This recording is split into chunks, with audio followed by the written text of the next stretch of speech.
दमदमेव त्वमेव सर्वं ममदेव देवा त्वमेव सर्वं ममदेव देवा कर्पूरगौरं करुणावतारं संसारसारं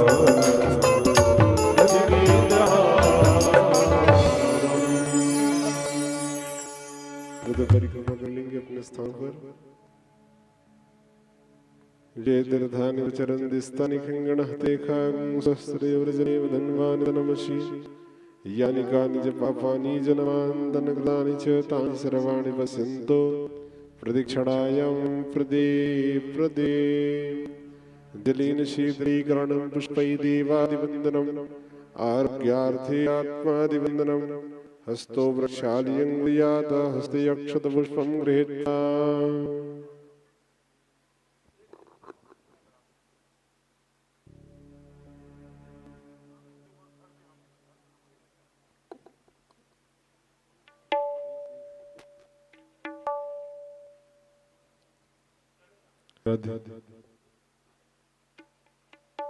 यज्ञेन यज्ञमयजन्त देवास्तानि धर्माणि प्रथमान्य शन्नदेहनाकमहिमानस सन्त जत्र पूर्वेर्षाद्य शान्तिदेवः हरिः ओम् एकदन्ताय विद्महि वक्रतुण्डाय धीमहि तन्नो दन्ति प्रचोदयात् हरिः ओम् तत्पुरुषाय विद्महि महादेवाय धीमहि तन्नो रुद्र प्रचोदयात् हरिः ओम् कात्यायनी च विद्महि कन्याकुमारी च धीमहि तन्नो देवी प्रचोदयात् श्रीमन्तिकाकुलचम्पटपाकलब्जे पुण्यागजाधिकर्मेश्वरसारपुष्पै विलवा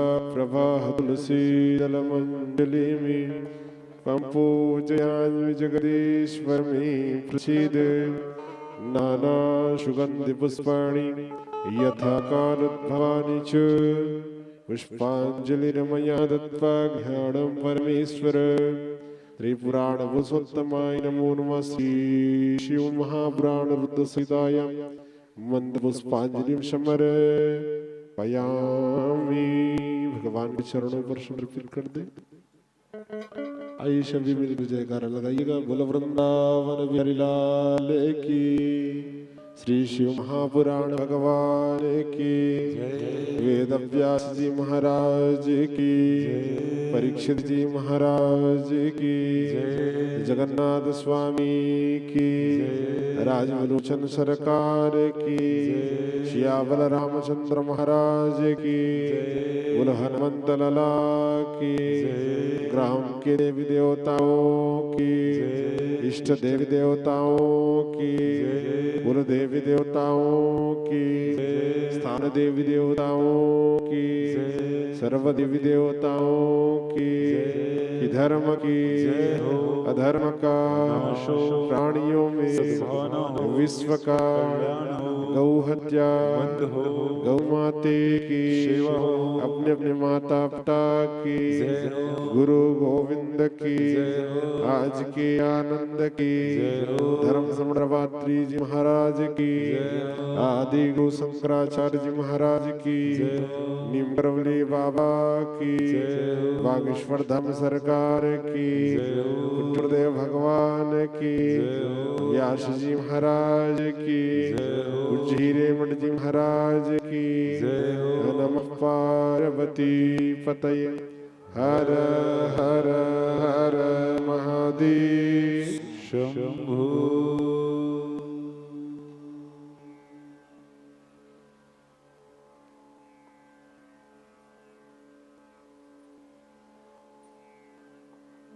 आइए सभी अपने स्थान पर विराजमान हो जाए।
आइए माइक्रोफोन के द्वारा जहां तक भी मेरी आवाज आ रही हो उन सभी भक्तों से निवेदन करूं, आग्रह करूं कि दिव्य श्री शिव महापुराण की 7म दिवस प्रारंभ होने जा रही है।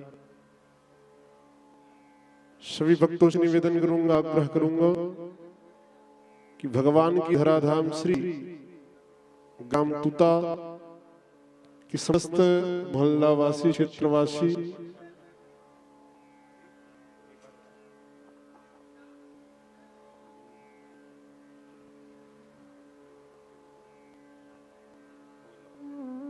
कि दिव्य श्री शिव महापुराण की 7म दिवस प्रारंभ जो होने जा रही है, सभी से निवेदन करूंगा, समस्त ग्रामवासी, समस्त क्षेत्रवासी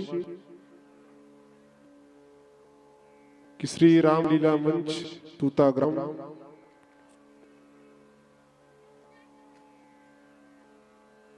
अपने गृह स्थान से सभी कामों को पूर्ण कर भगवान की धराधाम पर आएंगे। आज की जो 7म दिवसीय कथा प्रारंभ होने जा रही है, आप सभी अधिक से अधिक संख्या पर आकर कथा श्रवण कर अपनी जीवन कृतार्थ कीजिएगा। जय श्री कृष्ण, जय राधे, जय घनश्याम, हर हर महादेव। शत्रुघ्न पटेल।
आइए सभी भक्तगण अपने स्थान पर विराजमान हो, वार्तालाप न करें। आज की पुनः निवेदन करूं आप सभी समस्त ग्रामवासी, समस्त क्षेत्रवासी भगवान की धराधाम श्री तूता ग्राम पर श्री शिव महापुराण की 7म दिवस प्रारंभ होने जा रही है। आप सभी भक्तजनों से निवेदन करूंगा, आग्रह करूंगा कि 7म दिवस की इस कथाओं को आप श्रवण करने अधिक से अधिक संख्या पर आए और अपनी जीवन कल्याण करें। साथ ही साथ हमारी जो YouTube चैनल है उसे आप सब्सक्राइब कीजिएगा, लाइक करेंगे, कमेंट करेंगे। दिव्य व्यास जी के गृह स्थान के सामने श्री प्रिया प्रीतम प्रकार की मंदिर बनने जा रही है। उस मंदिर पे आप अपने पितरों के नाम से यथाशक्ति, यथा भक्ति अनुसार जो भी अर्पण करना चाहते हो यहाँ पर आके हमारे पारायण पिता श्री शास्त्री जी से मिलकर आप परिचय करा सकते हैं। निवेदन करूं सभी समस्त ग्रामवासी, समस्त क्षेत्रवासी से कि दिव्य श्री शिव महापुराण की 7म दिवस प्रारंभ होने जा रही है। आज की पावन बेला संपूर्ण कथाओं का आप सभी रसपान करने जा रहे हैं। 12 ज्योतिर्लिंग की कथा, तत्पश्चात बिल्वपत्र वर्षा, उसके बाद दिव्य सायंकाल की आरती के पश्चात आपके गृह ग्राम तूता पर बड़ी दिव्य शोभा यात्रा निकलेगी। गाजा बाजा के साथ आप सभी को अधिक से अधिक संख्या पर आकर कथा श्रवण करना है। समस्त ग्राम को अच्छे से घूमना है। और हमारे बीच श्री नोहल पटेल जी रामकृष्ण वैश्य पूर्व उप सरपंच से निवेदन करूंगा कि व्यास मंच पर आएंगे। व्यास मंच पर आकर व्यास जी के अभिवादन करते हुए व्यास जी से आशीर्वाद प्राप्त करें। श्री नरेश वैश्य जी, जय प्रकाश पटेल जी, गंगाराम पटेल जी, सभी से निवेदन करूं व्यास मंच पर आएंगे। आप सभी जितना मैं नाम लिया हूं सभी उपस्थित हो व्यास मंच पर। और व्यास मंच पर आके जो व्यास जी की अभिवादन करते हुए व्यास जी से आशीर्वाद प्राप्त करें। नोहर पटेल, रामकृष्ण वैश्य, नरेश वैश्य, जय प्रकाश पटेल, गंगाराम पटेल।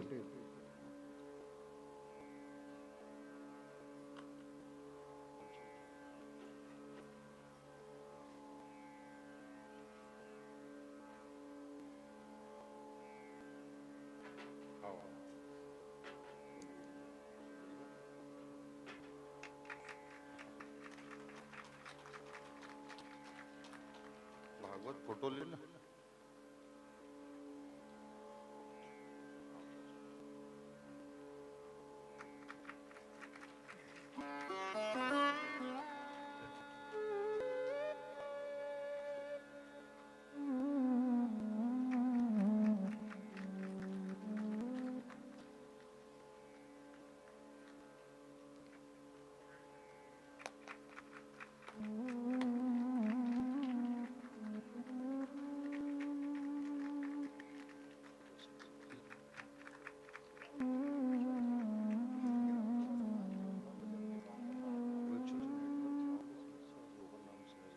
चलो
ओम श्री गणेशाय नमः।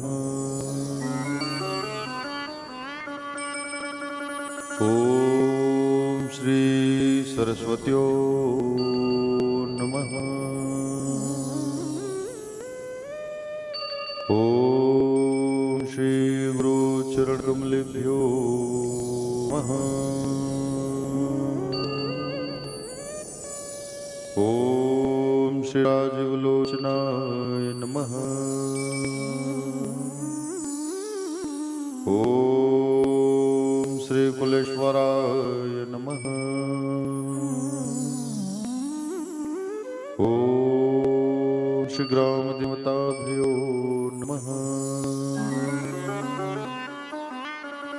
ओम श्री बटकेश्वराय नमः।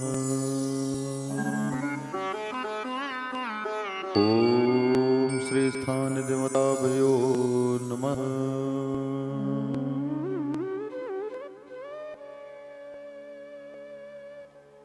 अज्ञानतिमिरान्धस्य ज्ञानाञ्जनशलाकया चक्षुरुन्मिलितमये तस्मै श्री गुरवे नमः। यकीर्तिशिलकायते त्रिभुवने तापत्रयोन्मूलनी यद्वाक्यामृतजीवनिह जनयते स्वाति सतामकौतुकम् यत्पादाब्जप्रसादकणतः कैवल्यमापद्यते सोऽयमुकोऽपि महेश्वरो विजयते श्रीपाणिपात्रो गुरुवे नमः। नारायणं नमस्कृत्यं नरं चैव नरोत्तमम् देवी सरस्वतीर्व्यासं ततो जयमुदीरयेत्। नमो भगवते तुभ्यं वासुदेवाय धीमहि प्रद्युम्नाय अनिरुद्धाय नमः संकर्षणाय च। बरहपीडं नटवरवपुः कर्णयोकाणिकारम् विप्रतवासा कनककपिशं वैजयन्तीं च माला रन्ध्राणवे पूरयन् गोपवन्दे वृन्दारण्यस्वपरमणम् प्राविशगीतकीर्तिः। या कुदेन्दुतुषारहारधवला या शुभ्रवस्त्रावृता या वीणावरदण्डमण्डितकरा महामाया प्रयच्छति। शिव सम्मान दाता नहीं विपद विदारणः और लज्जा मेरी राखियो शिवनंदी के असवार। नमस्तुभ्यं महेशाय नमस्तुभ्यं तपोमय प्रसीद शम्भो देवे भूयो भूयो नमो तुते। वन्दे देवोमापतिं सुरगुरुं वन्दे जगत्कारणम् वन्दे पन्नगभूषणधरम् वन्दे पशूनां पतिं वन्दे सूर्यशशाङ्कवह्नयनं वन्दे मुकुन्दं प्रियं वन्दे भक्तजनाश्रयस्य वरदम् वन्दे शिवं शङ्करम्। सब द्वारन को छोड़कर माँ आयो तेरे द्वार। हे वृषभान की लाडली अब मेरी ओर निहार। बोलिए श्री शिव महापुराण की जय। आइए सब मिलकर के भगवान की बड़ी प्यारी स्तुति रुद्राष्टकम को पाठ करते हैं। उसके पश्चात फिर कथा में हम सब जो है आगे प्रवेश करेंगे। बोलिए कालोत्काल महाकाल भगवान की जय।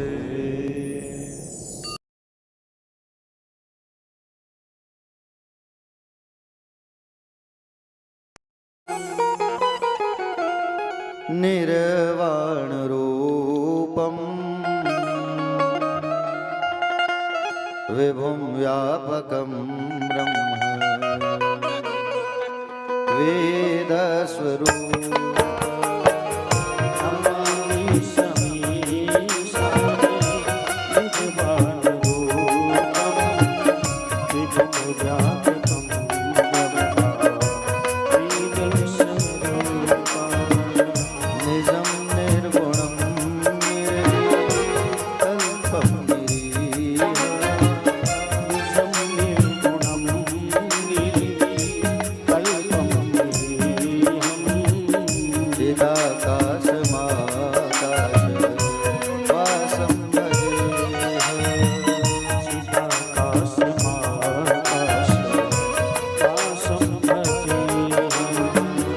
निराकार मोंकार मूलम तुरीया।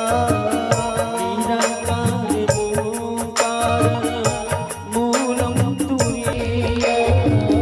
गिरा ज्ञान गोतीक में संगिरीशा। गिरा ज्ञान गोतीका में संगिरीशा। करालम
चारों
कल्याण कल्पांतकारी कलातीत कल्याण कल्पांतकारी सदा सजनानंद दाता पुरारी सदा सजनानंद दाता पुरारी चिदानंद संदोह मोहापहारी चिदानंद संदोहा मोहापहारी प्रसिद्ध प्रसिद्ध प्रभो मन्मथारी प्रसिद्ध प्रसिद्ध प्रभो मन्मथारी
नया वधुमान पादारविंदा नया वधुमानाथ पादार दीरा भजन्ति लोके परिवनरा भजन्ति लोके परिवनरायण न तावत् सुखं शान्ति सन्तापनाश शांति संतापनाशा प्रसीद प्रभो भूतादिवासी प्रसीद प्रभो भूतादिवासा न जानामि योगं जपं नैव पूजा नासनामि योगं जपं नैव पूजा न तोऽहं सदा सर्वदा सम्भतोऽभ्यः न तोऽहं सदा सर्वदा सम्भुतो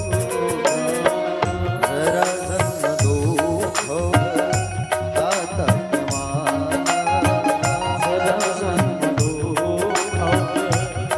भवतातमानं प्रभो पाहियातं नमामि शम्भो नमामि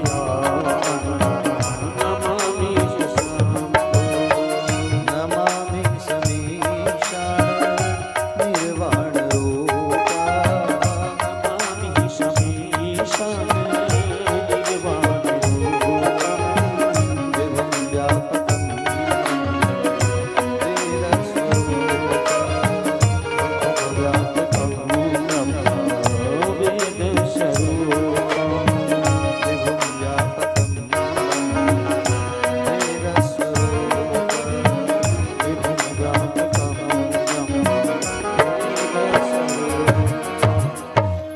रुद्राष्टकमिदं प्रोक्तं विप्रेण हरतोषये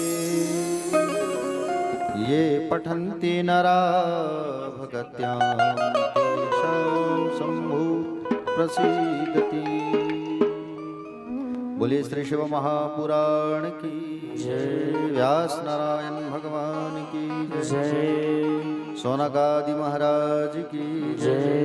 रघुनाथ जी भगवान की जय मल्लिकार्जुन भगवान की जय भीमाशंकरनाथ की जय पशुपतिनाथ भगवान की जय ओमकारेश्वर भगवान की जय महाकाल जी महाराज की जय त्र्यंबकेश्वर भगवान की जय भूष्मेश्वर महादेव भगवान की जय नागेश्वर भगवान की जय केदारनाथ जी महाराज की जय रामेश्वरम भगवान की जय काशी विश्वनाथ भगवान की जय भूष्मेश्वर महादेव भगवान की जय बाबा वैद्यनाथ जी महाराज की जय श्री सीताराम जी भगवान की जय वीर बलवंत हनुमंत लला की जय राव देवता भगवान की जय शीतला मैया की जय आदि शक्ति जगदम्बा महामाया मैया की जय राम की सभी देवी देवताओं की जय पूज्य अपने अपने माता पिता की जय पूज्य बाद अपने अपने गुरुदेव भगवान की जय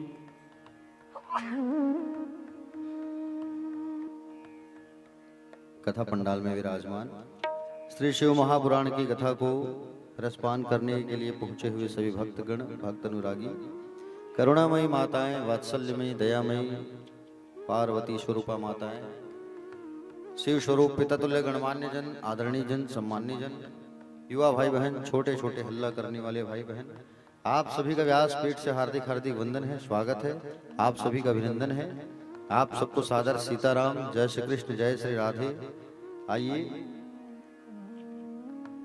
2 मिनट हम भगवान का नाम उच्चारण करते हैं उसके पश्चात फिर कथा में आगे प्रवेश करेंगे भगवान का जो पंचाक्षर मंत्र है उसको हम पहले जाप करते हैं और इसके पहले मैं बुलाना चाहूंगा सूर सरिता स्व सहायता समूह की माताओं को यहाँ अगर हो तो आप लोग आ जाइए सूर सरिता स्व सहायता समूह की माताएं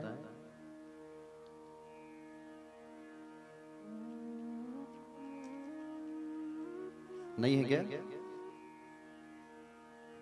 आ रहे हैं चलो बाद में बुला लेंगे है ना ठीक आइए पंचाक्षर मंत्र का हम लोग जो है जाप करते हैं उसके पश्चात भगवान की पावनमय कथा रसपान करेंगे आज कथा का समाप्ति दिवस अंतिम दिवस है तो सबको बढ़िया कथा विस्तार से आज सुनना है आराम से उसके बाद फिर गांव भ्रमण होगा भगवान शिव की बारात निकलेगी शिव महापुराण की दिव्यमय बारात उसमें आप सबको शामिल भी होना है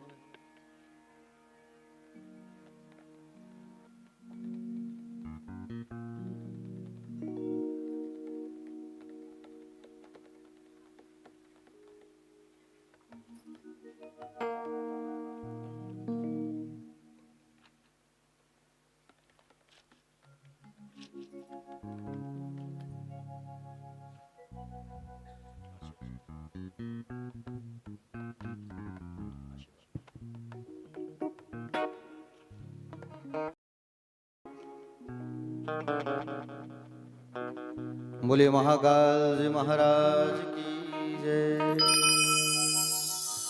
ओम नमः शिवाय ओम नमः शिवाय ओम नमः शिवाय ओम नमः शिवाय ओम नमः शिवाय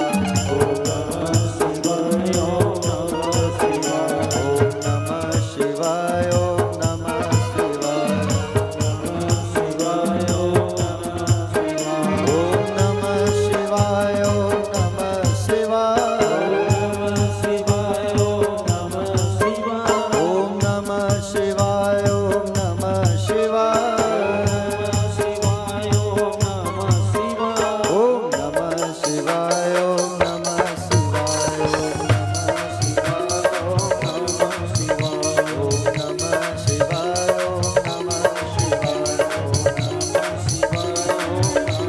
आइए सभी लोग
गंगाधराय भोले गंगाधराय ओम नमः शिवाय ओम नमः शिवाय ओम नमः शिवाय ओम नमः शिवाय गाइए गाइए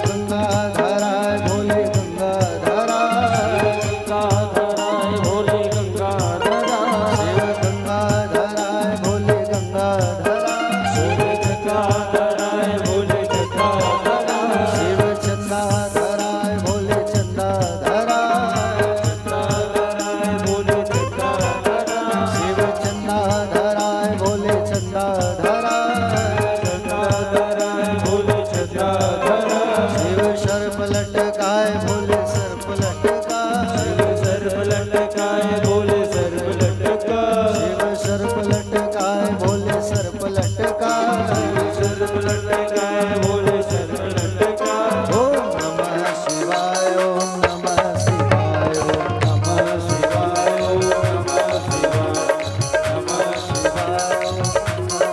ओम नमः शिवाय ओम महादेव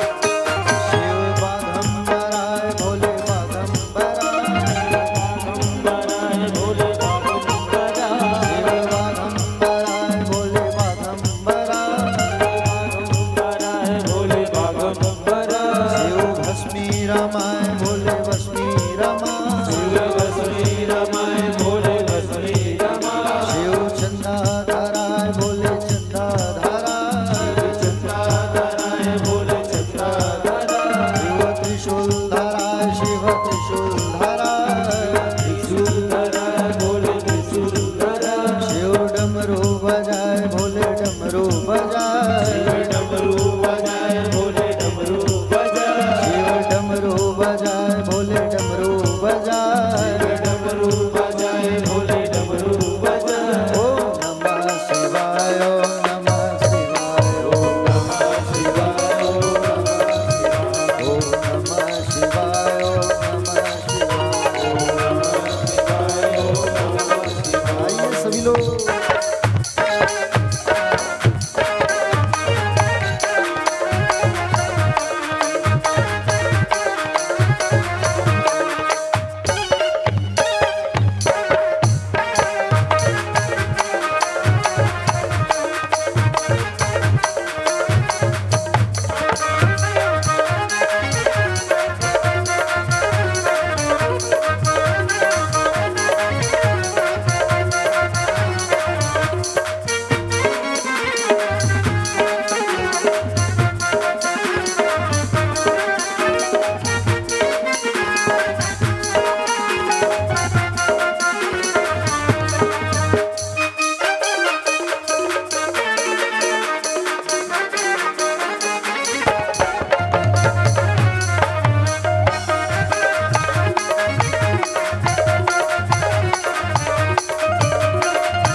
सोमेश्वराय भोले सोमेश्वराय शिव सोमेश्वराय भोले सोमेश्वराय शिव सोमेश्वराय भोले सोमेश्वराय शिव रुद्रेश्वराय भोले रुद्रेश्वराय शिव रुद्रेश्वराय भोले रुद्रेश्वराय शिव भूतेश्वराय भोले भूतेश्वराय शिव भूतेश्वराय भोले भूतेश्वराय शिव नागेश्वराय भोले नागेश्वराय शिव नागेश्वराय भोले नागेश्वराय शिव हटकेश्वराय भोले हटकेश्वराय शिव हटकेश्वराय भोले हटकेश्वराय ओम नमः शिवाय ओम नमः शिवाय ओम नमः शिवाय ओम नमः शिवाय ओम नमः शिवाय ओम नमः शिवाय महादेव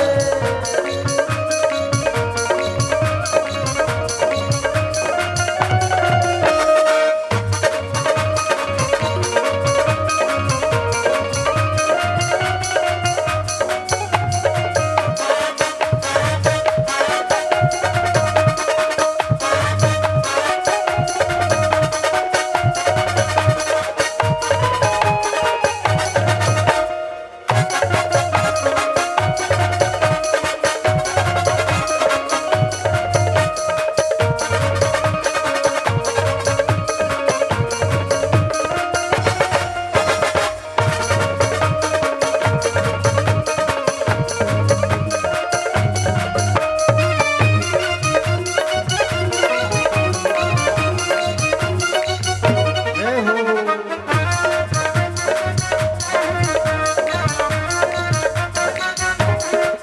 देखो आप लोग तो आवाज नहीं आ रहा है, आप लोग भी थोड़ा साथ में गाओ तो आनंद आए, है कि नहीं? सब ताली तो बजा रहे हो लेकिन मुंह से आवाज भी निकलना चाहिए।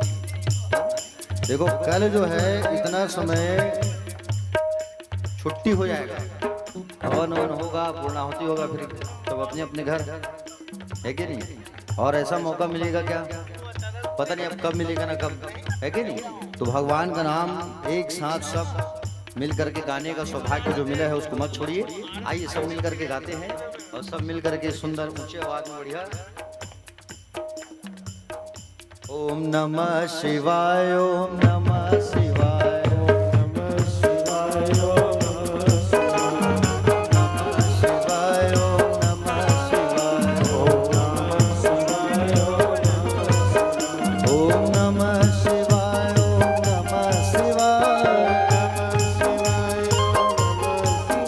ओम नमः शिवाय ओम नमः शिवाय नमः शिवाय ओम नमः शिवाय। आ रहा है, आवाज आ रहा है, थोड़ा सा और बढ़ाओ, चलो। ओम नमः शिवाय ओम नमः शिवाय ओम नमः शिवाय ओम नमः शिवाय ओम नमः शिवाय बसदेव का तो आवाज नहीं आती, सबों के आते, सनत का के हलो आवाज आते, आपे की आवाज नहीं आती। तो कैमरा में लुका गए, कैमरा वाले भैया थोड़ा ऐसे एक अंगू हुआ, थोड़ा सा थोड़ा चेहरा नहीं दिखाते। हाँ बस बस बस बस, चलो आप सब गाओ। ओम नमः शिवाय ओम नमः शिवाय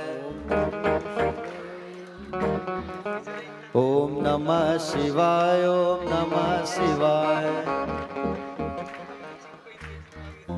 ओम नमः शिवाय ओम नमः शिवाय ओम नमः शिवाय ओम नमः शिवाय आइए सभी लोग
शिव बटकेश्वराय भोले बटकेश्वराय शिव बटकेश्वराय भोले बटकेश्वराय ओम नमः शिवाय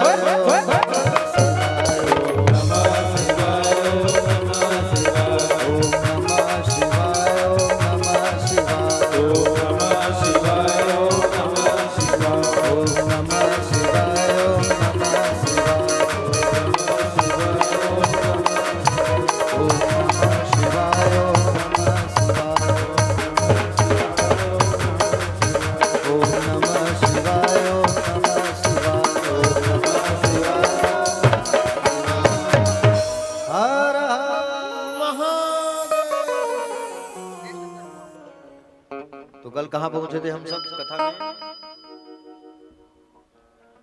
गणेश बिहाव, बहुत बढ़िया। अच्छा, कहाँ हो इस गणेश बिहाव? गणेश जी के तूता में। बहुत बढ़िया, बहुत बढ़िया।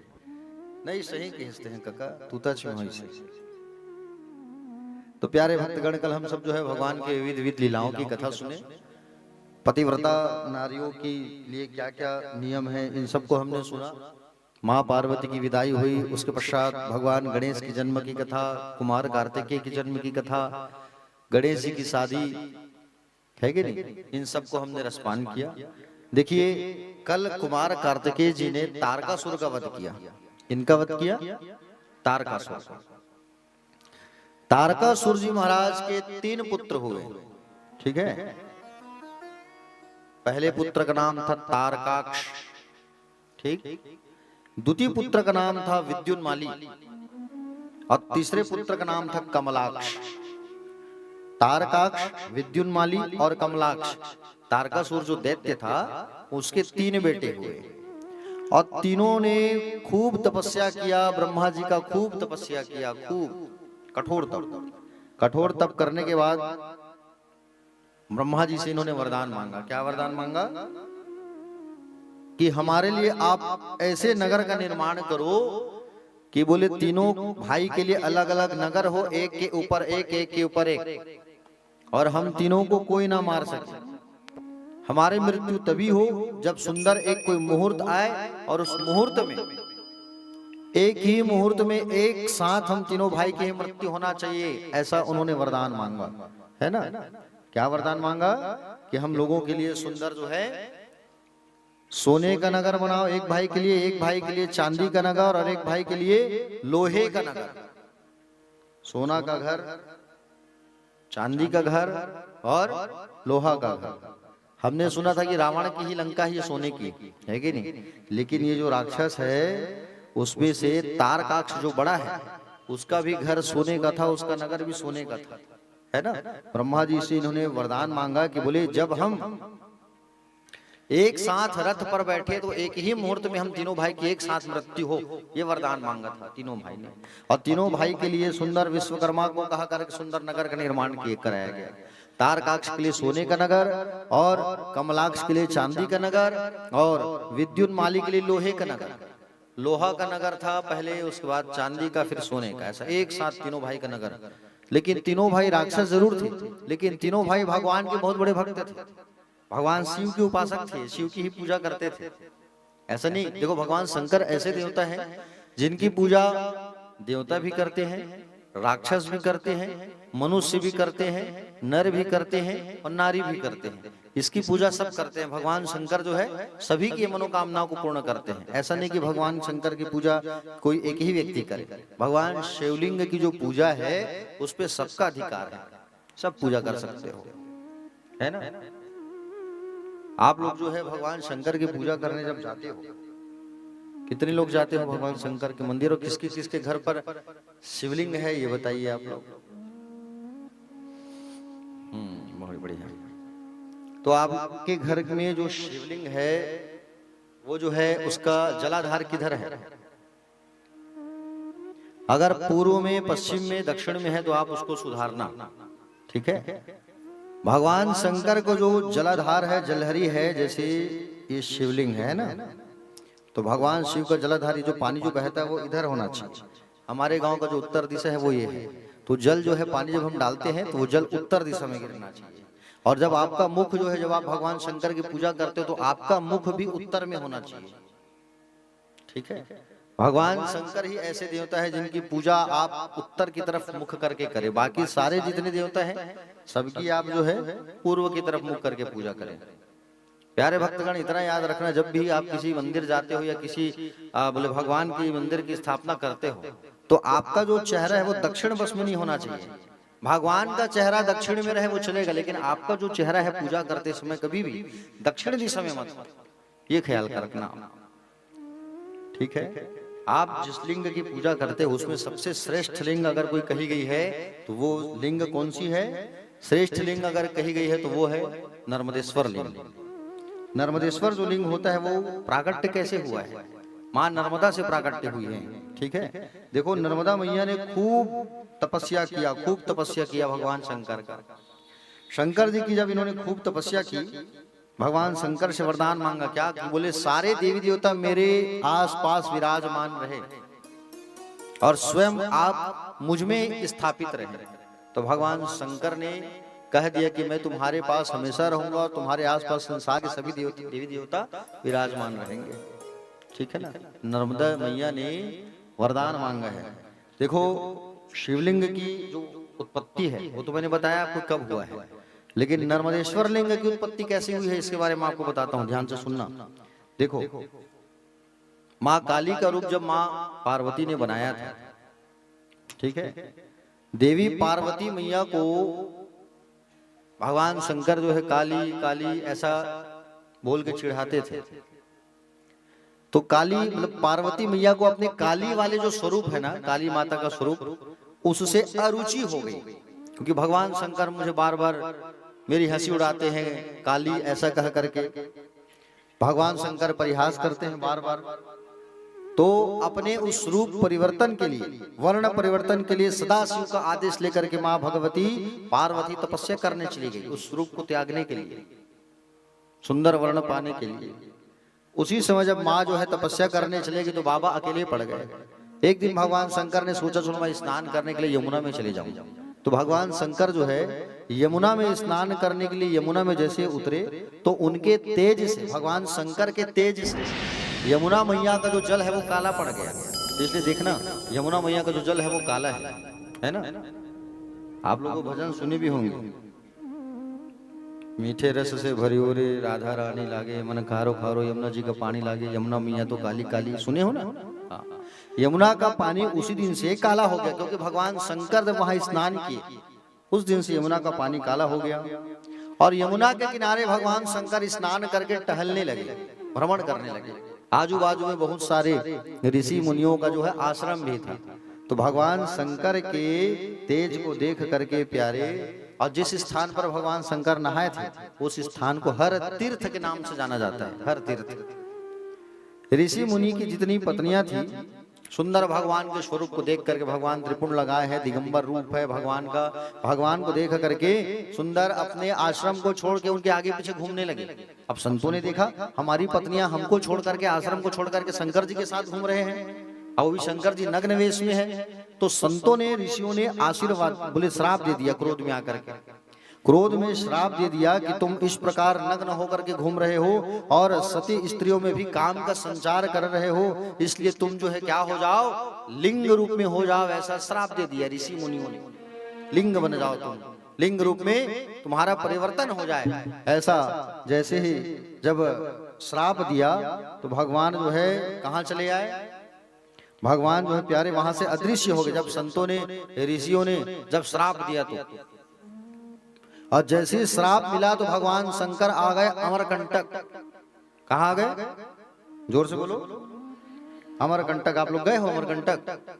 जाना घूमने के लिए एक आध बार। अमरकंटक पर्वत पर जा करके भगवान जो है लिंग स्वरूप हो गए, लिंग रूप में प्रकट हो गए अमरकंटक में। और उनकी जटा के पीछे से मां नर्मदा जो है प्रकट हो गई।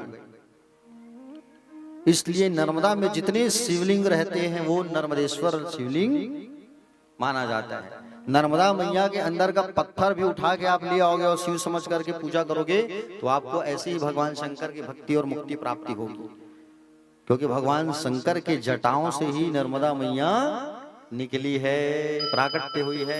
इसलिए नर्मदा का जितना पानी है सब शिवलिंग माना जाता है उसमें का पत्थर। और नर्मदा मैया के पत्थर को अगर आप ले आए घर और पत्थर को ला करके आप रख दिए और पूजा करना चालू किए तो आपको प्राण प्रतिष्ठा कराने की आवश्यकता नहीं होती। ठीक है ना, आवश्यकता नहीं है कि किसी पंडित जी को बुला के आप प्रतिष्ठा कराएं, पूजा कराएं, तब पूजा चालू करें, ऐसा नहीं। नर्मदा नदी में स्नान करने जब जाओ, सुंदर पत्थर अगर मिला उसे उठा के ले आओ, घर में सुंदर रख करके शिवलिंग मान करके उसकी पूजा करो। आपको उसका स्थापना कराने की भी आवश्यकता नहीं है। ठीक, तो नर्मदेश्वर शिवलिंग जो है इनकी पूजा जो है बहुत उत्तम मानी गई है। अगर नर्मदेश्वर लिंग की पूजा ना करें तो आप जो है रोज मिट्टी का भी शिवलिंग बना के पूजा कर सकते हो। देखो प्यारे भक्तगण, जो व्यक्ति 1 लाख की संख्या में बेलू पत्र भगवान पर चढ़ाता है तो उनके सारे पाप नष्ट हो जाते हैं, लक्ष्मी की प्राप्ति होती है। ठीक है, अगर आपको शारीरिक कष्ट है तो आप महामृत्युंजय मंत्र को जो है आप बोल सकते हो। रोज अगर महामृत्युंजय मंत्र बोलते हो, अगर आप उसे 5 लाख की संख्या में पूर्ण कर लेते हो, महामृत्युंजय मंत्र जो होता है, ओम त्र्यंबकम यजामहे सुगंधिम पुष्टिवर्धनम उर्वारुकम बंधनान् मृत्युर्मोक्षमामृतात्, 5 लाख की संख्या में जब पूर्ण करते हो तो भगवान शंकर प्रत्यक्ष रूप से आके दर्शन देते हैं। और मान लो जाए अगर इतने लंबा मंत्र को आप नहीं बोल सकते तो महामृत्युंजय मंत्र का एक बीज मंत्र भी होता है।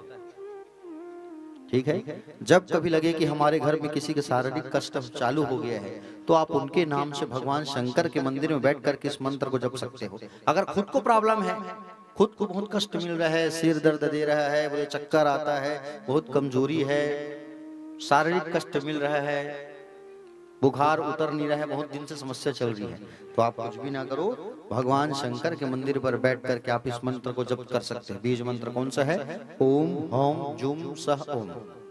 ठीक, हाँ, ओम हौम जुम सह ओम, ये भी 5 अक्षरों का ही है। और पंचाक्षर मंत्र भी कितने अक्षर का है? 5। ठीक है, ओम नमः शिवाय। तो प्यारे भक्तगण, महामृत्युंजय मंत्र का जो बीज मंत्र है ओम हौम जुम सह ओम, इसको जितने बार आप माला में जाप करो, चाहे माला में जाप अगर नहीं करना है तो मन में बोलो, तो आपका जो शरीर में जो कष्ट है वो कष्ट ऐसे ही दूर हो जाएगा। प्रैक्टिकल करके देखना आप लोग, कल से चालू करना, कल अगर ना करो तो परसों से करना। कम से कम भगवान शंकर में जल चढ़ाते चढ़ाते 11 बार बोलना, उसके बाद आपके शरीर में कैसी एनर्जेटिक पावर आएगी देखना आप, एक अलग ऊर्जा आपके शरीर में आएगा, इसको बोलना। ठीक है, भूलोगे तो नहीं, मत बोलना। फिर से बता देता हूं, सुनो। ओम हौम जुम सह ओम, ये इस मंत्र को आप जो है बोल सकते हो।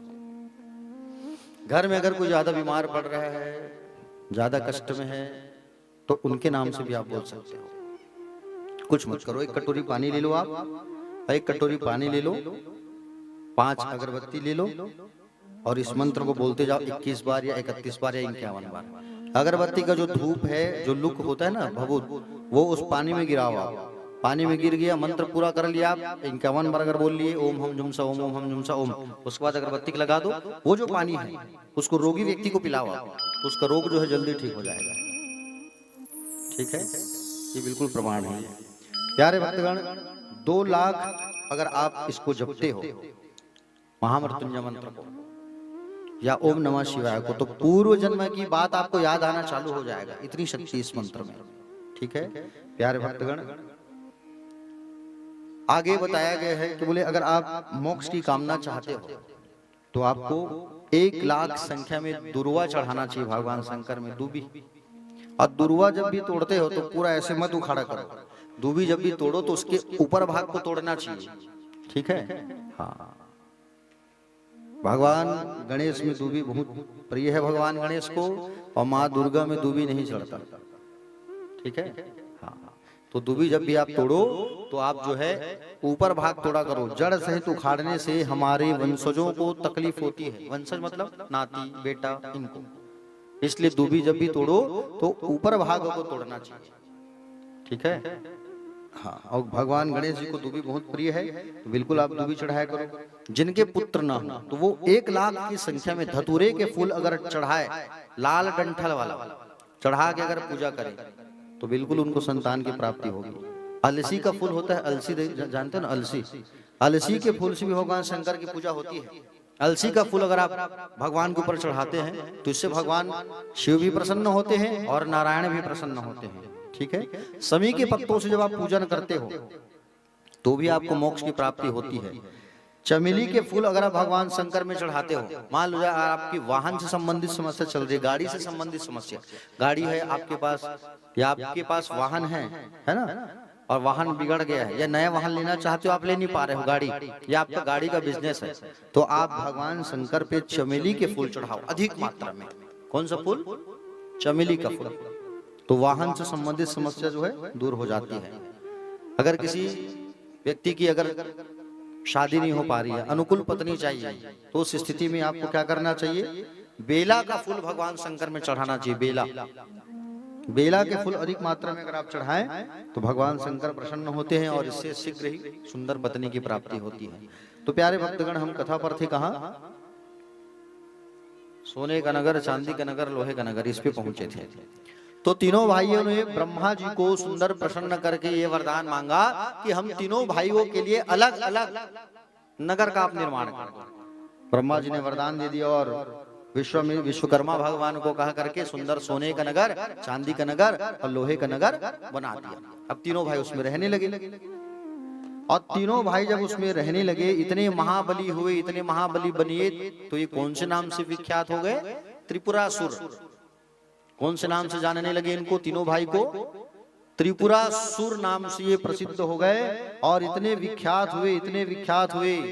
प्यारे, इनके पूर्व में इनका जो घर था वो कैलाश के समान सुंदर ऊंचा झंडा, और उस तीनों नगर में शिव जी का मंदिर, शिवालय, खूब पूजा करने लगे, खूब स्तुति करने लगे, धर्म के रास्ते पर चलने लगे, दान करने लगे, इतनी शक्ति अर्जित कर लिए, सत्कर्म कर करके इतनी शक्ति अर्जित कर लिए प्यारे, और तीनों भाई बलवान हो गए।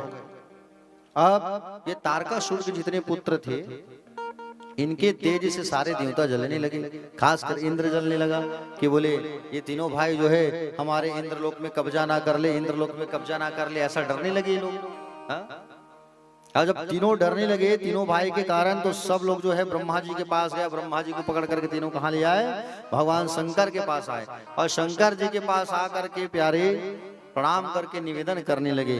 सारे देवता शंकर जी के पास आए और स्तुति करने लगे। नमस्ते पार्वती नाथ परमात्मन महेश्वर अंबिका पतये तुभ्यं नमः सर्वास्त्र धारकः। बोले प्रभु हमारी रक्षा करो। बोले ये तीनों भाई जो है, इनका तीनों भाई का जो तेज है खूब बढ़ गया है, कहीं भविष्य में स्वर्ग में ये अपना आधिपत्य न स्थापित कर ले, आप ऐसा कुछ करिए, ऐसा जो है कहने लगे।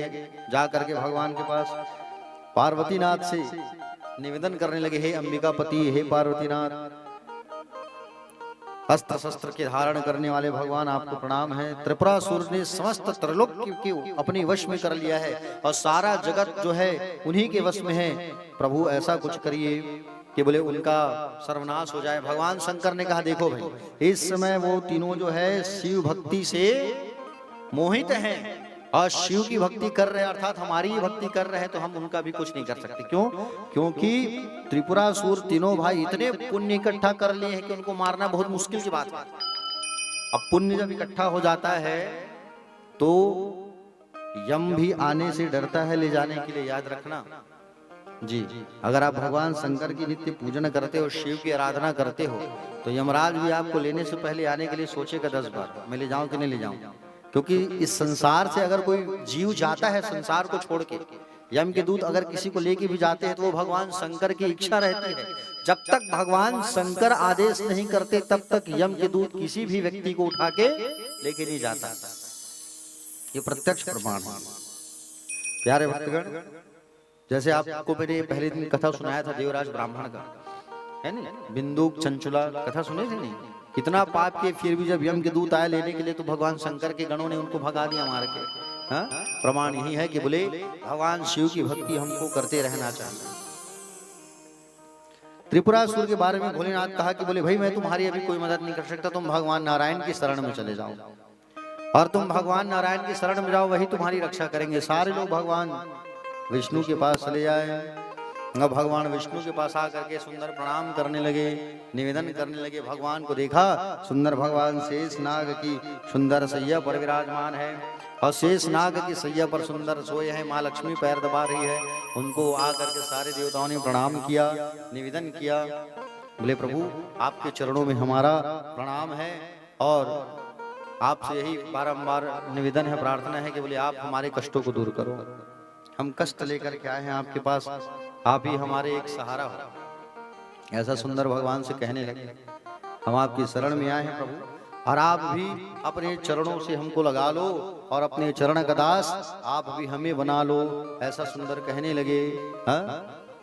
आप भी अपने चरणों में हमें स्थान दे दो प्रभु। ऐसा सारे देवता, यम, वरुण, इंद्र, सारे लोग भगवान नारायण के शरण में जाकर के प्रार्थना करने लगे कि प्रभु हमको भी आप जो है अपने चरणों में स्थान दे दो। आइए हम भी भगवान नारायण की एक स्तुति करते हैं, भजन, और उनसे प्रार्थना करते हैं कि भगवान आप भी हमें अपने चरणों में लगाए रखो। ओ मेरी श्वास श्वास में तेरा, ओ मेरी श्वास श्वास में तेरा है नाम मुरली वाले। ओ मुझे चरणों से लगा ले मेरे श्याम मुरली वाले। ओ मुझे चरणों से लगा ले मेरे श्याम मुरली वाले। मुझे चरणों से लगा ले मेरे श्याम मुरली वाले। मुझे चरणों से लगा ले मेरे श्याम मुरली वाले। मुझे चरणों से लगा ले मेरे श्याम मुरली वाले। मेरी श्वास श्वास में तेरा, मेरी श्वास श्वास में तेरा, मेरी श्वास श्वास में तेरा, मेरी श्वास श्वास में तेरा है नाम मुरली वाले। मुझे चरणों से लगा ले मेरे श्याम मुरली वाले। मुझे चरणों से लगा ले मेरे श्याम मुरली वाले।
बहार आजा।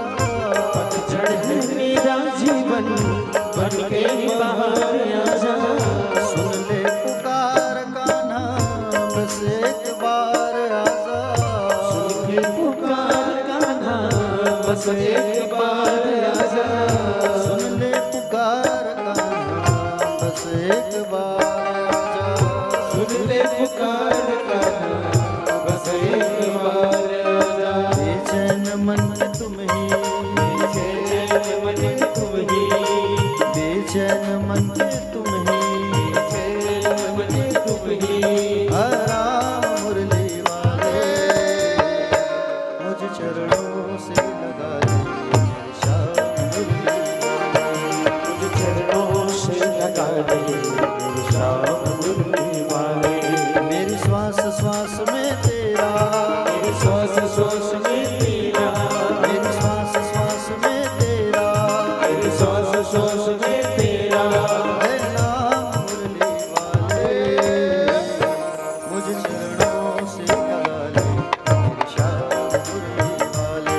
तुझ चरणों से लगा ले मेरे श्याम मुरली वाले। मुझ चरणों से लगा ले मेरे श्याम मुरली वाले। मुझ चरणों से लगा ले मेरे श्याम मुरली वाले। श्याम बंसी वाले,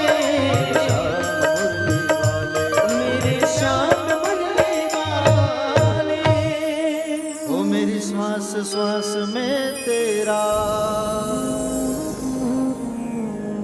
ओ मेरी श्वास श्वास में तेरा, है नाम मुरली वाले। ओ मुझे चरणों से लगा ले मेरे श्याम मुरली वाले। बोले महादेव जी भगवान की हर हर महादेव। तो सारे लोग भगवान शिव की आज्ञा से जाकर के नारायण की आराधना करने लगे। अब भगवान नारायण की आराधना जब करने लगे तो भगवान नारायण ने कहा, देखो भाई, त्रिपुरासुर जो है तीनों भाई अभी धर्म के रास्ते में चल रहे हैं, और जब तक धर्म के रास्ते से उनको अलग नहीं कर सकेंगे तब तक वो मर नहीं सकेंगे, है ना। अब तीनों भाई जो है शिव की भक्ति कर रहे हैं, पूजा कर रहे हैं अपार शक्ति, और जब तक शिव पूजा को नहीं छोड़ेंगे तब तक मरेंगे नहीं। तो भगवान नारायण ने कहा, चिंता मत करो, कुछ ऐसा उपाय करते हैं ताकि वो धर्म से अधर्म का काम करे तीनों भाई त्रिपुरासुर।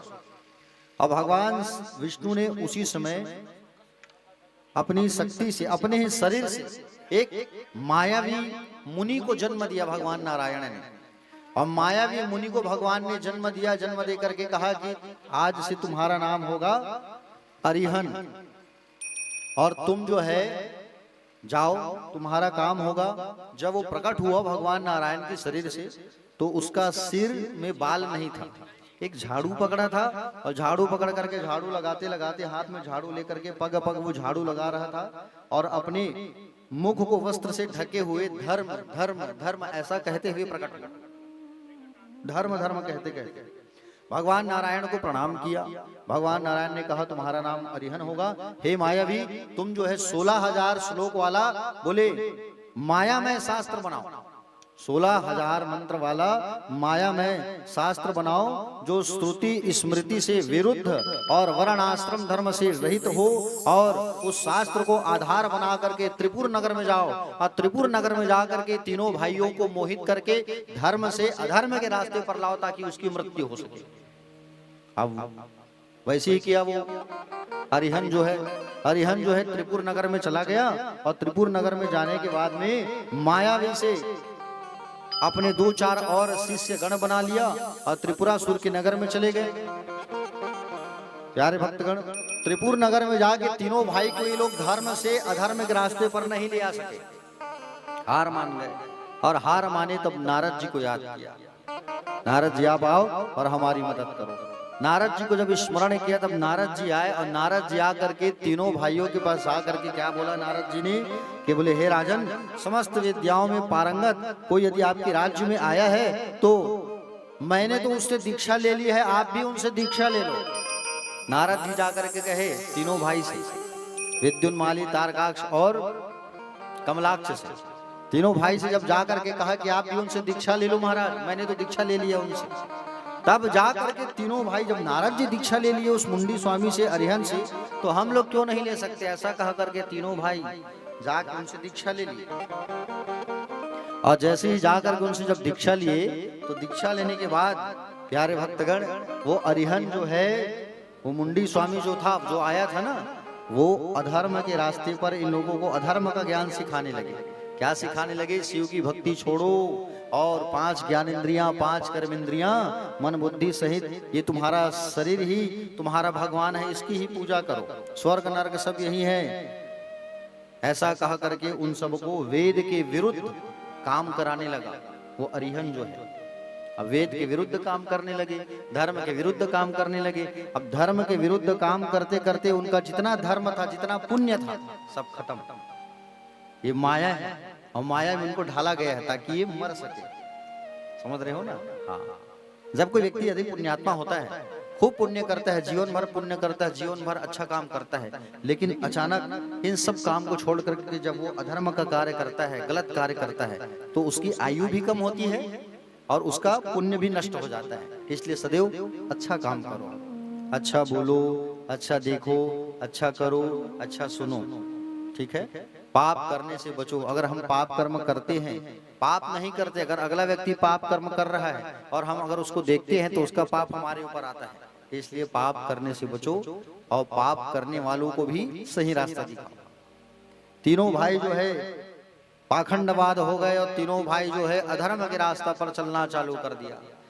जैसे ही तीनों भाई त्रिपुरासुर, तीनों भाई राक्षस जो है अधर्म के रास्ते पर जब आ गए, सारे देवता भगवान शंकर के शरण में आ गए। प्रभु, अब ये दैत्य जो है अधर्म के रास्ते पर चले आए हैं, अब तो इनका मृत्यु का समय नजदीक आ गया है। भगवान शिव ने कहा चिंता ना करो, बोले अब ये तीनों भाई की मृत्यु मेरे हाथों में। भगवान ने विश्वकर्मा को बुलाया, शंकर जी ने, और विश्वकर्मा को बुला करके सुंदर एक दिव्य रथ बनवाया अपने लिए। अब उस दिव्य रथ में भगवान जो है ब्रह्मा जी को सारथी बनाया, चलो तुम सारथी बनो और मैं पीछे हूं, है ना? और शेष को जो है घोड़ों का, शेष जो है ना, शेष नाग, उसको घोड़ा का स्वरूप दिया गया। और सुंदर उस रथ पर बैठ करके, सुंदर जब ब्रह्मा जी उस रथ को हाँकने लगे और भगवान शंकर उस रथ में बैठ के आने लगे। भगवान शिव जो है जैसे त्रिपुरासुर के नगर में जब आए तीनों को मारने के लिए, तो उसी समय घोड़ा जो है अचानक गिर गया, शेष गिर गए। ब्रह्मा जी ने फिर अपनी शक्ति से उन्हें उठाया और जब सुंदर मुहूर्त जब आया, अभिजीत मुहूर्त जब आया, उसी समय भगवान शंकर जब दिव्य धनुष चलाने लगे, तो धनुष चलाने के लिए अंगूठे की आवश्यकता होती है, अंगूठा में पकड़ के खींचना होता है। भगवान शंकर का ये जो अंगूठा है इतना दर्द दिया, इतना दर्द दिया, इतना दर्द दिया, वो बाण नहीं चला पाए। ब्रह्मा जी से कहा कि ब्रह्मा जी मेरा अंगूठा इतना दर्द क्यों दे रहा है आज इतनी पहली बार? ब्रह्मा जी ध्यान लगाया तब मालूम चला कि बोले प्रभु, ये अंगूठा में दर्द उत्पन्न करने वाला कोई और दूसरा नहीं, आपका बेटा गणेश है। आप गणेश की पूजा करो पहले। तब शंकर जी ने वहां पर गणेश जी की पूजा की। गणेश जी की पूजा करते ही उनके अंगूठे का दर्द खत्म हो गया और तुरंत उन्होंने फिर बाण चलाया और अभिजीत मुहूर्त में, एक ही मुहूर्त में उस तीनों भाई के ऊपर एक ही बाण से, एक ही मुहूर्त में ऐसा बाण चलाया कि तीनों पुर को भगवान शंकर ने भस्म कर दिया और त्रिपुरासुर जो है मारे गए। भगवान शंकर की जय जयकार होने लगी और सब गुणगान करने लगे। प्यारे भक्तगण, आइए अब हम सब जो है आगे कथा पर प्रवेश करते हैं। जालंधर की कथा आ रही है। जालंधर किसके पति हैं? वृंदा के। तो पतित पावन इस कथा को सुनते हैं, ये बड़ी अच्छी प्रसंग है।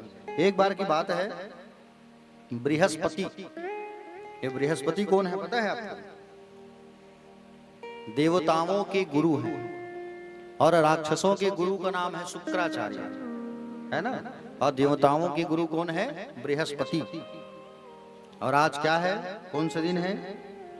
बृहस्पति। बृहस्पति का जो पालन होता है सबको करना चाहिए। बृहस्पति के दिन प्यारे भक्तगण साबुन का उपयोग नहीं करना चाहिए। बृहस्पति के दिन कपड़े नहीं धोना चाहिए साबुन से।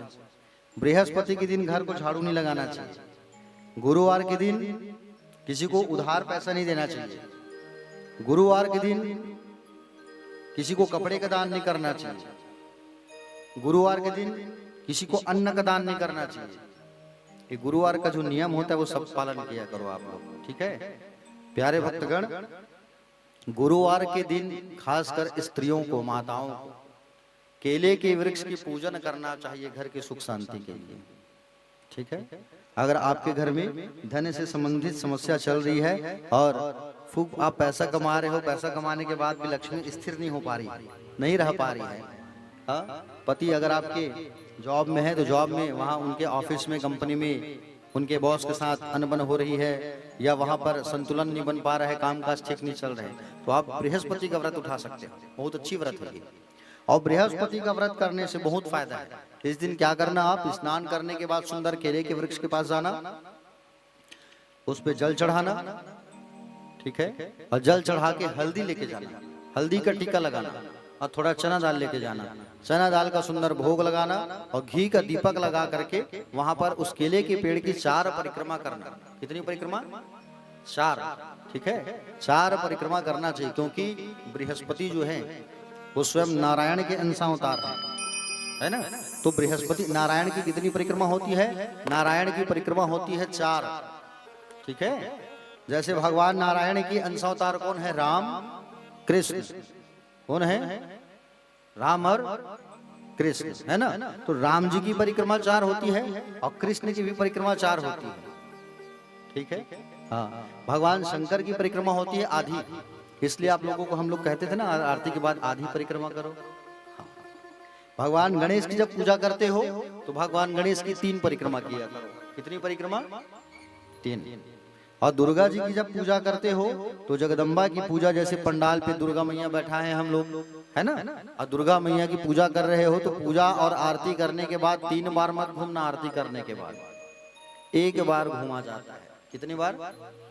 दुर्गा जी की परिक्रमा कितने बार? 1 बार, ठीक है। सूर्य की परिक्रमा 7 बार। कितने बार? 7 बार। और सूर्य को अर्घ तो सब दिया करो, ठीक है।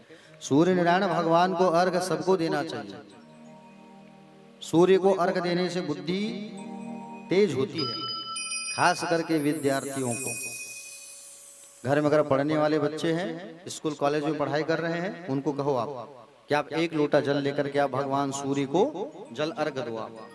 और जल जब भी डलवाओ तो उसको धार थोड़ा रुक के देना चाहिए। भगवान सूर्य को जब भी जल दो तो डालो तो थोड़ा ऐसे हिलाओ, धार को रोको, डालो रोको, ऐसा। शिव को जब जल चढ़ाओ तो धार टूटना नहीं चाहिए, सूर्य को जब जल चढ़ाओ तो धार टूटना चाहिए। और थोड़ा सा जल 2-4 बूंद बचने के बाद में हाथ में लेकर लोटा का जो जल है ना उसको बचा के ऐसा रगड़ो और कहो ओम घृणी सूर्याय नमः 12 बार, फिर उसको मस्तिष्क से ऐसा लगा लो, ठीक। भगवान सूर्य जो है, हमारे यहाँ 5 देवताओं की विशेष पूजा होती है, पंचदेव कहते हैं जिसे, ठीक है। पहला है गणेश, ठीक, दूसरा है सूर्य, तीसरा है शिव, चौथा है विष्णु और 5वां है भगवती माँ दुर्गा। इन 5 की विशेष पूजा होती है, ठीक है। नारायण के अवतार कौन है? राम और कृष्ण, इनकी पूजा तो करते ही हम, लेकिन 5 देवताओं का स्मरण बिल्कुल किया करो। घर से जब आप कहीं निकलते हो कहीं जाने के लिए, मान लो जाए आजकल अभी शादी का सीजन चल रहा है, आपको अगर लड़की देखने जाना है तो घर से निकलने के पहले, ठीक है, घर से निकलने के पहले इन 5 देवताओं का नाम लेकर के निकलो, आपको बिल्कुल सफलता मिलेगी। 5 देव कौन कौन से? गणेश, सूर्य, शिव, विष्णु और दुर्गा, ठीक। तो प्यारे भक्तगण, बृहस्पति जो है देवताओं के गुरु, एक बार इंद्र को साथ में लेकर के इंद्र और बृहस्पति दोनों जो है भगवान शंकर का दर्शन करने के लिए कैलाश पर्वत चले आए। कहाँ चले आए? कैलाश पर्वत। और कैलाश पर्वत जैसे ही जब आए तो भगवान शंकर ने सोचा, बोले इंद्र और बृहस्पति की परीक्षा लेना चाहिए, ये कौन से भाव से आ रहे हैं मेरे पास दर्शन करने के लिए, है ना। जब भी भगवान के मंदिर जाओ तो याद रखना कभी बड़े बन करके मत जाना, ठीक है। भगवान के मंदिर जब भी जाओ तो हमेशा दास बन करके जाना। क्या बन करके जाना? जोर से बोलो, दास बन करके जाना। भगवान के पास कभी भी भगवान से बड़ा बन करके नहीं जाना चाहिए। भगवान हम तो आपके चरणों के दास हैं, ऐसा कह करके भगवान के मंदिर जाना चाहिए। ठीक है। और ये दोनों जो है आ तो रहे थे, लेकिन इंद्र के मन में बहुत सारा अहंकार था। भगवान जो है उसी को देखने के लिए भगवान जो है क्या किए, दिगंबर का वेश बना लिया। भगवान शंकर ने साधारण रूप बना लिया, कोई नहीं पहचान पाया, है ना। चलो इनके मन की परीक्षा लेता हूं मैं। बोले आ रहे हैं दर्शन करने के लिए, तो मन का भाव कैसा है, ये विचार करने लगे। इनके मन का भाव कैसा है जरा मैं देखूं। तो भगवान के मंदिर जब भी जाओ तो कुछ कुछ बातों का ख्याल रखना चाहिए हमको। ठीक है। मंदिर पर जब भी जाओ तो जूता चप्पल पहन के नहीं जाना चाहिए। ठीक है। दूसरा, सवारी पर बैठ करके नहीं जाना। सवारी पर मतलब वाहन पे बैठ के नहीं जाना चाहिए, वाहन को थोड़े दूर पर ही रखना चाहिए। तीसरी बात, सिर ढक करके ना जाए। ठीक है। पुरुष माता लोग को तो सिर ढक के जाना चाहिए, पुरुष जो होते हैं उनको सिर ढक करके मंदिर नहीं जाना चाहिए। ठीक है। चौथा, मंदिर पर जाए तो किसी भी व्यक्ति को आप प्रणाम न करें, केवल भगवान को प्रणाम करना है आपको मंदिर में। वहां आपके सगे संबंधी मिल गए, काकी काका चाची चाचा बड़े भैया भाभी है, तो उनका पैर वहां मंदिर में छूते मत रहना, इससे भगवान कुपित होते हैं, नाराज होते हैं। ठीक। भगवान के मंदिर जब भी जाओ आप तो भगवान की तरफ पीछे करके मत बैठना मंदिर में, याद रखना। कई लोग देखना क्या होता है, जैसे मंदिर के बाहर चौरा रहता है तो चौरा के बाहर हम लोग क्या करते हैं, बैठ जाते हैं भगवान की तरफ पीठ दिखाते हुए। हमको नहीं बैठना चाहिए, इससे भी भगवान नाराज होते हैं। ठीक है। भगवान की तरफ पैर फैला करके नहीं बैठना चाहिए। ठीक है। पैर मोड़ लो। दूसरी बात, प्यारे भक्तगण, मंदिर जाओ तो आपको ऐश्वर्य सूचक आभूषण आदि श्रृंगार करके नहीं जाना चाहिए। खूब श्रृंगार करके मंदिर नहीं जाना चाहिए। आप जैसे नॉर्मल है वैसे ही जाया करो। मंदिर जब भी जाओ तो छाता लगा करके नहीं जाना चाहिए, इससे भी भगवान नाराज होते हैं। ठीक है। मंदिर जाओ तो छाता लगा करके भी आपको मंदिर नहीं जाना चाहिए। भगवान के मंदिर पर जाओ तो नील से रंगे हुए कपड़े पहन के नहीं जाना चाहिए। जैसे आप उजाला लगा के गए हो तो मंदिर मत जाना, नील लगाए हो तो मंदिर मत जाना, क्योंकि नील अशुद्ध होती है। नील की खेती होती है आसपास, और कहीं धोखे से आप वहां पैर रख दिए ना तो आपको नहाना पड़ेगा तुरंत, क्योंकि नील अशुद्ध होती है। ठीक है। प्यारे भक्तगण, नीले रंग का वस्त्र पहन करके नहीं जाना चाहिए भगवान का मंदिर। ठीक है। दूसरी बात, कंबल ओढ़ करके नहीं जाना चाहिए मंदिर। ठीक है। हाँ, भगवान के मंदिर पर जाकर के किसी की निंदा मत करना। ठीक। भगवान के मंदिर पर केवल भगवान की स्तुति करें और किसी की नहीं, केवल भगवान की स्तुति होना चाहिए। ठीक है। भगवान के मंदिर पर केवल भगवान की चर्चा करो, सांसारिक चर्चा नहीं। मान लो भगवान के मंदिर गए हो आप, शंकर जी के मंदिर, और वहाँ पड़ोसी मिल गई, अब पड़ोसी मिल गई तो आप चर्चा चालू कर दिए, भाई के का बताबे बहु कुमारे परेशान है कि नहीं। टाइम टाइम में भात सागने दहरान के खाली घूमेल चल रही, तिथि चल रही, मोबाइल में बिजी रही। हाँ, तो इधर उधर का बात नहीं करना है मंदिर में। ठीक है। भगवान के सम्मुख जब भी जाओ तो भगवान से ऊंचे स्थान, ऊंचे आसन पर नहीं बैठना चाहिए। इन अपराधों से बचने के लिए, इन अपराध को हमको नहीं करना, इन अपराधों से हमको बचना चाहिए, और तभी भगवान का हमको साक्षात दर्शन होगा। ठीक है। तो जब भी भगवान के धाम जाओ, आप भगवान के मंदिर जाओ तो दास बन करके जाना। देखो, हम भगवान के मंदिर जाते हैं पूजा करने के लिए, तो पूजा करने तो जाते हैं सब लोग शिव के मंदिर में, सब चढ़ाएंगे दूध दही चना दाल। अभी भी जो पशुपतिनाथ का व्रत आप लोग रखते हो तो जाते हो शिव जी के मंदिर, सब दीपक को छोड़ करके आ जाते हो, दूध दही ऐसे रहता है ना। तो प्यारे भक्तगण, अगर आप शिव जी के मंदिर जा रहे हो पूजा करने, तो पूजा करने के बाद सायंकाल जा करके मंदिर को सुंदर साफ भी करना चाहिए।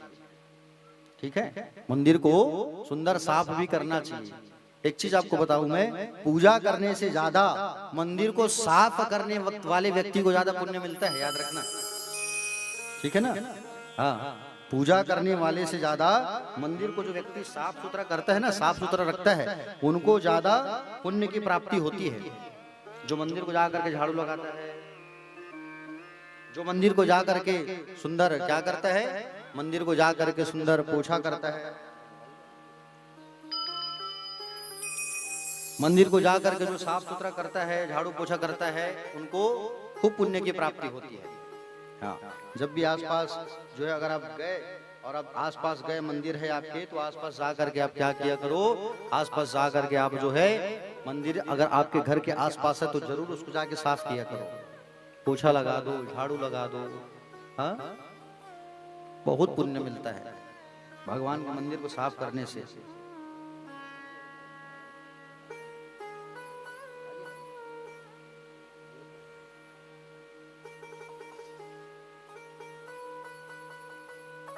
तो प्यारे भक्तगण, मंदिर को साफ सुथरा अवश्य रखना चाहिए।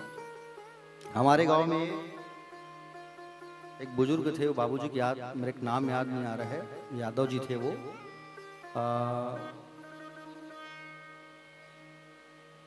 अक्सर वो हनुमान जी के मंदिर में जाके झाड़ू लगाया करते थे। मैं देखता था जो संतोष चाचा हैं, संतोष यादव जी, उनके पिताजी का नाम मेरे को याद नहीं आ रहा है, शायद उनके पिता, हाँ, गेंदू राम जी है ना, गेंदू राम ये नाम था उनका। मैं अक्सर उनको देखता था, वो बिल्कुल मंदिर पर जा करके हनुमान जी का जो मंदिर है उसको अक्सर वो झाड़ू लगाते थे। याद रखना, वो पूजा नहीं करते हैं, वो अलग चैप्टर है, लेकिन जाके वो मंदिर को झाड़ू लगाते थे, मैं देखता था अक्सर। शायद अब वो संसार में नहीं है। तो प्यारे, वो इतना पुण्य इकट्ठा कर लिए थे, इतना पुण्य इकट्ठा कर लिए थे, झाड़ू लगा लगा के पूछो मत, है ना। तो आसपास मंदिर है, अगर वहां कोई गुटखा खा के भी थूक दिया है, उसे भी साफ किया करो जाके। आज बड़ी गंभीर स्थिति बनी हुई होती है कि लोग मंदिर के पास तो बैठते हैं, लेकिन मंदिर के पास बैठ के पच थूकने का काम करते हैं गुटखा खा के। ये बड़ी गंदी बीमारी है हमारे यहाँ। हाँ? तो प्यारे, आप वहाँ बैठो ठीक है, लेकिन वहाँ थूको मत, वहाँ गुटखा का पाउच मत फेंको। ये सबको हमको ध्यान देना चाहिए प्यारे। मंदिर के पास शुद्धता होना चाहिए, ठीक है, इसका विशेष ख्याल रखना। आगे चलते हैं कथा में। तो बृहस्पति और इंद्र जब दोनों आए और दोनों जैसे ही पहुंचे, तब भगवान शंकर जो है एक ब्राह्मण का रूप बना करके द्वार पर खड़े हो गए, दिगंबर रूप में। इंद्र ने कहा, बोले तुम कौन हो, कसत्वम भू, कहां से आए हो, तुम्हारा नाम क्या है। तो वो चुप थे, कुछ नहीं बोले। इंद्र ने कहा, अरे बताओ क्या बोल रहे हो तुम, कुछ बोलते नहीं हो, मैं पूछ रहा हूं तुमसे, भगवान शंकर है कि नहीं कैलाश में। वो तपस्वी के वेश में जो था वो भगवान शंकर ही था, और उसने कुछ भी नहीं कहा, वो चुपचाप थे, मौन खड़े हुए थे। अरे हम आपसे कुछ पूछ रहे हैं, भगवान शंकर है कि नहीं, बिल्कुल चुप बैठे हैं। इंद्र बार बार पूछ रहा है, तुम कुछ बोलते क्यों नहीं, तुम कुछ बोलते क्यों नहीं, चुपचाप मौन होकर के खड़ा है। इंद्र के बार बार पूछने पर भी जब उसने कुछ जवाब नहीं दिया, तो प्यारे भक्तगण, इंद्र को गुस्सा आ गया। और याद रखना, संत दरस को जाइए तजी ममता अभिमान, अभिमान लेकर के कभी मत जाना संतों के दरस के लिए। जब जाओ तो अहंकार को त्याग करके जाना। अब इंद्र को अहंकार आ गया, क्रोध आ गया, और इंद्र जो है उस व्यक्ति के ऊपर अपने वज्र को निकाल करके उस दिगंबर को मारने के लिए हाथ में वज्र उठा लिया। उसी समय भगवान शिव ने इंद्र का हाथ स्तंभित कर दिया। इंद्र का हाथ आगे ही नहीं बढ़ा, ऐसा रोक दिया भगवान शंकर ने। ब्रह्मा जी अपनी शक्ति से जान गए, ये कोई दूसरा नहीं, भगवान शंकर ही है। इंद्र ये कोई साधारण नहीं, भगवान शंकर ही है, चरणों में झुक के प्रणाम करो। इंद्र जो है चरणों में झुक गए और उनकी स्तुति करना चालू कर दिया, उनका प्रणाम करना चालू कर दिया। इसने इंद्र ने, नमो देवादिदेवाय महादेवाय चात्मने महेश्वराय प्रभवे त्र्यंबकाय प्रदिने, हे प्रभु, बोले हमारी अपराध को क्षमा करो, आप हमसे बहुत बड़ी गलती हो गई है प्रभु, हम आपको पहचान नहीं पाए, हमारे अपराध क्षमा कर दो, क्षमा कर दो।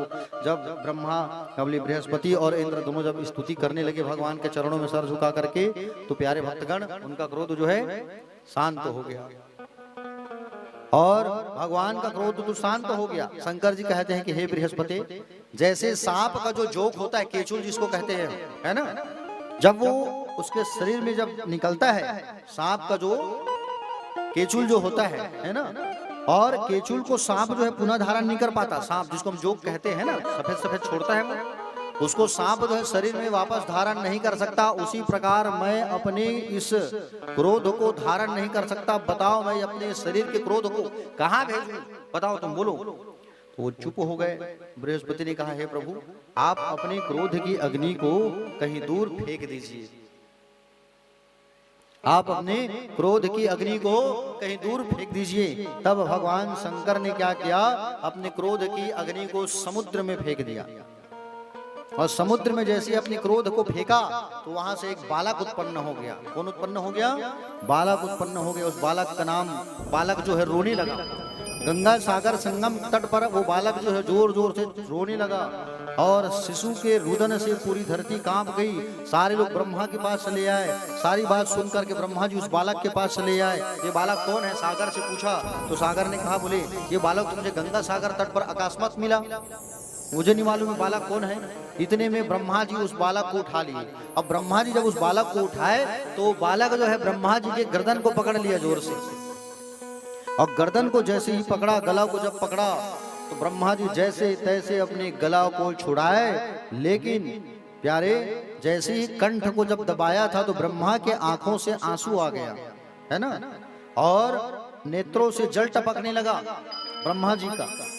इसलिए ब्रह्मा जी ने सागर से कहा, बोले सागर, इस बालक का नाम, बोले मेरे आंखों से जल की धार टपकने लगी जब इसने मुझे पकड़ा, तो इसका नाम होगा जालंधर। क्या नाम होगा?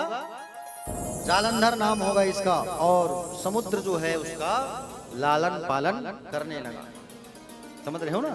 सागर जो है उस बालक का लालन पालन करने लगा।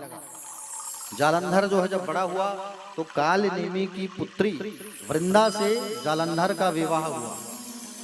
और वृंदा जो है प्यारे बहुत बड़ी पतिव्रता नारी थी। वृंदा जो है खूब पतिव्रता नारी। जालंधर के सभा में एक बार जालंधर जब बैठा था तो प्यारे भक्तगण वहां पर नारद जी पहुंचे जालंधर के पास। जालंधर खूब शक्तिशाली, भगवान शंकर के जैसा दिखता था, लेकिन ये दुष्ट प्रवृत्ति का था। जालंधर जो है राक्षसों का साथ देने वाला। जब उसको मालूम चला कि बोले तीनों लोकों में मुझसे कोई नहीं है, और समुद्र से जितना रत्न जो निकला समुद्र मंथन में सारे देवता ले गए। मेरी बहन इस समय नारायण के पास है, समुद्र से निकली है माँ लक्ष्मी जो है, मेरी बहन नारायण के पास है। ऐसा कहा करके विष्णु भगवान से युद्ध करने चला गया और विष्णु भगवान से खूब युद्ध किया। तो भगवान विष्णु ने शिव पुत्र समझ करके और लक्ष्मी का भाई समझ करके उसको छोड़ दिया। भगवान शंकर ने कहा वरदान मांगो। तो जालंधर ने कहा कि आप मेरी बहन के साथ आप मेरे यहाँ निवास करो। तो भगवान नारायण लक्ष्मी मैया को लेकर के जालंधर के घर पर रहने लगे। इधर जालंधर के पास एक दिन नारद जी पहुंच गए और नारद जी आकर के कहे कि बोले जालंधर, तुम बोले तीनों लोगों के स्वामी तो बन गए हो, त्रिलोकी पति तो बन गए हो, लेकिन तुम्हारे पास सुंदर स्त्री नहीं है। अरे संसार की सुंदर स्त्री तो भोलेनाथ के पास है, अभी तुम्हारे पास नहीं है। नारद जी इतना कहा करके वहां से चले गए। ये जालंधर जो था अपने गण, समझ रहे हो ना, अपने गण को भेजने लगा। अपना जो गण है राहु, तो राहु को ये भेजता है कहाँ, जाओ तुम कैलाश, और कैलाश जा करके तुम जो है भगवान शंकर के पास जाकर सोचना तो शंकर जी को कि बोले उनकी जो सुंदर पत्नी है उस सुंदर पत्नी को हम लेंगे, और जा करके बोलो कि सारा चीज छोड़ करके अपनी पत्नी हमें दान कर दे। ये जाके सूचना दो तुम। तो राहु गया। राहु जो है जैसे ही भगवान शंकर ने के पास जब पहुंचा तो कहा कि बोले हे भोलेनाथ, बोले मैं जालंधर का दूत हूं और मैं जालंधर का सूचना लेकर के आया हूं।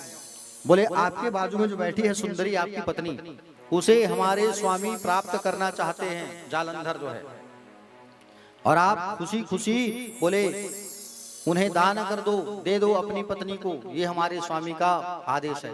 उसी समय भगवान शंकर को क्रोध आया। शंकर जी को जब क्रोध आया तो भगवान शंकर के भ्रिकुटी से, भगवान शंकर के भ्रिकुटी से एक गण पैदा हो गया। समझ रहे हो ना, एक गण जो पैदा हुआ तो प्यारे भक्तगण जैसे एक गण जो पैदा हुआ भगवान शंकर के भ्रिकुटी से, और उस गण ने, वो गण जो है राहु को खाने के लिए दौड़ा। चलो भगवान शंकर आ रहे हैं, एक बार ताली बजा दीजिए।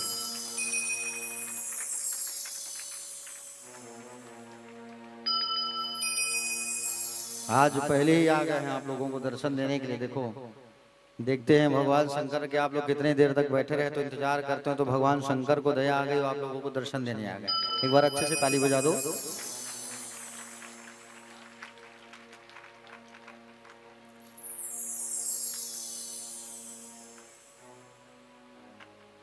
और भगवान शंकर आए हैं हमारे बीच, और इसी बीच हमारे बीच पंडित श्री नीरज शर्मा जी भी आए हुए हैं काशी से, तो आप भी आइए। एक बार ताली बजा दो नीरज महाराज।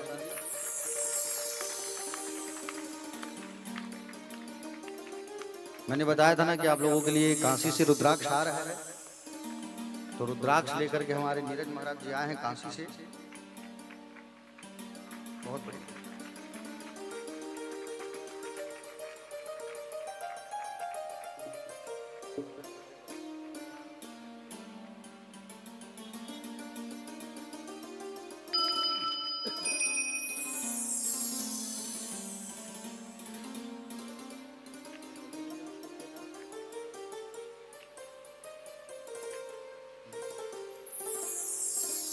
तो प्यारे भक्तगण,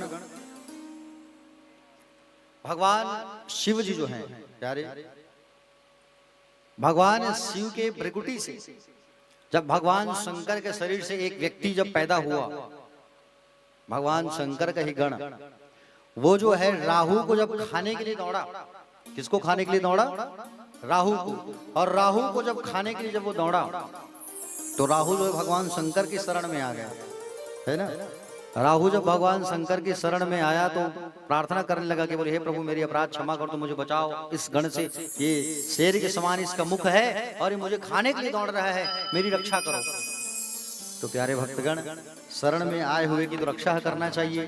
भगवान शंकर ने राहु से बोले, उस गण से कहा कि बोले तुम इसको छोड़ दो, ये हमारी शरण में आया हुआ है, इसलिए इसको आप जो है दंड मत दो, ऐसा सुंदर कहने लगे। ठीक है ना।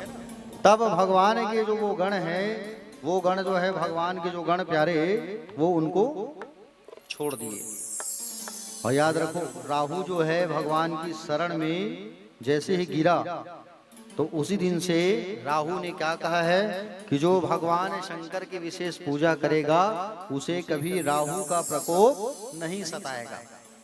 इसलिए आप जो है जरूर भगवान शंकर की विशेष पूजा किया करो, ठीक है, ताकि आपको राहु का दशा कभी नहीं सताएगा।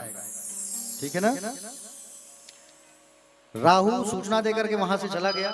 अब वो जो गण था उसने कहा कि बोले प्रभु मुझे बहुत भूख लग रही है और आपने मेरे आहार पर विघ्न डाला, मैं क्या करूं, मुझे बहुत भूख लग रहा है। भगवान शंकर ने कहा कि तुम जो है अपने ही शरीर को, अपने हाथ पैर को खा लो। तो भगवान के शरीर से जो वो गण पैदा हुआ था वो अपने ही शरीर को खाने लगा। हाथ पैर सबको खा लिया, केवल सिर बचा था।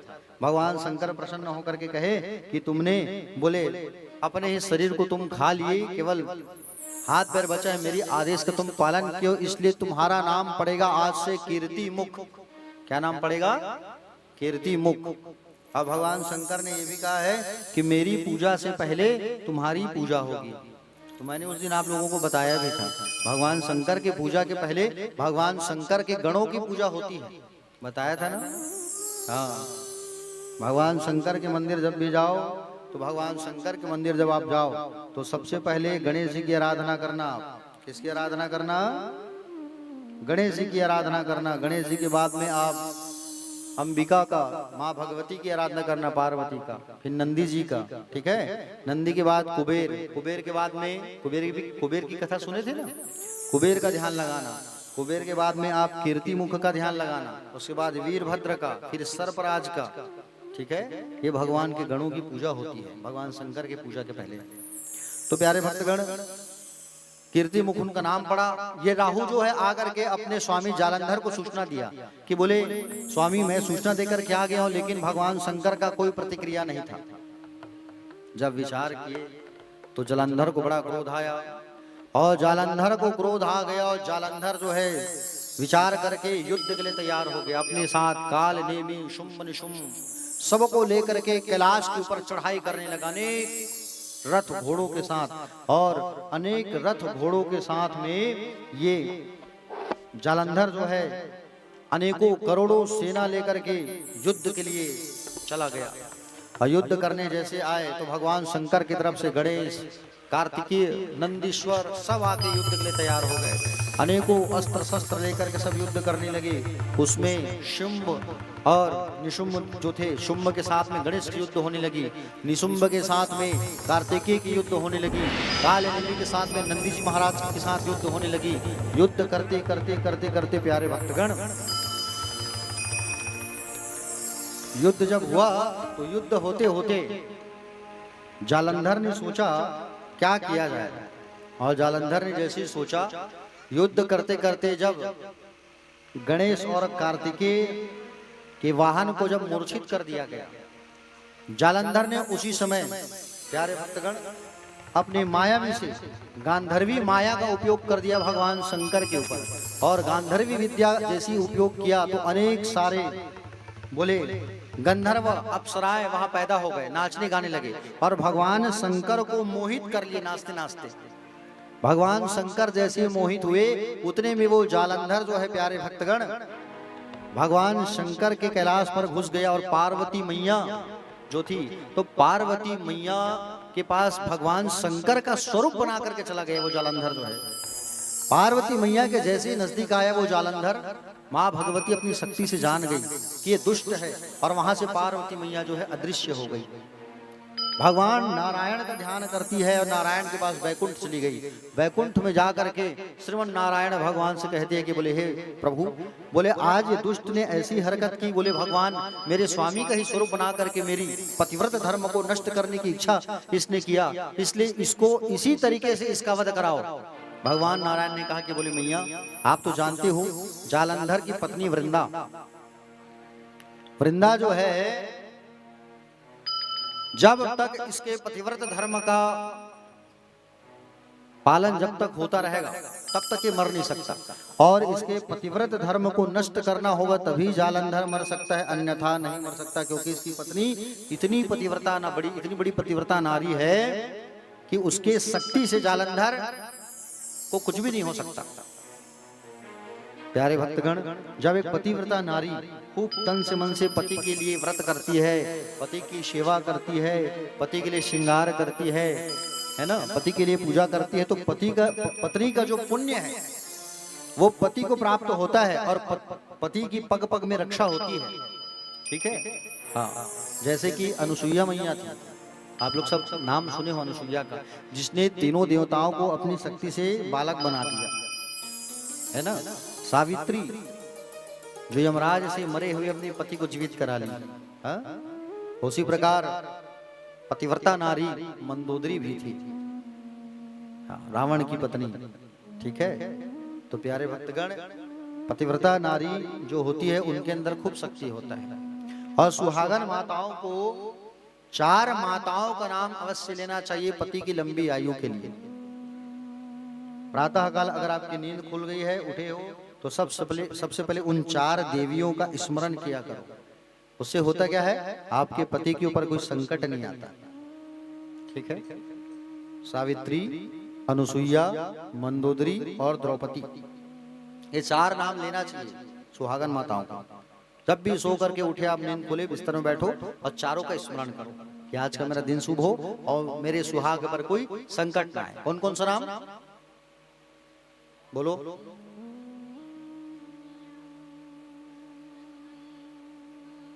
हाँ, बहुत बढ़िया, चलो याद हो गया कम से कम। सावित्री, अनुसुईया, मंदोदरी और द्रौपदी, ये 4 नाम अवश्य लेना चाहिए। तो वृंदा के सतीत्व को नष्ट करने के लिए प्यारे भगवान नारायण विचार करने लगे। उसी दिन वृंदा ने स्वप्न देखा। वृंदा मैया ने क्या स्वप्न देखा कि अपने भवन के उद्यान में अद्भुत रूप धारण कर निवास कर रही है। उनके जो पति हैं, उनके पति के शरीर में तेल लगा है और उनके पति के साथ सियार उल्लू जा रहे हैं। मेरे पति गले में काले रंग का पुष्प धारण किए हैं, ऐसा अशुभ सपना देखती है वृंदा मैया। सुबह उठ करके अपने कमरे में उथल पुथल होने लगी वो। और कमरे में जब उथल पुथल होने लगी, उसी समय अपनी सखियों को लेकर के उद्यान की तरफ घूमने चले गए। चलो मन हल्का हो जाएगा, बगीचे में जाके घूमने लगी, भ्रमण करने लगी तुलसी मैया, वृंदा मैया जो है। और वृंदा जो है जा करके जैसे ही जब भ्रमण करने के लिए निकलती है, तब वहां पर उसने क्या देखा प्यारे भक्तगण, जैसे ही प्रातः काल भ्रमण के लिए जब निकलती है, तब उसने देखा उद्यान में दो राक्षसों को देखा, जो बड़ा भयंकर, जिनका मुख जो है अत्यंत भयानक था। दो राक्षसों को देखा। सुबह जब घूमने गई तो डर गई, डर के कारण भागने लगी। उसी स्थान पर भगवान नारायण एक मायावी मुनि का रूप बना करके बैठे हुए थे। उस मुनि की शरण में चली गई और कही मेरी रक्षा करो, मेरी रक्षा करो। तो भगवान ने इशारा किया तो वो दोनों राक्षस वहां से चले गए। अब वृंदा को थोड़ा सुकून मिला कि मेरी रक्षा कर रहे हैं। उसी समय दो बंदर आकाश की तरफ से आकर के सिर दिखा रहे थे। दो बंदर, भगवान ने उनको इशारा किया यहाँ से जाओ। उसी समय वृंदा कहती है कि बोले हे स्वामी, आप मेरी रक्षा किए हो, आप अपनी शक्ति से ये बात बताइए कि अभी मेरे पति शिव जी के साथ युद्ध करने गए, उनकी क्या स्थिति है। जैसे ही पूछती है तो उतने में प्यारे भक्तगण वो दो बंदर जालंधर का हाथ और सिर को लेकर के पहुंच गए। और इस दृश्य को देख करके वृंदा मूर्छित हो गई, मेरे पति की मृत्यु हो गई करके। जैसे ही होश आया तब उसने उस मायावी मुनि अर्थात नारायण से फिर प्रार्थना की, बोले हे प्रभु आप मेरे इस पति को जीवित कर दो। भगवान उस मायावी मुनि ने कहा देखो मरा हुआ व्यक्ति कभी जीवित नहीं हो सकता, लेकिन तुम मेरी शरण में आई हो इसलिए मैं जरूर तुम्हारी रक्षा करूंगा। ऐसा कहा करके उसके पति को जीवित कर दिया। और उसके पति को जीवित कर दिया और उसके साथ में वो प्रसन्न हो गई। प्रसन्न होकर के काम के वशीभूत हो गई और उसके साथ में रमण करने लगी। और जालंधर के रूप में वहां कौन थे? जालंधर के रूप में वहां पर भगवान विष्णु ही थे, जो उनके साथ विहार करने लगे।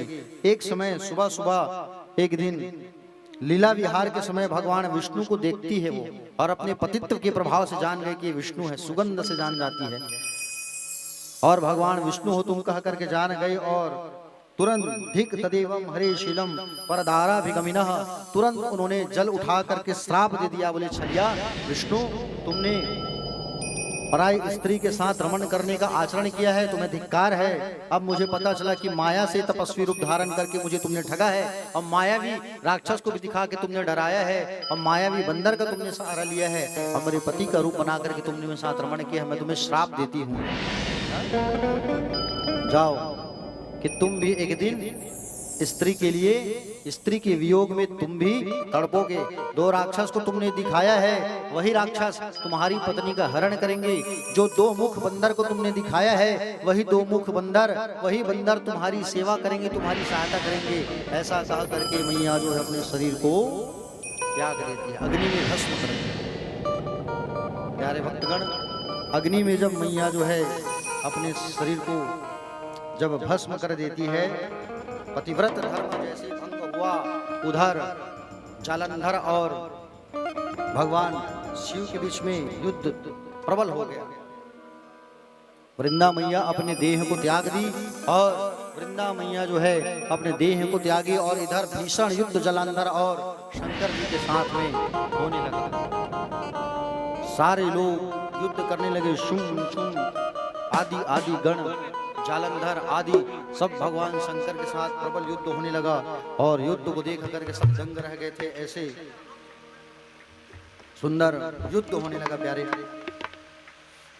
और उसी समय युद्ध जब हो रहा था, जब वृंदा का सतीत्व नष्ट हुआ, भगवान के बीच में युद्ध प्रारंभ हो गया।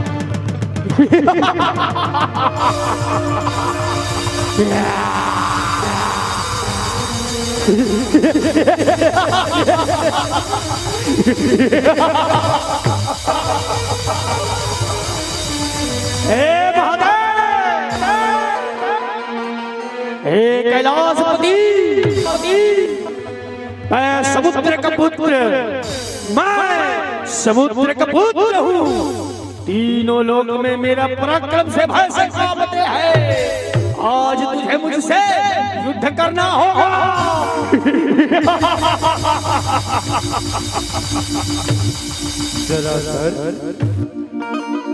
परिक्रम बिना विवेक के विनाश बन जाता है। अहंकार ने तुझे अंधा कर दिया है। अब भी समय है, अपने मार्ग से लौट जा जालंधर। क्या कहा भागे? अधर्म अहंकार नहीं बहावे। यह मेरा अधिकार है। अधिकार यदि अधर्म पर होता तो यह शक्ति मुझे नहीं मिलती। यह शक्ति मुझे कैसे मिलती? आज या तो तू जीतेगा या जलंधर अमर सिद्ध होगा।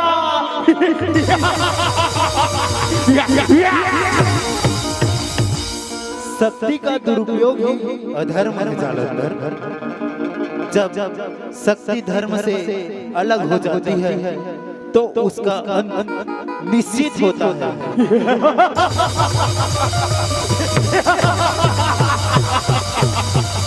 तो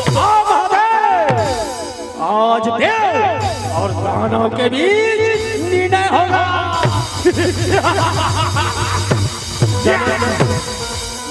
ये युद्ध तेरे अंत के लिए नहीं, धर्म की स्थापना के लिए है। ओम नमः शिवाय।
बोलिए महाकाल जी महाराज की हर हर।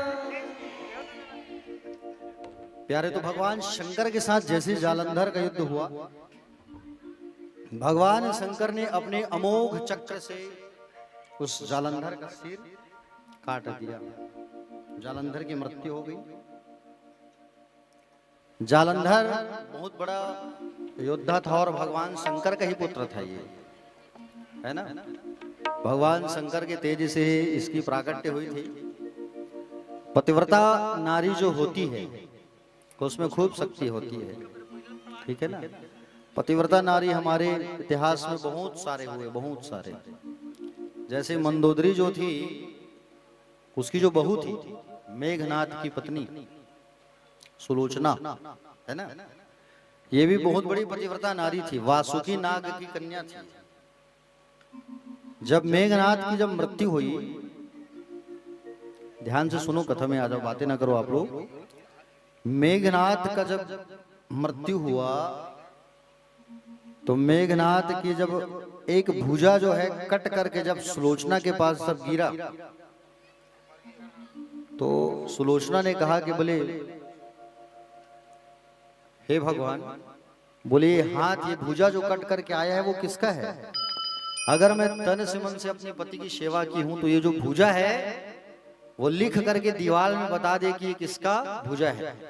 तो इतना सतीत्व था, हंस सकता है? राम जी ने कहा, बोले ऐसे तीखे वचन भाषण तुम सुलोचना को मत दो, सुग्रीव, अच्छी बात नहीं है, नारी का सम्मान करना चाहिए।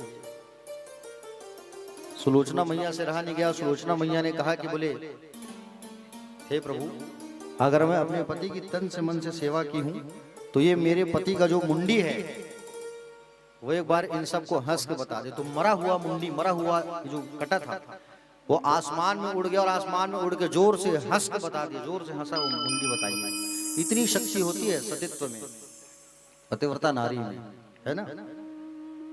तो प्यारे भक्तगण, वृंदा मैया का जहां शरीर जो है अग्नि में प्रविष्ट हुआ, वृंदा मैया के शरीर का जहां पर राख पड़ा हुआ था, वहां पर भगवान शंकर, भगवान विष्णु जो है आए और वहां पर रोने लगे वृंदा के कारण कि मैंने इसका सतीत्व भंग कर दिया। प्यारे भक्तगण, भगवान शिव के आदेश से तीनों देवियों ने, लक्ष्मी, पार्वती, सरस्वती, इन तीनों ने उस राख में, वृंदा मैया की राख में 3 बीज बोया, 3 बीज वहां पर उस राख में डाल दिया। और जैसे ही 3 बीज जब वृंदा के चिता में जब डाला गया तो तीनों बीज से सुंदर पौधा उत्पन्न हो गया। जो बीज मां सरस्वती ने डाला था उससे धात्री का वृक्ष उत्पन्न हो गया। धात्री किसको कहते हैं? आंवला को, ठीक है। आंवला का वृक्ष जो है उत्पन्न हो गया। इसलिए आंवला का जो वृक्ष होता है उसको नहीं काटना चाहिए, बुद्धि का नाश होता है ना। सरस्वती मैया ने जो बीज डाला उससे आंवला धात्री का वृक्ष उत्पन्न हुआ। जो लक्ष्मी जी ने बीज डाला वो मालती नाम से पौधा वहां पर निकला, और जो पार्वती जी ने बीज डाला वो तुलसी के रूप में प्राकट्य हुई उसी चिता से। मालती जो है, मालती लक्ष्मी जी से ईर्ष्या करती थी, इस कारण गर्हित नाम से इस पृथ्वी पर विख्यात हुई।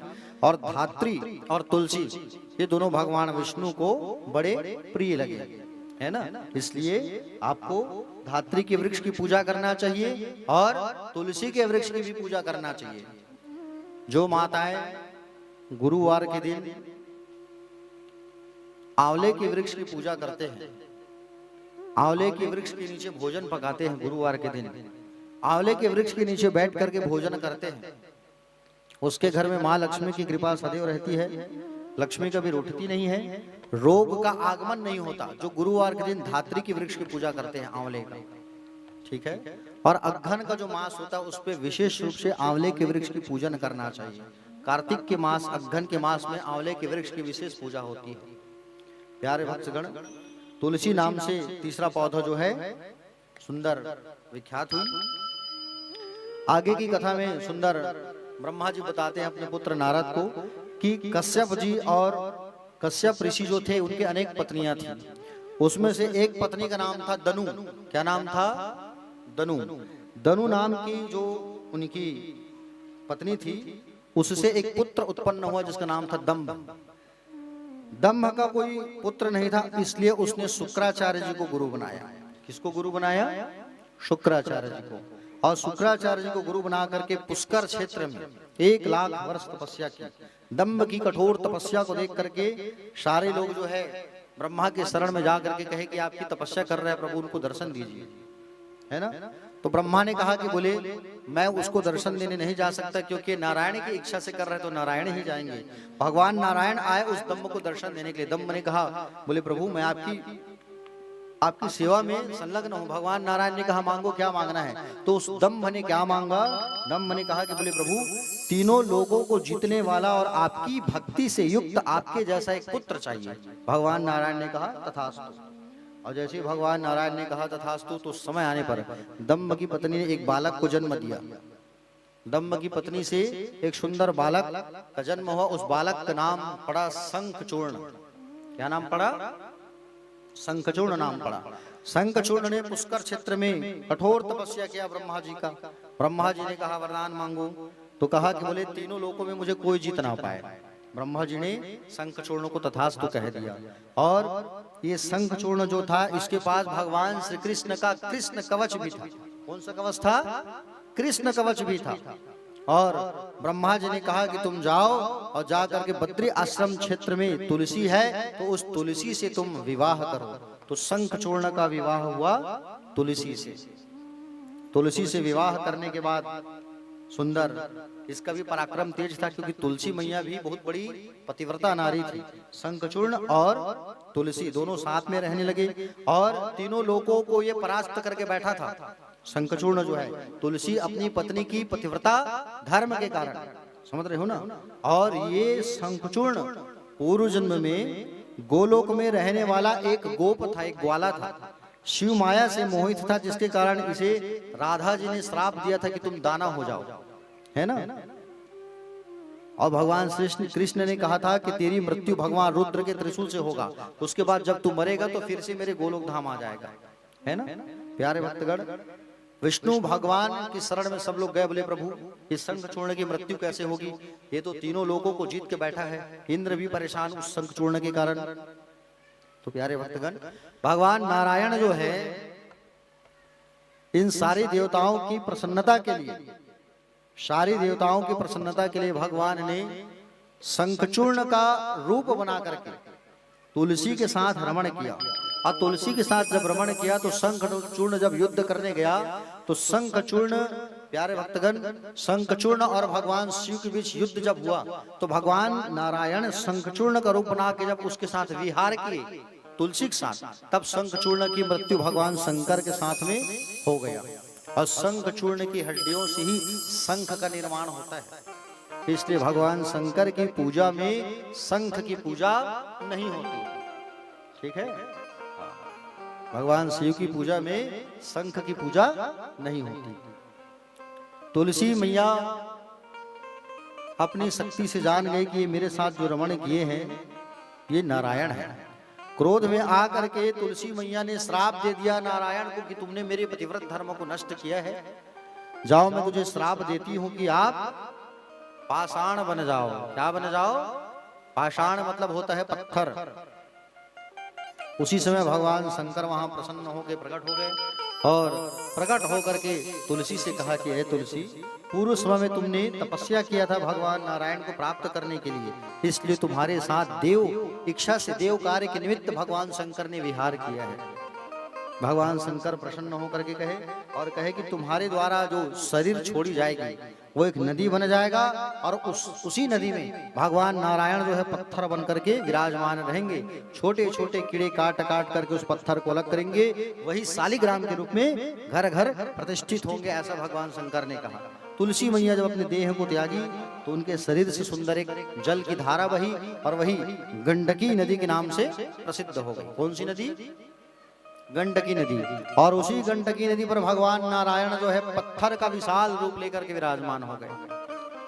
छोटे छोटे कीड़े उस पत्थर को काट काट के अलग करने लगे, वही जो है शालिग्राम के रूप में आज हम सबके घर में विराजमान है। ठीक है प्यारे भक्तगण, आज भी गंडकी नदी कहाँ है? नेपाल में। कहाँ है? जोर से बोलो। हाँ, नेपाल में। और नेपाल में अगर आप जाओगे और जाने के बाद जैसे नेपाल जब जाओगे तो वहां हरे भरे तुलसी को जब लेकर के आप जाओगे और उस नदी में ऐसा डालोगे हरे भरे तुलसी को गंडकी नदी में, तो नीचे से शालिग्राम जी निकल करके आते हैं और उस तुलसी के पत्ते में चिपक जाते हैं। वही ओरिजिनल शालिग्राम जी होता है। ठीक है, क्या होता है?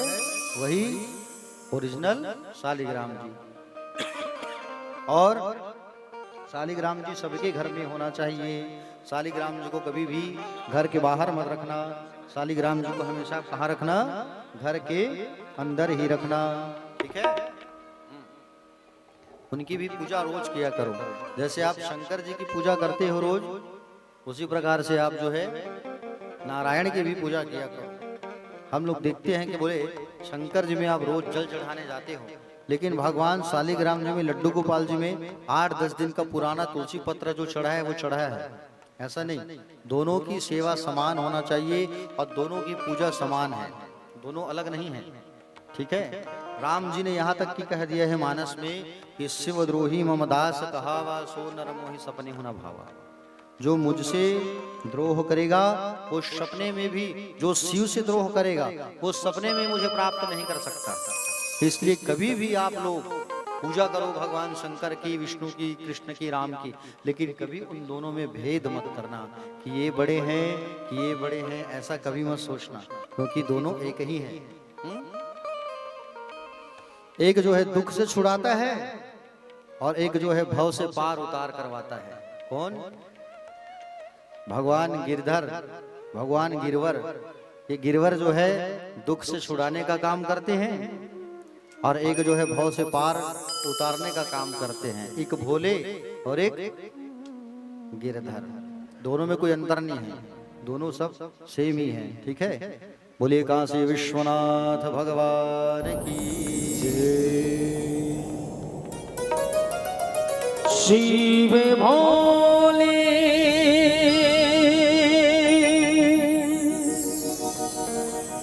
और गिरधारी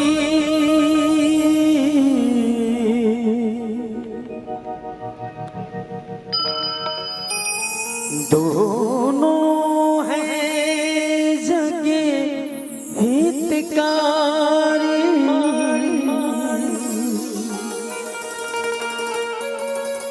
अंतर क्या दोनों की प्रेम में बोलो। अंतर क्या दोनों की प्रेम में बोलो।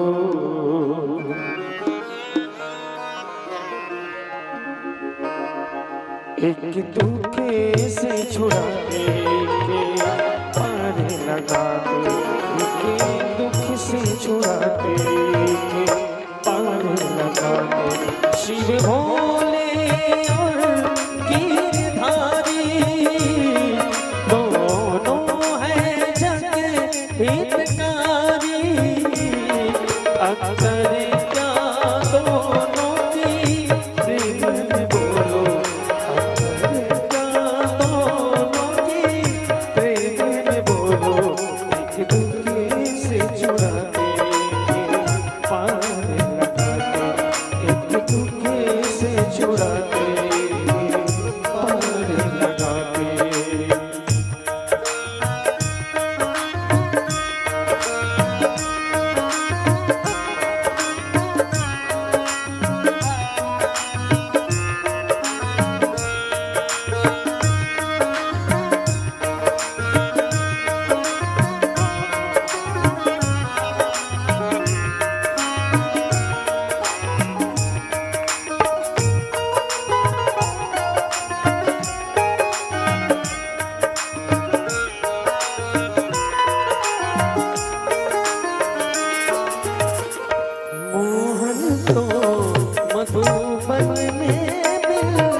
एक पहले है पीतांबर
द्रौपदी की सुन तेरे कन्हैया आकर चीर बढ़ाए।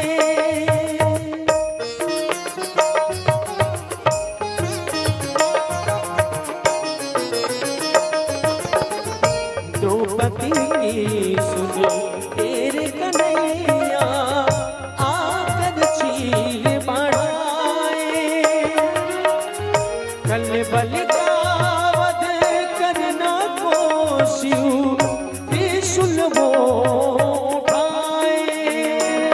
एक चक्र सुदर्शन धारी, एक भोले है भंडारी। अंतर क्या दोनों की प्रेम बोलो, अंतर क्या दोनों की प्रेम बोलो। जगपति बुलाते दोनों दौड़ चले आते, जगपति बुलाते दोनों दौड़ चले आते। शिव भोले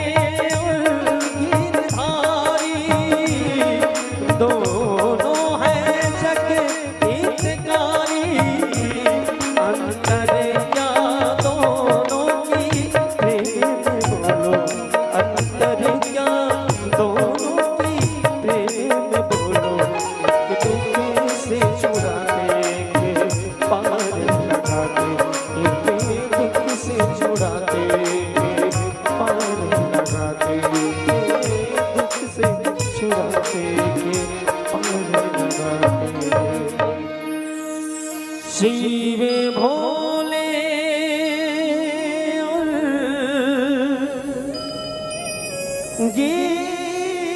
गिरधारी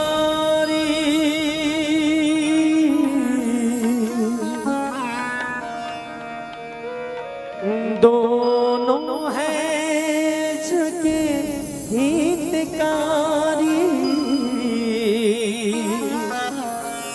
अंदर क्या दोनों की प्रेम में बोलो, अंतर क्या दोनों की प्रेम में बोलो। एक दुख से छुड़ाते के पार लगाते। बोल शिव शंकर भगवान की जय। हरे हरे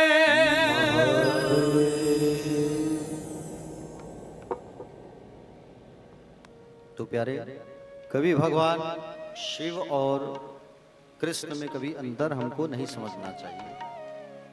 एक दुख से पार कराते हैं और एक भव से पार उतारते हैं। चीज दोनों एक ही है, नाम अलग है लेकिन चीज एक ही है। शिव के बिना राम की भक्ति नहीं मिल सकती और राम की भक्ति बिना कृष्ण की भक्ति नहीं मिल सकती। एक समय की बात है, भगवान शिव और माता पार्वती काशी में विहार कर रहे थे। अचानक विहार करते करते भगवान शंकर के दोनों आंखों को मां पार्वती बंद कर देती है और जैसे ही बंद करती है तो उसी समय पूरे और जैसे ही माथा से जब पसीना टपका तो प्यारे भक्तगण उसी समय एक बड़ा भयंकर बालक वहां उत्पन्न हो गया। बड़ा भयंकर बालक उत्पन्न हो गया उसी समय और वो बालक जो है विकराल मुख का था, है ना, बड़ा भयंकर मुख का था। एक बार हिरण्याक्ष जो है पुत्र प्राप्त करने के लिए भगवान शंकर के पास जब आया था तो भगवान शंकर ने उसी पुत्र को हिरण्याक्ष को दे दिया, हिरण्यकश्यप का भाई, जो भगवान के शंकर के पसीने से उत्पन्न था। बड़ा होकर के उसका नाम पड़ा अंधक। क्या नाम पड़ा? अंधक। अंधक नाम क्यों पड़ा? क्योंकि पार्वती मैया ने भगवान शिव के आंखों को बंद कर लिया था, संसार में अंधेरा छाया था, उसी समय उस बालक का जन्म हुआ, इसलिए उसका नाम था अंधक, है ना।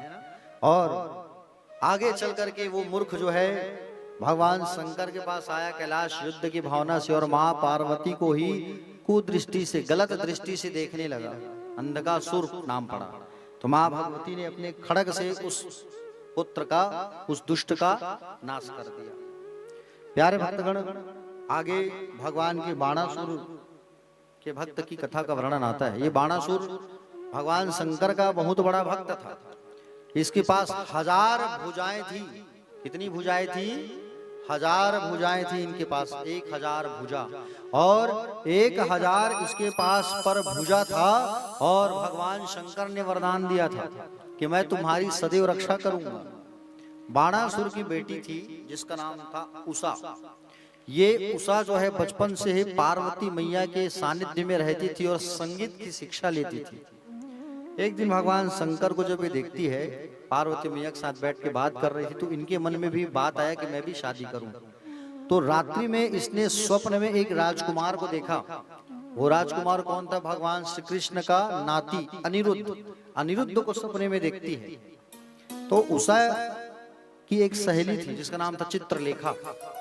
उस चित्रलेखा के पास ये शक्ति था कि वो बैठ करके जिसका भी चित्र बनाए उसको प्रकट करने की शक्ति थी उसमें।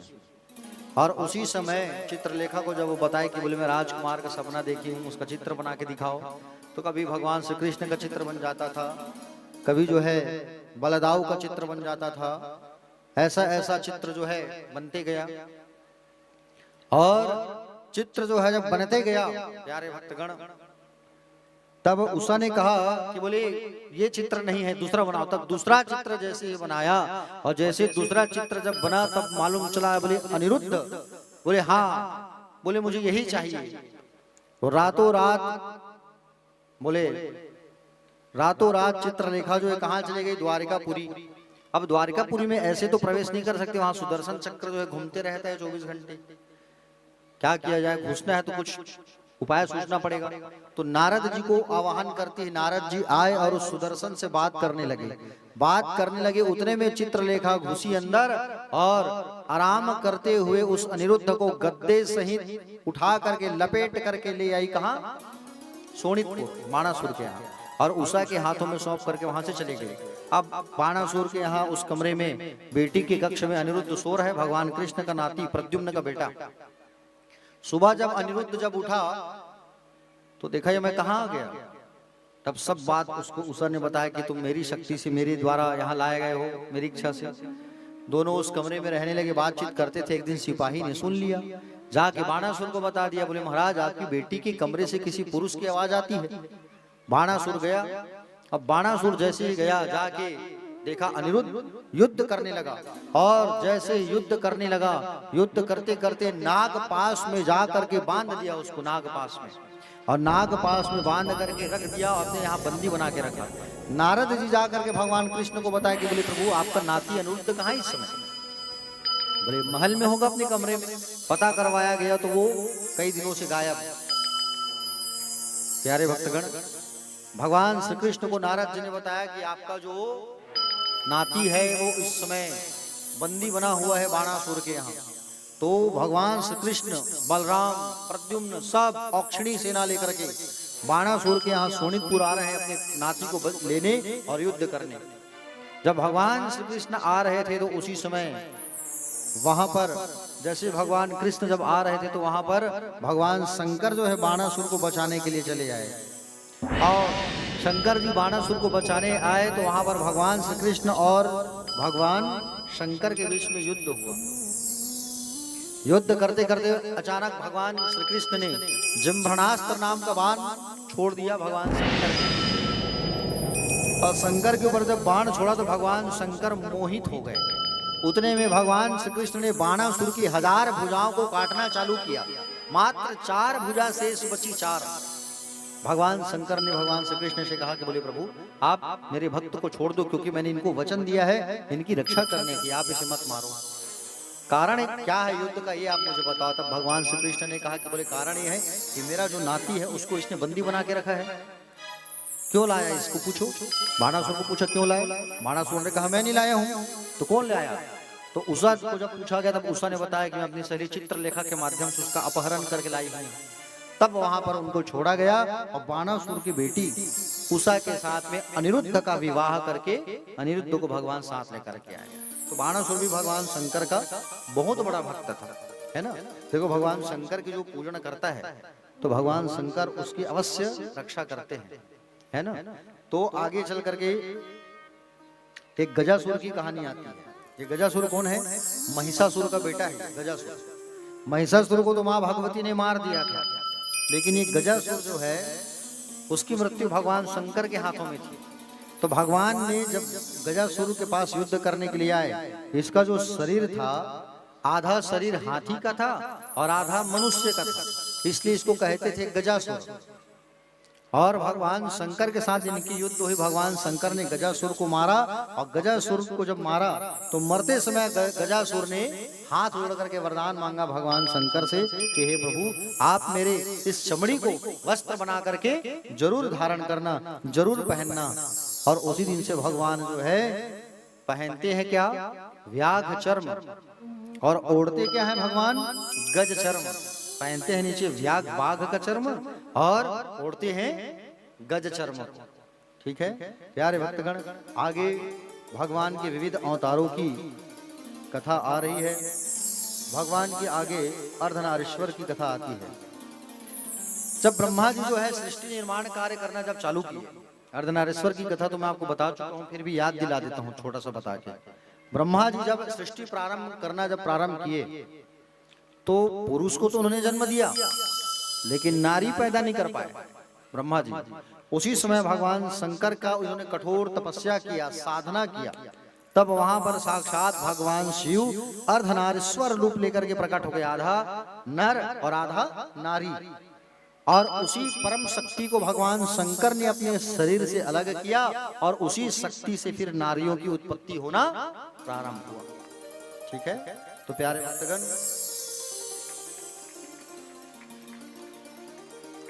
भगवान शंकर के रूप में जब अर्धनारीश्वर जब प्रकट हुए तो अर्धनारीश्वर नारी के रूप में अलग हुई और ब्रह्मा जी को आशीर्वाद दिए। बाद में वही अर्धनारीश्वर जो स्वरूप भगवान शिव में फिर से समा गया। प्यारे भगवान का जब जब अवतरण होता है, जब तक व्यास आते हैं, जब जब कल्प परिवर्तन होता है, तब तक भगवान शंकर का एक अलग अवतार होता है। 28 कल्प तक के व्यास और शिव अवतारों का वर्णन है।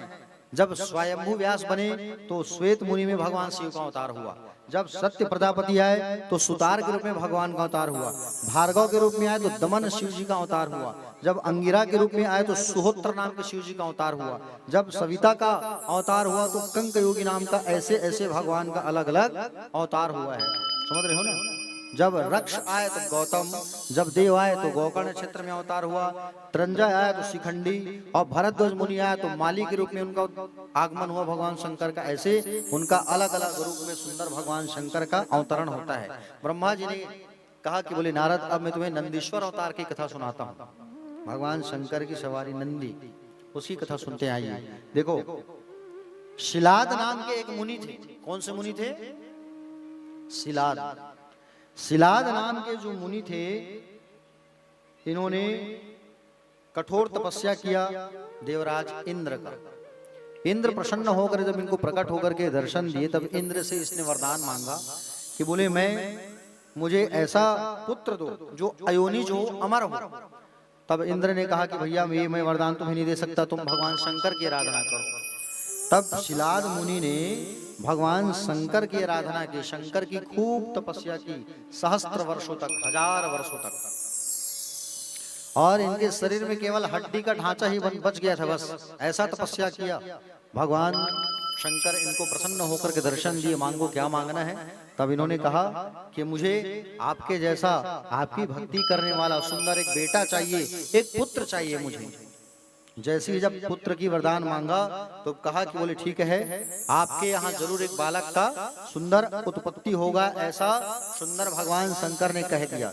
प्यारे भक्तगण, शिलाद मुनि ने यज्ञ किया आगे चल करके। उसी यज्ञ से एक सुंदर बालक का आगमन होता है। यज्ञ से, अग्नि से एक सुंदर बालक उत्पन्न हुआ।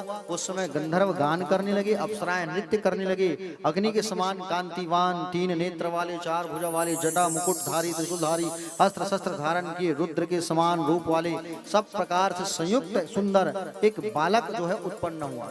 बालक को देख करके सब आनंद मनाने लगे, इसलिए उसका नाम रखा गया नंदी। क्या नाम रखा गया? नंदी नाम रखा गया। शिलाद मुनि ने उस बालक का सुंदर यज्ञोपवीत संस्कार के 5 वर्ष में एक दिन की बात है, मित्र नाम के देवता और वरुण देवता ये दोनों शिलाद मुनि के आश्रम आए। और जब शिलाद मुनि के जब आश्रम आए तो शिलाद मुनि ने अपने बच्चे को नंदी को आशीर्वाद जाओ लेना ऐसा कहा करके प्रणाम करवाया। अब प्रणाम करवाने के लिए जैसे भेजा, जब प्रणाम करने जब आए नंदी जी महाराज जैसे प्रणाम करने आए, तब वरुण देव ने क्या कहा कि बोले 1 वर्ष में तुम्हारी बालक की मृत्यु हो जाएगी। 1 वर्ष में नंदी की मृत्यु हो जाएगी। कितने वर्ष में? 1 वर्ष में।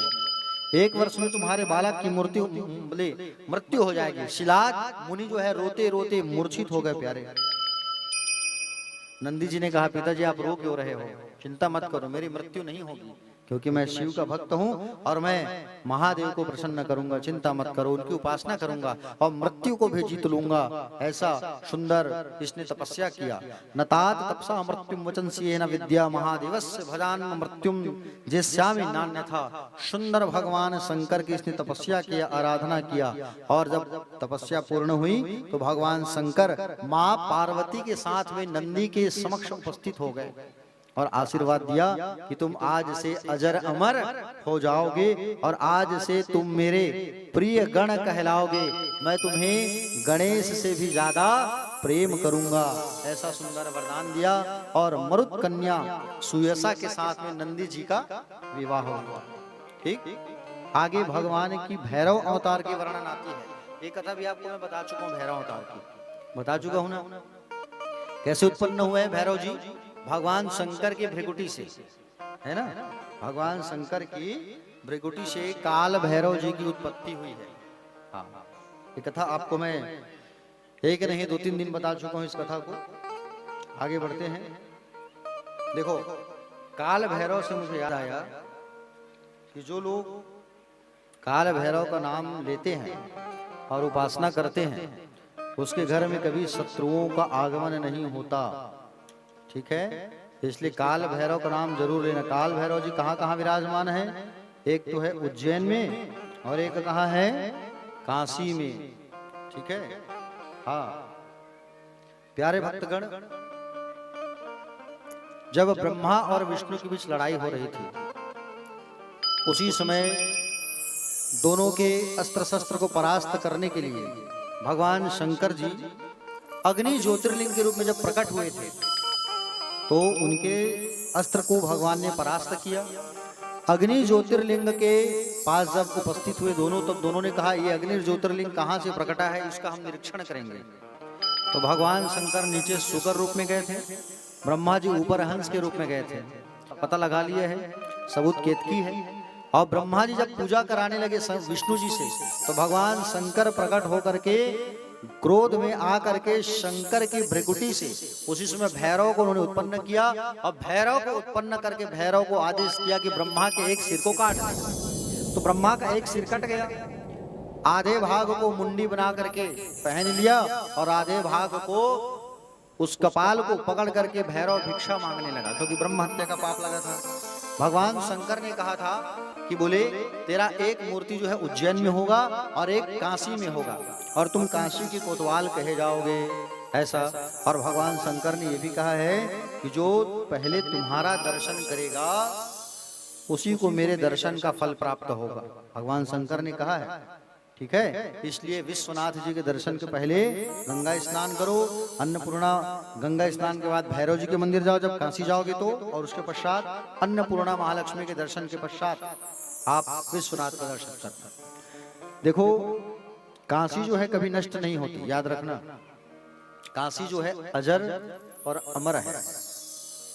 मैं चीज पहले भी आपको बता चुका हूँ। ठीक है, देखो रही बात काल भैरव की, तो काल भैरव जी जो महाराज हैं,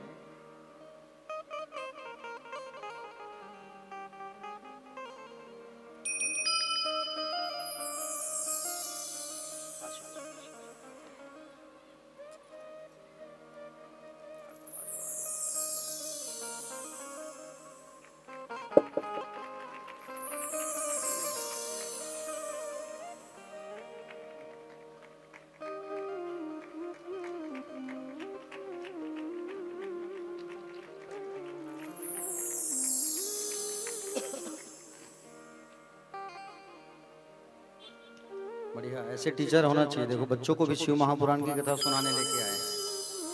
एक बार बच्चों के लिए भी ताली बजाओ। बच्चों को तो कथा में लेके आना ही चाहिए। देखो बच्चों को जब कथा में लेके आओगे तो कथा में वो सुनेंगे, संस्कार की भावना, संस्कार की बात, तो उनके अंदर अच्छा गुण आएगा, ठीक है ना। और आज अगर संस्कार की बात करें तो केवल और केवल सरस्वती शिशु मंदिर ही एक ऐसा विद्यालय है जहाँ पर संस्कार सिखाया जाता है। बाकी स्कूलों में तो ये संस्कार जो है खत्म हो चुका है। बाकी स्कूलों में केवल बच्चों को बोझ पकड़ाया जाता है कि नहीं, और तरह तरह का क्लास, तरह तरह के पुस्तक, कापी, बाप रे, है कि नहीं। लेकिन शिशु मंदिर में आज भी सुंदर, वो प्रातः काल सुंदर जब जाते हैं बच्चे तो आज भी मंत्र सिखाया जाता है, सुंदर भोजन मंत्र गाते हैं बच्चे, है कि नहीं। सुंदर आज भी वो संस्कार जो है सरस्वती शिशु मंदिर में विराजमान है। और मैं भी सरस्वती शिशु मंदिर से ही पढ़ के निकला हूँ, तो मुझे मालूम है ये चीज। हमारे गांव में सरस्वती शिशु मंदिर जब पहले स्थापना हुआ था, उस समय के हम लोग जो है पहले के स्टूडेंट थे हम लोग, और सरस्वती शिशु मंदिर में मैं भी पढ़ा हूँ, इसलिए मालूम है मुझे। बड़ा आनंद आता है। तो प्यारे भक्तगण, हम कहाँ पहुंचे थे? भैरव जी की कथा चल रही थी। तो देखो, भैरव जी की स्तुति और प्रार्थना तो रोज करना चाहिए। आपके पास अगर सेल फोन है, मोबाइल, तो उसमें काल भैरवाष्टकम एक मंत्र आता है। जो इस काल भैरवाष्टकम का जो मंत्र होता है, उसे नियम से अगर कोई व्यक्ति रोज पढ़ा तो उसे कभी भी भूत प्रेत नहीं पकड़ेगा, याद रखना। काल भैरवाष्टकम देवराज से विमान पावनांग्र पंकजम व्याल यज्ञ सूत्र मिंदु शेखरम कृपाकरम नारदादि योग वृंद वंदितम दिगंबरम काशिका पुराधिनाथ काल भैरवम भजे। ये मंत्र को निकालना, संस्कृत में नहीं पढ़ पाओगे कोई बात नहीं, हिंदी में पढ़ना, ठीक है। अगर कई के घरों में बीमारी घुस जाता है, भले घर के लोगों को अक्सर बीमारी होती है, इलाज कर रहे हो, पैसा खर्च कर रहे हो, ठीक नहीं हो पा रहे हो, आप बीमारी जकड़ी है, तो एक उपाय अच्छा है, काल भैरव का एक तस्वीर ले आना और फोटो को पश्चिम या दक्षिण दीवार में टांगना, पश्चिम या दक्षिण के मुख्य दरवाजे में रखना। और काल भैरव की जो है रोज ना, अगर आप जो है व्यापार आपका नहीं चल रहा है, दुकान, तो दुकान में काल भैरव का फोटो लगा दो, आप बिल्कुल दुकान चलना चालू हो जाएगा, ठीक है। प्यारे 8 बार अगर पाठ करते हैं आप दुकान में बैठ के काल भैरवाष्टक का, और पाठ करके मोर पंख से झाड़ा लगाते हो, तो बिल्कुल दुकान तीव्र गति से चलना चालू हो जाता है। अगर रोज काल भैरव की पूजा करके सरसों के तेल का दीपक जलाते हो आप, तो जीवन में कभी भी आपका एक्सीडेंट नहीं होगा, याद रखना। काल भैरव के फोटो को प्रणाम करके भी तुम निकलते हो ना, फिर भी तुम्हारे साथ कभी दुर्घटना नहीं होगा, याद रखना। ये उपाय करना आप, ठीक है। काशी के कोतवाल कहे गए हैं किसको? काल भैरव जी को। काशी जब जाओ तो काल भैरव जी का अवश्य आप लोग जो है दर्शन करना, ठीक है। क्योंकि काशी में आज भी कौन रहते हैं? विश्वनाथ भगवान रहते हैं, साक्षात भगवान शंकर वहां पर रहते हैं। कहाँ? काशी में। और भगवान शंकर को काशी अति प्रिय है, बहुत प्रिय है, बहुत। तेरे डमरू की धुन सुनने मैं काशी नगरी आई हूँ, मेरे भोले ओ बम भोले, मैं इतनी दूर से आई हूँ। आइए, बड़ा प्यारा भजन है, इसे गाते हैं, बड़ा सुंदर भाव है, सब गाना इस सुंदर भजन करते, ठीक है। तेरे डमरू की धुन सुन के मैं काशी नगरी आई हूँ, तेरे डमरू की धुन सुन के मैं काशी नगरी आई हूँ, मैं काशी नगरी आई, मैं इतनी दूर से आई।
उसी में मुक्ति है।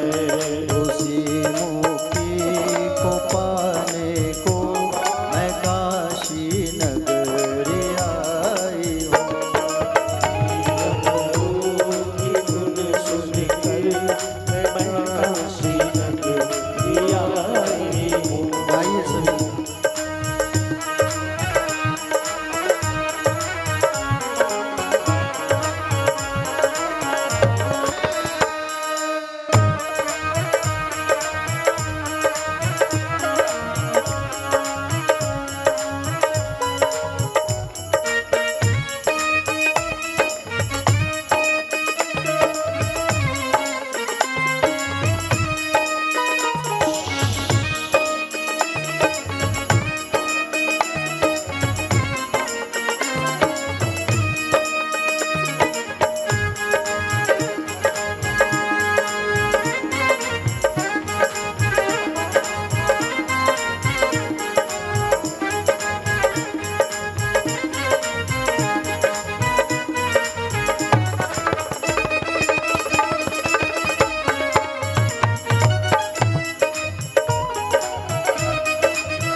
काशी नगरिया हूँ।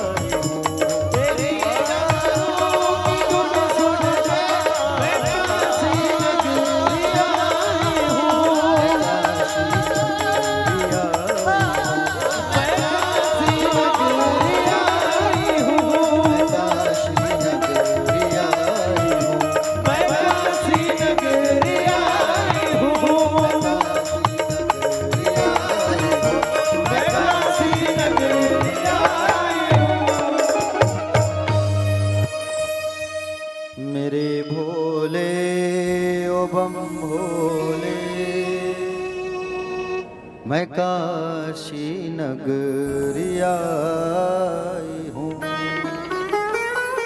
बोले काशी विश्वनाथ भगवान की जय। दोनों हाथ उठा करके कहेंगे सभी हर हर महादेव। आवाज जो है तो बिल्कुल नहीं आ रहा है एकदम। अच्छा आज उपवास थोड़ी हो आप लोग, हाँ बोलो।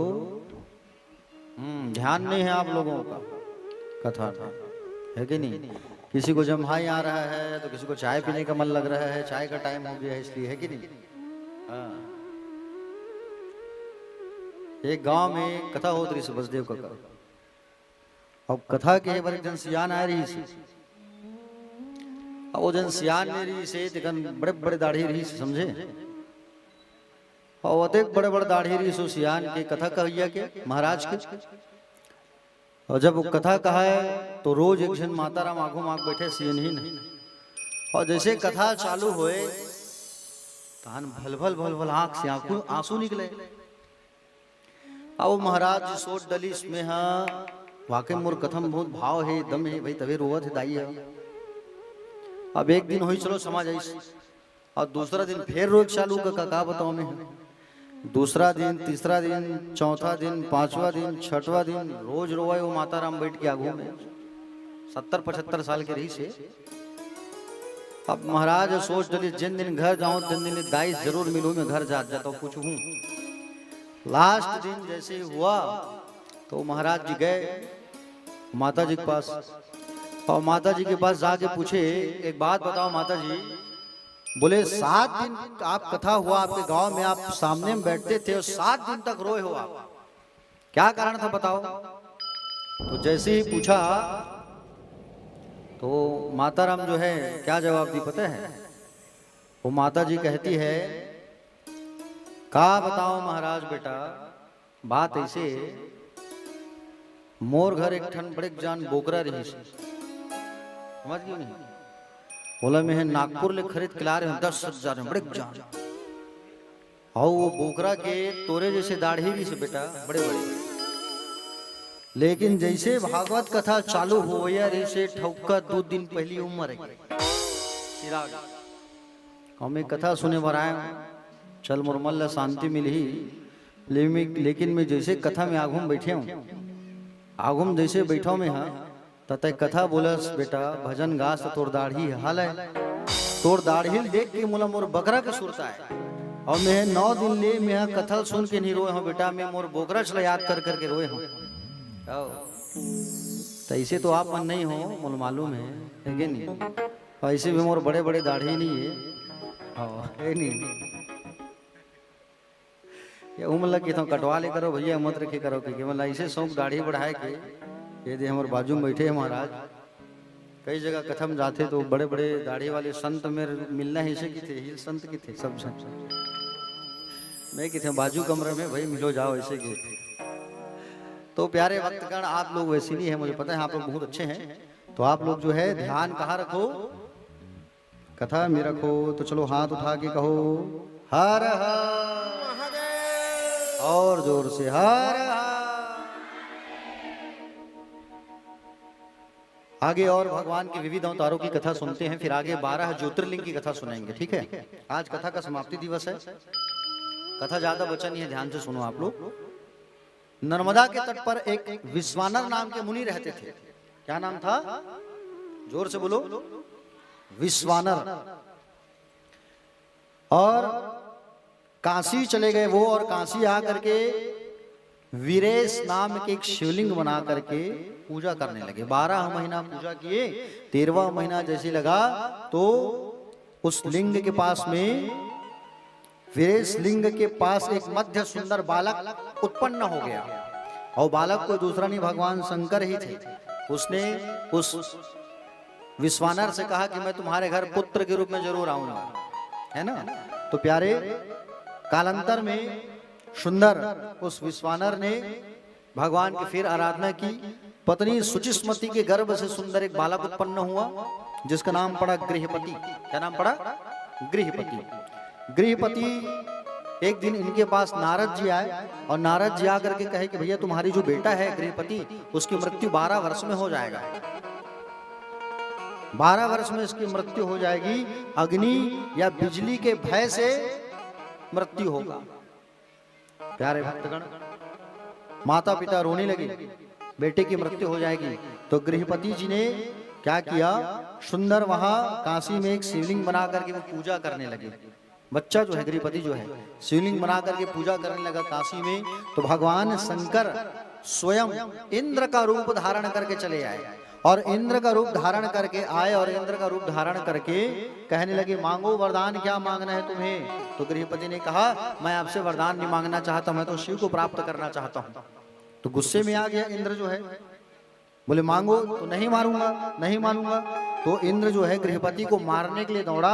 उसी समय भगवान शिव जो है प्रकट हो गए वहां, और शिव जी ने प्रकट होकर के कहा कि मैं ही तुम्हारे इंद्र रूप में परीक्षा ले रहा था, और कहा कि आज से तुम्हारा जो भक्ति है वो मुझे बहुत अच्छा लगा, और आज से जो लिंग है वो अग्निश्वर के नाम से जाना जाएगा। कौन सा लिंग? अग्निश्वर लिंग। इसलिए जब भी बिजली कड़कती है, बादल जब कड़कती है, तो अग्निश्वर ज्योतिर्लिंग का नाम लेना चाहिए, अग्निश्वर लिंग। ठीक है, क्या कहा करो? अग्निश्वर भगवान की जय, ऐसा कहा करो। तो कभी भी आपके घर में गाज नहीं गिरेगा। कभी किसी को करंट लग गया तो तुरंत अग्निश्वर महादेव का नाम लेकर के उससे छुड़ाओ, कभी कुछ नहीं होगा। करंट लगने पर और गाज गिरने पर अग्निश्वर महादेव जी का नाम अवश्य लेना चाहिए। ठीक है प्यारे भक्तगण, भगवान शिव के प्रमुख 10 अवतार हैं। नारद जी कहने लगे, सुनने लगे पिता ब्रह्मा से, और नंदेश्वर महादेव सनत कुमारों को कथा बता रहे हैं। कहते हैं कि बोले महादेव के सुंदर 10 अवतारों के बारे में आपको बताता हूँ। पहले जब भगवान महाकाल हुए तो उनकी शक्ति कौन बनी? महाकाली। तार महादेव हुए तो तारा देवी आई। ठीक है, भुवनेश भगवान आए तो भुवनेश्वरी आई। विद्येश जब आए तो षोडश श्री विद्या आई। भैरव अवतार में भगवान आए तो माँ जो है भैरवी के रूप में आई। ठीक है, छिन्न मस्तक भगवान जब हुए तो छिन्न मस्तिका के रूप में माँ का आगमन हुआ। धूमवान महादेव जब हुए तो धूमावती के रूप में उनकी शक्ति आई। और सौभाग्यवती माताओं को धूमावती का दर्शन नहीं करना चाहिए, है ना। बगलामुख भगवान शंकर हुए तो माँ बगलामुखी के रूप में आई, है ना। मातंगा शिव जब आए तो माँ भगवती मातंगी के रूप में प्रकट हुई। कमल महादेव आए तो भगवान कमला के रूप में आए, मैया जो है कमला के रूप में आई। ऐसा भगवान के 10 अवतार। और प्यारे भक्तगण, इन 10 अवतार का रोज नाम लेने से अभिष्ट फल की प्राप्ति होती है। आगे भगवान के 11 रुद्र के नाम है, कपाली, पिंगल, भीम, विरूपाक्ष, विलोहित, शास्ता, अजपात, ऐरबुद्धिन, शंभु, चंड और भव।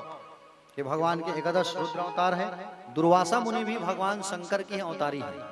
ठीक है, अत्रि और अनुसुईया के घर में इनका प्राकट्य हुआ था। जब अनुसुईया मैया तीनों देवताओं को बच्चा बना ली थी बेटा, तो तीनों देवता प्रकट होकर के आशीर्वाद दिए और कहे मांगो वरदान। तब कहा कि बोले पुत्र के रूप में आओ। तो ब्रह्मा से चंद्रमा की उत्पत्ति हुई थी, विष्णु से दत्तात्रेय और शंकर से दुर्वासा का उत्पत्ति हुआ था। दुर्वासा भी भगवान शंकर के ही अवतारी हैं। ठीक है, आगे हनुमान जी की चर्चा हुई है, तो हनुमान जी भी भगवान शंकर के ही अवतारी हैं, रुद्र। ठीक है, शंकर भगवान ने जब भगवान नारायण के मोहिनी स्वरूप को देखा था, कब बनाया था मोहिनी स्वरूप? भगवान देवताओं को अमृत वापस दिलाने के लिए समुद्र मंथन के बाद मोहिनी का रूप बनाया था अमृत को लाने के लिए। उस मोहिनी के स्वरूप को देख करके भगवान शंकर उनको दौड़ाने लगे, इधर आओ ऐसे करके। तो वो भागने लगे भगवान। तो भगवान का शंकर का जो तेज जो स्खलित हुआ निकला, उसे सप्त ऋषियों ने उस तेज को एक पत्ता पर स्थापित कर दिया। और समय आने पर भगवान श्री राम के कार्य के लिए गौतम ऋषि की बेटी अंजना मैया के कान के माध्यम से अंदर उस तेज को डाला गया। ठीक है। इतना ज्यादा तेज था वो शंकर जी का तेज कि अंजना मैया संभाल नहीं पाई, ठीक है। अंजना मैया जो है संभाल नहीं पाई उस तेज को, तो उस तेज को 6 भागों में विभक्त कर दिया भगवान शंकर ने, ठीक। 6 भागों में जब विभक्त किया तो अंजना मैया के 6 पुत्र पैदा हुए। बड़े बेटे का नाम था हनुमान, मंझले का नाम था मतिमान, तीसरे का नाम था श्रुतिमान, चौथे का नाम था केतुमान, 5वें का नाम गतिमान और 6वें का नाम धृतिमान।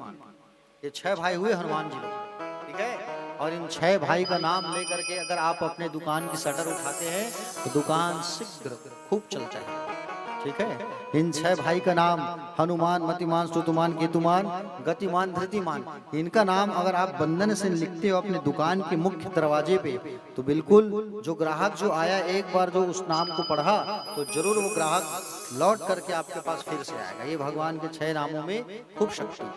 हनुमान जी के बारे में तो आप सब जानते ही हैं, बताने की जरूरत ही नहीं है। कितना सेवा किया उन्होंने भगवान राम की, जानते हो कि नहीं जानते हो? राम कथा तो सब सुने हुए हो आप लोग, प्यारे भक्तगण। आइए आगे हम सब जो है भगवान के एक और अवतार की कथा सुनते हैं जिसका नाम है हरीश्वर अवतार। कौन सा अवतार? हरीश्वर। एक समय की बात है, भगवान श्रीमन नारायण शिवलिंग में हजार कमल का फूल चढ़ा चढ़ा करके पूजा करने लगे। कितने कमल का फूल? 1000। भगवान शंकर ने क्या किया, जब श्रीमन नारायण 1000 कमल का फूल चढ़ा के पूजा कर रहे थे तो एक कमल के फूल को भगवान शंकर ने गायब कर दिया। एक कमल का फूल, और एक कमल का फूल जब गायब किया नारायण ने देखा कि बोली 999 हो गया। तो भगवान नारायण ने क्या किया, अपने एक आंख को निकाल लिया भगवान नारायण ने, और एक आंख को भगवान नारायण ने निकाल करके शिवलिंग में चढ़ा दिया। भगवान विष्णु ने अपने एक आंख को निकाल करके शिवलिंग में चढ़ा दिया। उसी समय भगवान शंकर प्राकट्य हो गए, प्रसन्न होकर के कहे नारायण मैं आपसे प्रसन्न हूं, बोले वरदान मांगो। तो भगवान नारायण ने कहा कि आपका अमोघ सुदर्शन चक्र मुझे चाहिए। तो भगवान शंकर ने अमोघ सुदर्शन चक्र को भगवान नारायण को भेंट किया उपहार में। भगवान विष्णु, भगवान कृष्ण जो चक्र चलाते हैं सुदर्शन, वो किसका है? भगवान शंकर का है। उन्होंने प्रसन्न होकर के वरदान में दिया है भगवान नारायण को सुदर्शन चक्र, ठीक है। प्यारे भक्तगण, आगे चर्चा होती है। बोले काशी में स्थित लिंग के वर्णन। गंगा के तट पर काशीपुरी है जहाँ भगवान सदाशिव की निवास स्थली है। वहां पर अविमुक्त लिंग है, कृतिवासेश्वर लिंग है, तिल भंडारेश्वर लिंग है, दशाश्वमेध लिंग है, ऐसे से सुंदर सुंदर लिंग है ना। तो प्यारे भक्तगण, हर क्षेत्र में अगर हम देखें तो भगवान का कोई न कोई लिंग जरूर विराजमान है। गंडकी नदी के तट पर देखें तो बटुकेश्वर, फल्गु के तट पर देखें तो पुरेश्वर, उत्तर में देखें तो सिद्ध नागेश्वर, वृंदावन में देखें तो गोपेश्वर, है ना। गोपेश्वर का रूप भगवान ने कब धारण किया था? जब वृंदावन में भगवान रास कर रहे थे। क्या कर रहे थे? रास। और वृंदावन में जब भगवान ने रास जब किया प्यारे भक्तगण, तो उस रास में शामिल होने के लिए भगवान शंकर भी आए थे। पार्वती मैया को तो अंदर प्रवेश मिल गया, लेकिन भगवान शंकर को आने से मना कर दिया गोपियों ने। कहा कि बोले जब तक आप नारी का रूप नहीं बनाओगे बाबा, तब तक आपको अंदर प्रवेश नहीं मिल सकता। तो कहा कि जाओ प्रेम सरोवर और उस पर डुबकी लगा के आओ। ये प्रेम सरोवर जो है प्यारे वृंदावन में स्थित है। कहाँ पर? नंद गांव के पास, जहां पर उस सरोवर का निर्माण कैसे हुआ है? राधा रानी और भगवान श्री कृष्ण के आंसुओं से वो सरोवर निर्माण हुआ है वृंदावन में। प्रेम सरोवर जिसका नाम है। कौन सा सरोवर? प्रेम सरोवर नाम है, ठीक है ना। और वृंदावन आप लोग जरूर जाना, जब भी जीवन रहे श्रीधाम वृंदावन की यात्रा एक बार जरूर करना आप लोग, क्योंकि वृंदावन धाम जाने से चारों धाम की यात्रा का फल मिल जाता है, ठीक है। वृंदावन धाम की यात्रा करने से चारों धाम की यात्रा आपको ऐसे ही प्राप्त हो जाती है, क्योंकि वृंदावन में आनंद ही आनंद है, जहां पर भगवान श्री कृष्ण आज भी विराजमान है ना, आज भी। तो उसी रास में शामिल होने के लिए भगवान शंकर गोपी का रूप बनाए थे। उस प्रेम सरोवर में जैसे नहा के निकले तो वो गोपी बन गए, और गोपी बन करके उस रास में गए। तो आज भी प्यारे भक्तगण वहां पर भगवान गोपेश्वर के रूप में विराजमान है। बोलो गोपेश्वर महादेव भगवान की। सुबह आप जाओगे तो साधारण शिवलिंग के रूप में आपको मिलेंगे, लेकिन जैसे शाम को जाओगे तो आपको सुंदर एक गोपी के रूप में सुंदर उनको श्रृंगार करके सजाया जाता है। उस स्वरूप का आपको दर्शन प्राप्त होगा वृंदावन में। और वृंदावन में तो बांके बिहारी जी ऐसे ही साक्षात विराजमान है।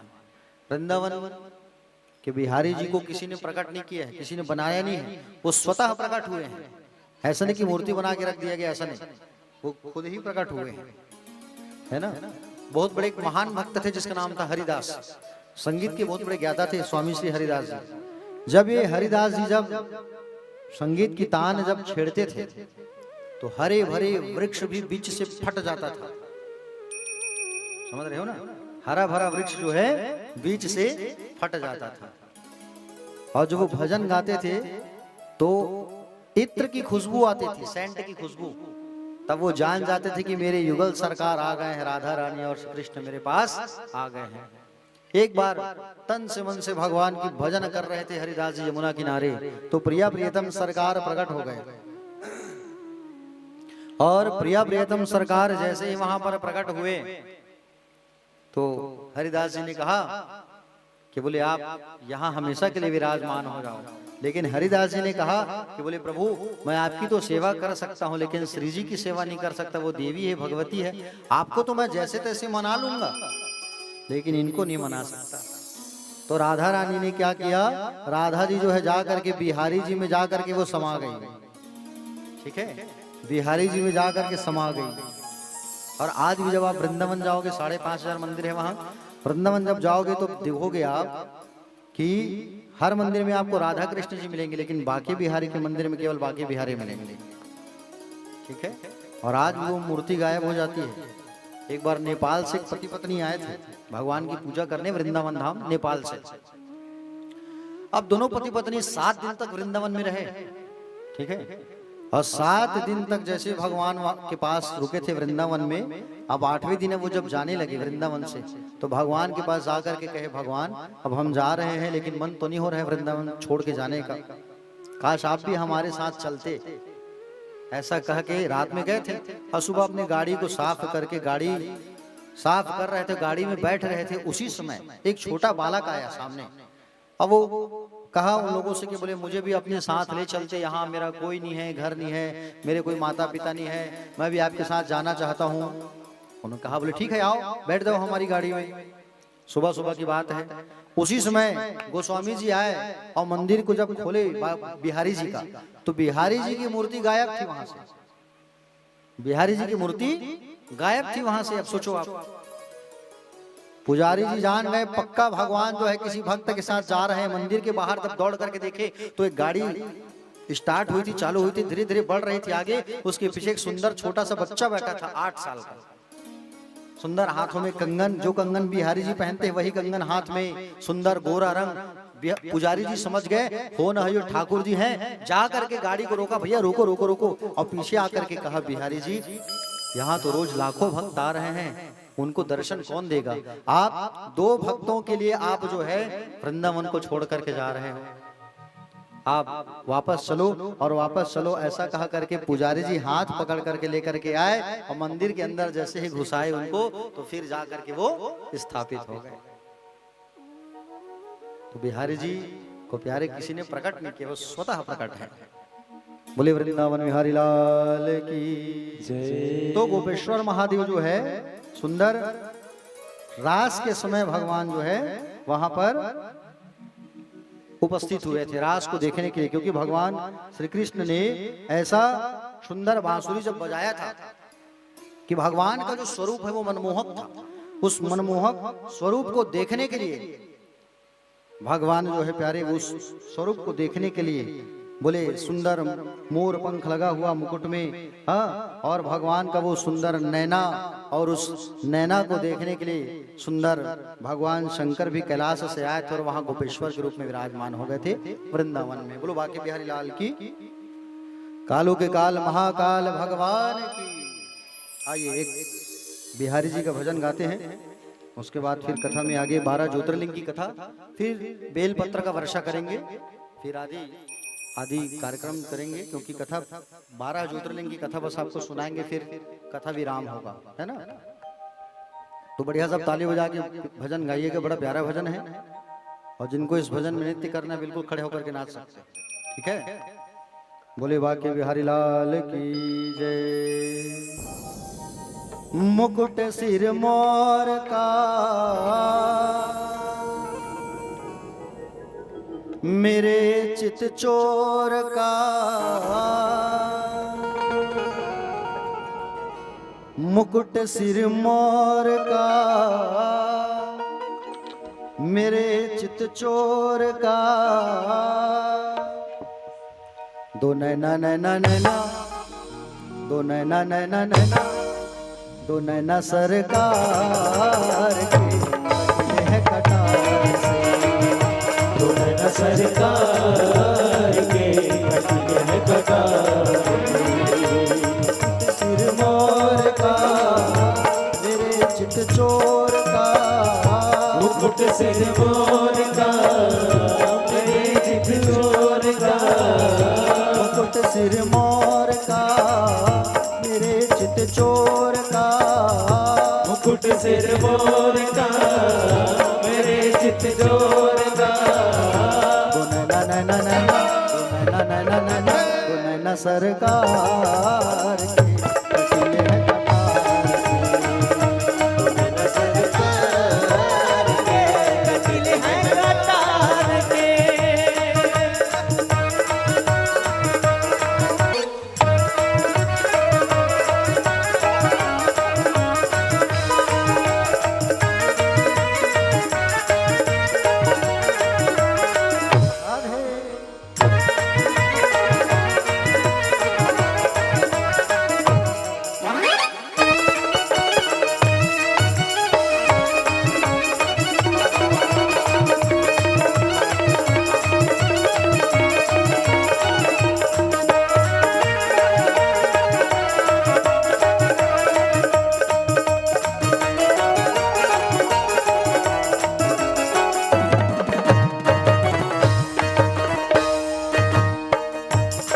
जाके भर लो तुझे अपनी ही बाहों में, जाके भर लो तुझे अपनी ही बाहों में, जाके भर लो तुझे अपनी ही बाहों में, जाके भर लो तुझे अपनी ही बाहों में, आजा छिपा लो तुझे अपनी निगाहों में, आजा छिपा लो तुझे अपनी निगाहों से, दीवानों ने विचार के कहा ये पुकार के, दीवानों ने विचार के कहा ये पुकार के, ओ नैना नैना नैना, ओ नैना नैना नैना, ओ नैना सरकार कटिले हैं कटार से, ओ नैना सरकार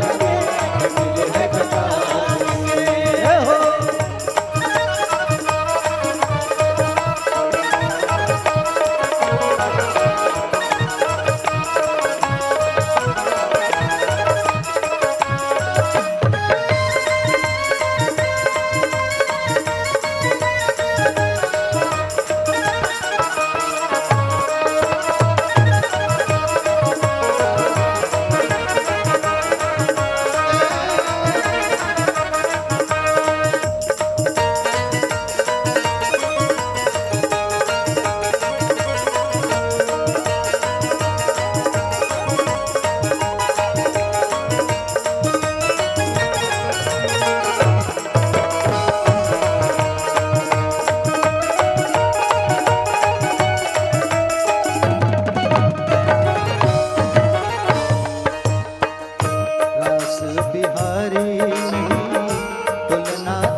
के नुनराय मार के के नजरे उतार के के नुनराय मार के के नजरे उतार के ओ न न न न न न न न न सरकार के अकेले न कतार के न सरकार के अकेले न कतार के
देखो तालियों की सेवा आप लोग तो कम से कम कर सकते हो जितने बैठे हो। हाँ चलो ताली बजाते हुए दो नैना नैना नैना गाओ सब लोग। दो नैना नैना नैना जोर से दो नैना नैना नैना। हाँ ऐसा दो नैना नैना नैना दो नैना सरकार के कटिले हैं कटार से। दो नैना सरकार के कटिले हैं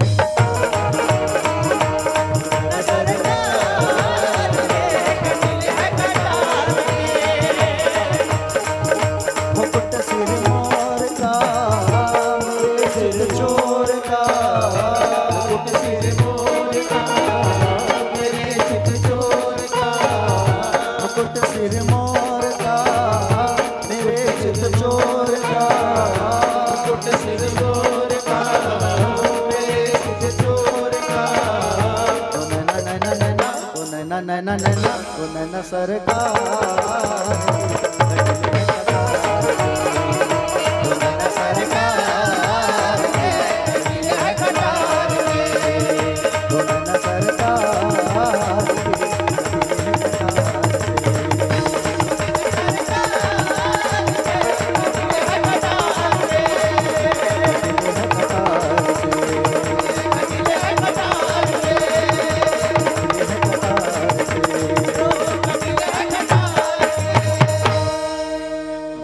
सरकार के कटिले हैं कटार के।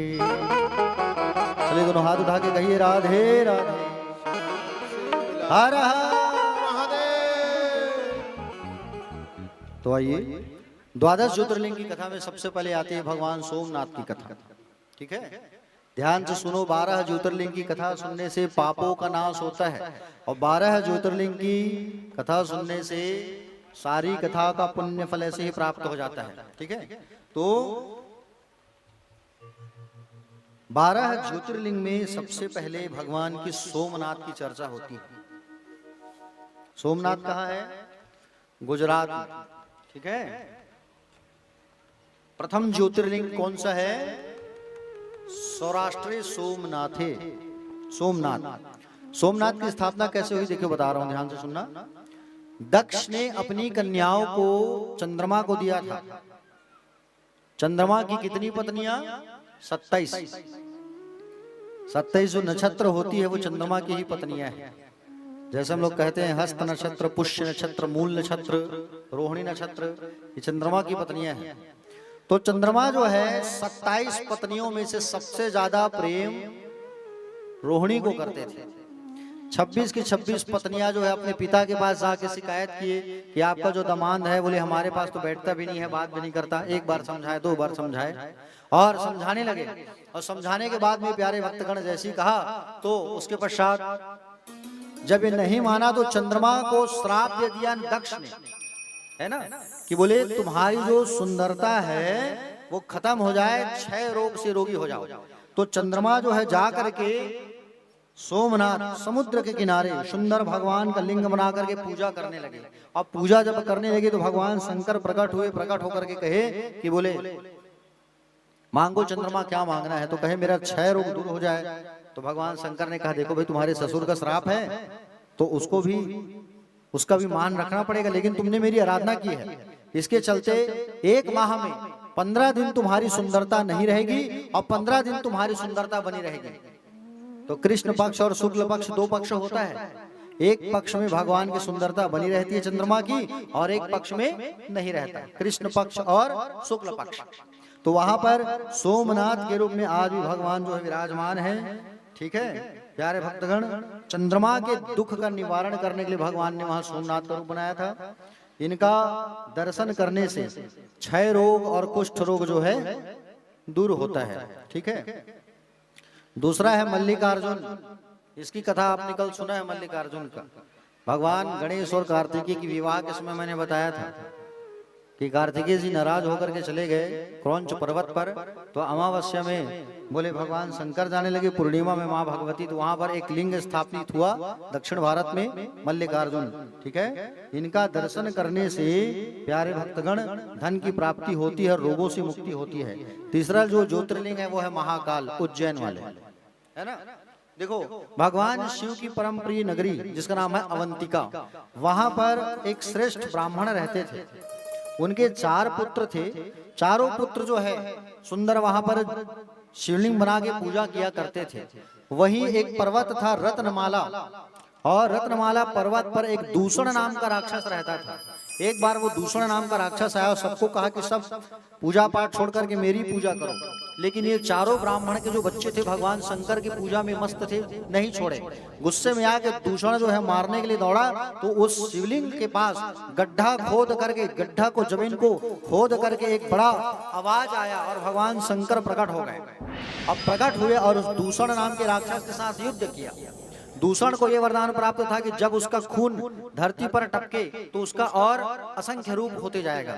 भगवान महाकाल जब दूषण नाम के राक्षस के साथ जब युद्ध करने लगे तो अपनी बहन क्षिप्रा को बुलाया, क्षिप्रा तुम आओ, इसका खून जब गिरे तो उसको अपने पानी से धो देना। लेकिन क्षिप्रा मैया को आने में लेट हो गया, और क्षिप्रा मैया को आने में जब लेट हुआ तो दूषण का रक्त जो यहाँ पर टपका, तो दूषण का रक्त जो टपका तो 84 रूप बन गया दूषण का। और 84 रूप जब बना तो उसी समय भगवान महाकाल उस दुष्ट को मारने के लिए 84 रूप बना लिए। और आज भी 84 लिंग वहां पर स्थापित है उज्जैन में। और उज्जैन की ये सत्य बात है कि आज भी वहां पर कोई राजा, कोई मंत्री वहां पर रात नहीं रुक सकते। उज्जैन में किसी की हुकूमत नहीं चलती, उज्जैन में केवल महाकाल की हुकूमत चलती है। महाकाल भगवान के दर्शन करने से स्वप्न में भी दुख जो है नहीं सताता। इसके बाद जो अगले क्रम पर जो ज्योतिर्लिंग है वो है ओमकारेश्वर।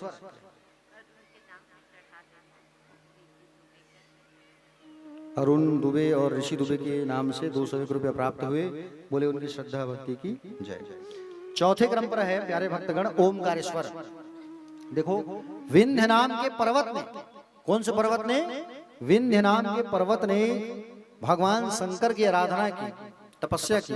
भगवान शंकर जब प्रकट हो गए तब उन्होंने कहा कि बोले मैं सुमेरु पर्वत से बड़ा हो जाऊं, ऐसा वरदान दो। तो भगवान ने उनको वरदान दिया। सारे देवताओं ने जब भगवान से प्रार्थना किया कि आप यहाँ विराजमान हो जाओ, तो भगवान वहाँ ओमकार के रूप में सुंदर विराजमान होगा। जब आप उज्जैन जाओगे तो खंडवा जिले में ओमकारेश्वर भगवान पड़ेगी, तो वहां जरूर जाना, ठीक है। 5वें नंबर पर है केदारनाथ, ठीक है।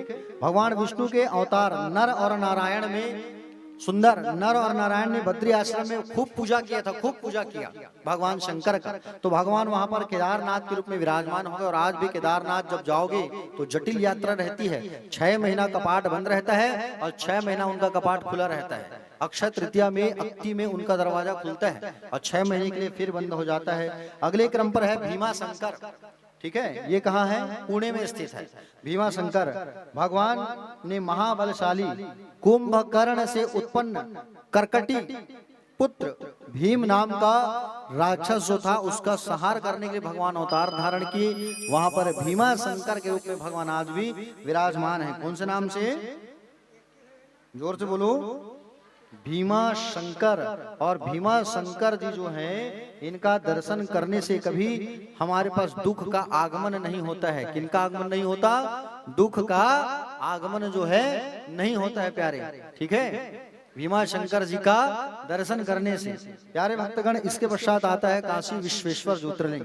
वाराणसी में तो स्वयं भगवान शंकर जो है आज भी वहां पर विराजमान है काशी विश्वनाथ के रूप में। कौन से रूप में? काशी विश्वनाथ के रूप में आज भी भगवान वहां साक्षात विराजमान है। काशी की कथा भी मैं आपको बता चुका हूं। अगले क्रम पर है त्र्यंबकेश्वर।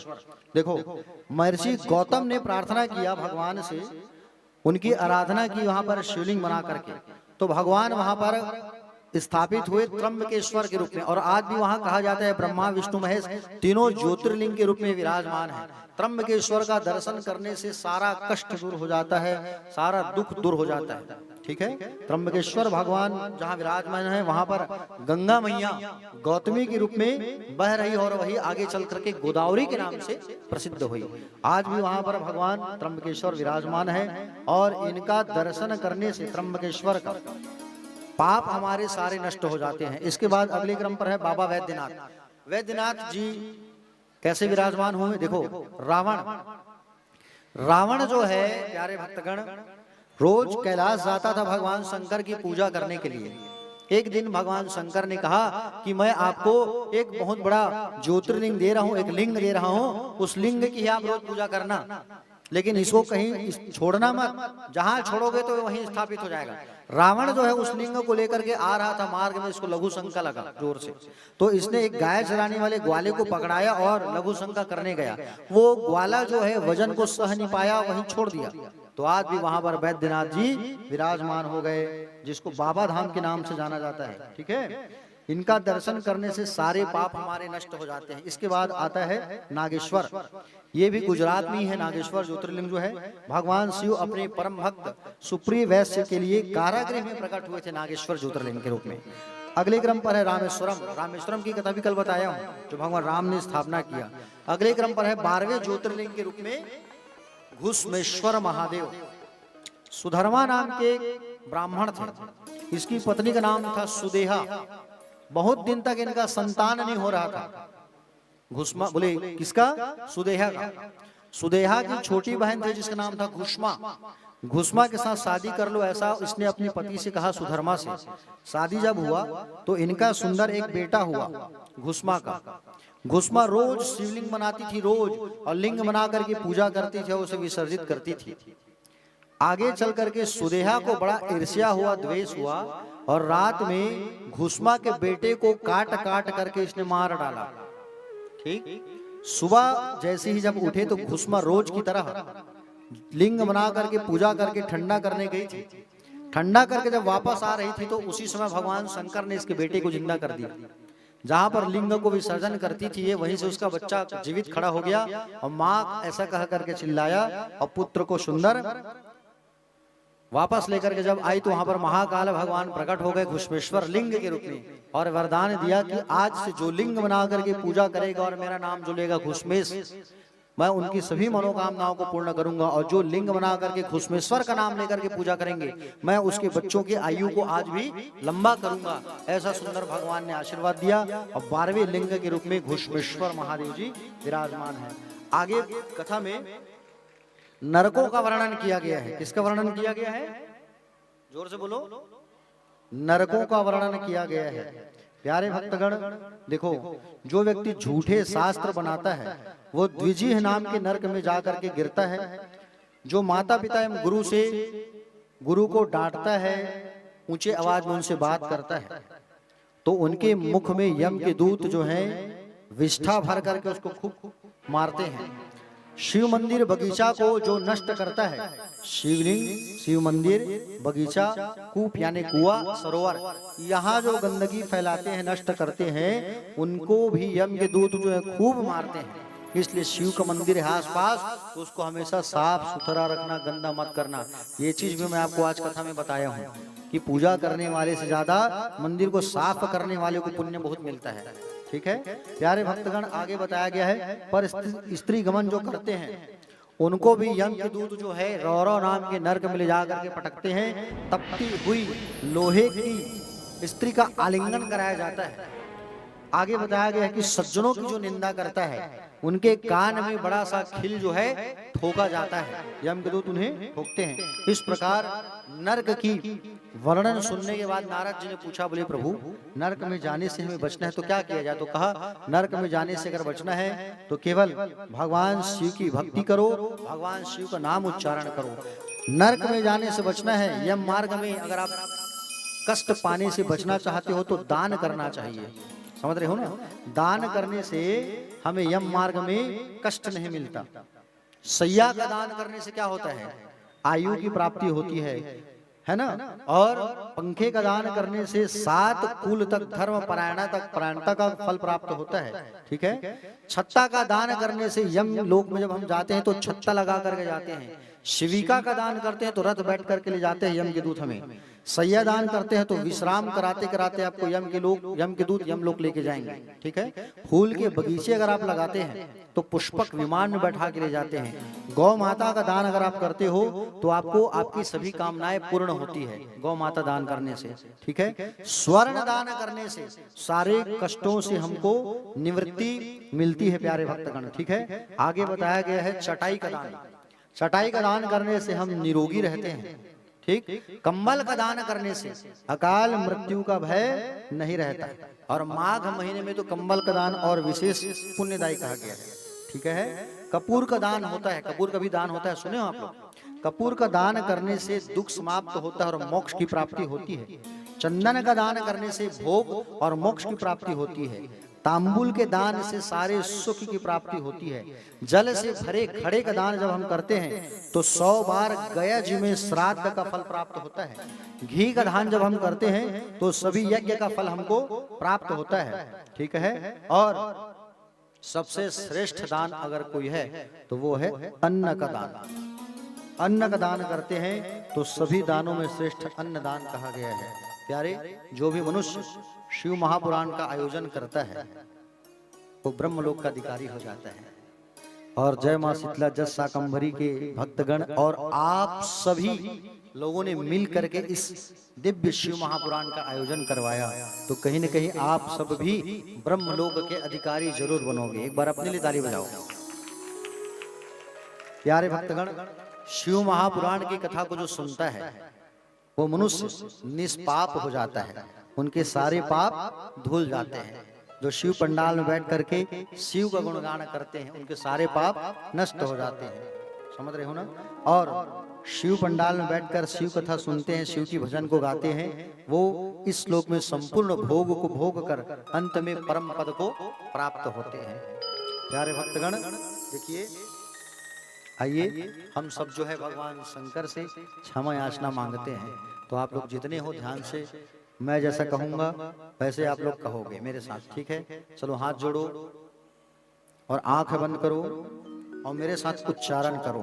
कहो एतच्छेव पुराणस्य वक्तुः श्रोतुश्च सर्वदा सगण ससुतः सांब शम करोतु स शंकरः। हाँ, अब आँख खोल लो, हाथ जोड़े रहो, आंख को खोल लो केवल। कहो हे भगवान शंकर, अपने गणों दोनों पुत्रों देवी पार्वती जी के साथ भगवान शंकर इस पुराण के वक्ता और श्रोता का सदा कल्याण करे। हे भगवान शंकर, हमसे 7 दिनों में जो गलती हुई है उसे आप क्षमा करना। ऐसे ही शिव भक्ति करने का अवसर प्रदान करना। हमें अपना संतान समझकर हमारी गलतियों को क्षमा करना और हमें भी कैलाश धाम पर स्थान जरूर देना। अब हाथ को उठा करके कहिए,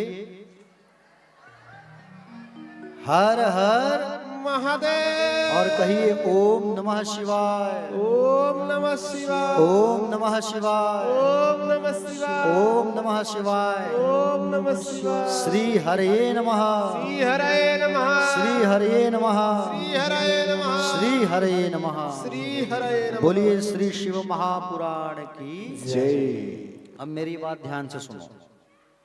कथा तो विराम हो गई, अब आगे करना क्या है? आगे हम सबको बिल्व पत्र अभी हमारे जज समिति वाले भाई लोग बांटेंगे। तो जय मां शीतला शाकंभरी के जितने सदस्य हैं सभी से निवेदन करूंगा कि सभी भक्तों को पेपर में, इसमें न्यूज पेपर में आप लोग समी का जो पत्ता लाए हो और बेल का पत्ता लाए हो उसको वितरण करो। समी का वर्षा होगा, बेलपत्र का वर्षा होगा, शिव सहस्त्र नाम का पाठ होगा। उसके बाद चढ़ोत्री का कार्यक्रम होगा। चढ़ोत्री के कार्यक्रम के तुरंत बाद यहाँ से हम लोग भ्रमण में निकलेंगे। कल के कार्यक्रम का विवरण बता रहा हूँ, सुनिए।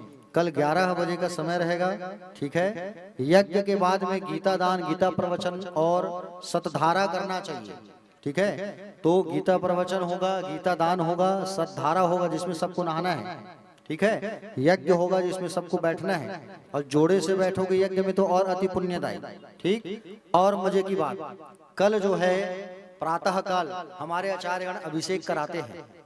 तो आप लोग चाहें तो कल सुबह 9 बजे अभिषेक में शामिल हो सकते हैं। सार्वजनिक अभिषेक का कार्यक्रम होगा, उसमें आप लोग आ सकते हो। घर से शिवलिंग बना करके लाओगे तो और अच्छी बात है, ना बनाओ तो यहाँ शिवलिंग बनाया जाता है रोज। अभिषेक में शामिल होंगे आप लोग 9 से 11 बजे गीता प्रवचन होगा, गीता दान होगा। उसके बाद में गीता दान के बाद दीक्षा का कार्यक्रम रखा गया है। जिस भक्तों को कर्ण दीक्षा लेना है, जिनको गुरु बनाना है, तो यहाँ पर निशुल्क सेवा रहेगा। आपको कुछ लाना नहीं है, यहाँ पर सब व्यवस्था हमारे जय मां शीतला शाकंभरी समिति वाले के भाई लोग सब कर दिए व्यवस्था। आपको केवल आना है और जिनको जिनको दीक्षा लेना गुरु बनाना है वो यहाँ बना सकते हो। दीक्षा लेने का कोई दक्षिणा नहीं, कोई शुल्क नहीं, कोई चार्ज नहीं है, ठीक। दीक्षा के बाद हवन के बाद में फिर गौ माता की पूजन, भाजा का दान होगा, भाजा दान। उसके पश्चात कपिला तर्पण होगा, पूर्णाहुति होगी, आरती होगी और भंडारा होगा, ठीक। तो अभी आप लोग जो है बेल पत्ता को, भरत भैया बेल पत्ता बंटवा दीजिए सबको। सुंदर समी पत्ता जो है सब बांटिए आप लोग जितने समिति वाले हैं। और बेल पत्र जो है नीचे नहीं गिरना चाहिए, समी पत्ता नीचे नहीं गिरना चाहिए। उसके बाद आपको कहाँ चढ़ाना है, उसको ला करके सामने भगवान शंकर पे अर्पण करना है। मैं बताऊंगा आप लोगों को, पहले वर्षा कर लेते हैं, ठीक है। तो बेलोपत्र और समी पत्र को आप लोग जो है वितरण करिए सभी भक्तों को, ठीक है। और आइए वितरण करते करते भगवान शंकर का एक भजन बढ़िया रसपान करते हैं। उज्जैन के राजा कृपा नजरिया, बड़ा प्यारा भजन है। बेल पत्र और समी पत्र को आप लोग तब तक वितरण करिए, विलंब मत करिए, जल्दी फटाफट आप लोग जो इस काम को करो क्योंकि समय हो गया है।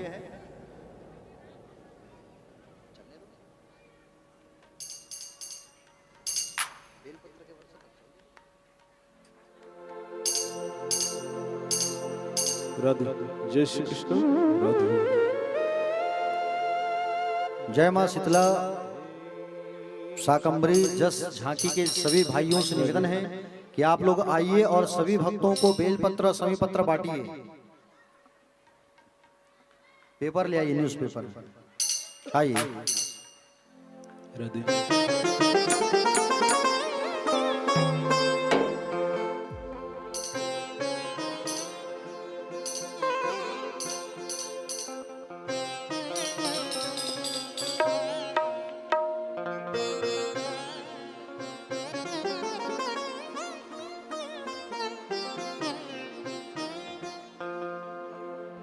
और साथ ही सूर्य सरिता स्व सहायता समूह की माताएं ऊपर आ जाइए। सूर्य सहिता स्व सहायता समूह की माताएं, आप लोग जो है प्रिया प्रीतम सरकार के मंदिर निर्माण में 5001 रुपए आप लोग अपने समूह की ओर से दान कर रहे हैं। एक बार जोरदार ताली बजा दीजिए। साथ ही बमलेश्वरी महिला समिति की माताओं ने कल 1000 रुपया मंदिर निर्माण के लिए दान किया है। भगवान महाकाल की कृपा आप सबके ऊपर बनी रहे, खूब आशीर्वाद व्यासपीठ से। आइए सुंदर दिव्य गीतेश्वर भैया के मुखारविंद से बाबा महाकाल की सुंदर दिव्य भजन, और आप सभी ताली बजाते हुए इस भजन पर हम हमारा साथ देंगे।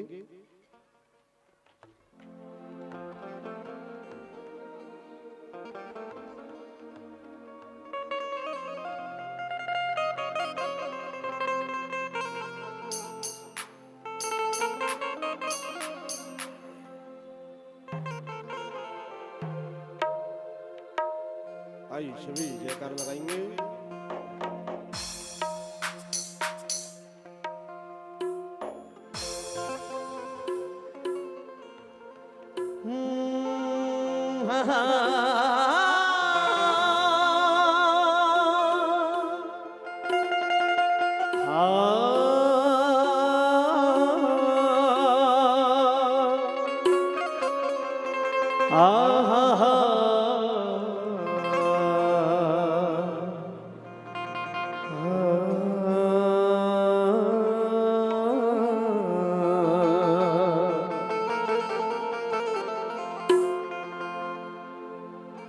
अकाल मृत्यु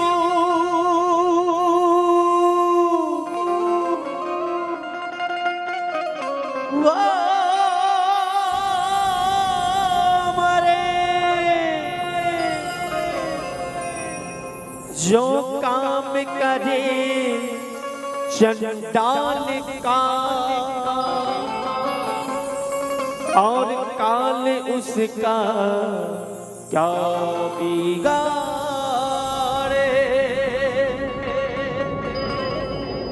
जो भगत हो महाकाल का।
पे डालना रे हे भोले बाबा कभी कृपा नजरिया महाराजा कभी कृपा नजरिया दुखियों पे डालना रे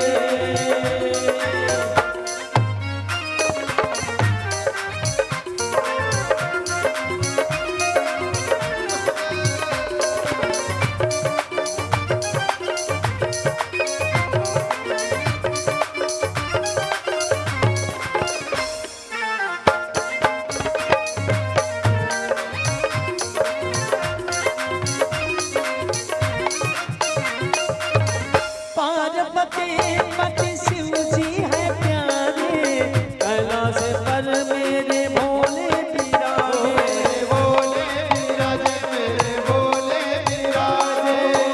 पार्वती पति शिव जी है प्यारे कैलाश पर मेरे भोले बिराजे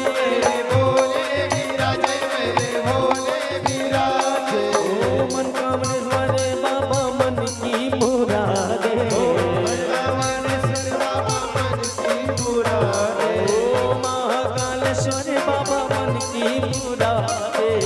महाकालेश्वर बाबा मन की मुरादे दुखियों पे डालना रे हो भोले बाबा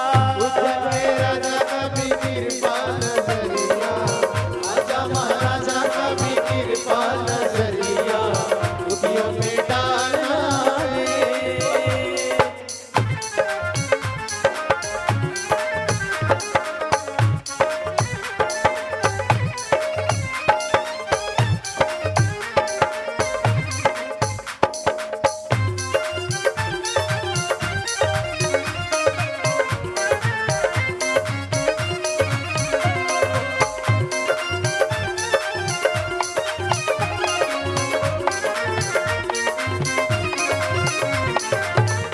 नैनों में ज्वाला आँखों में ज्वाला जटा में गंगा के पहने मृग छाला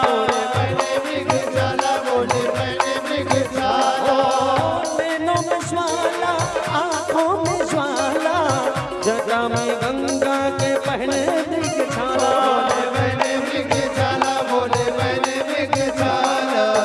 उल्टी है जब उसकी बिसरी पोखिया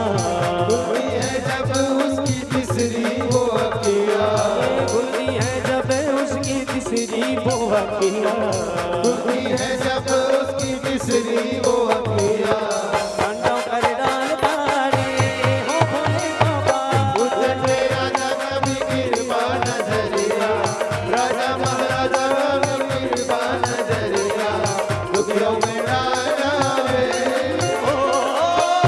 चंद्र राजा कभी कृपा नजरिया दुखियों पे डालना रे हो भोले बाबा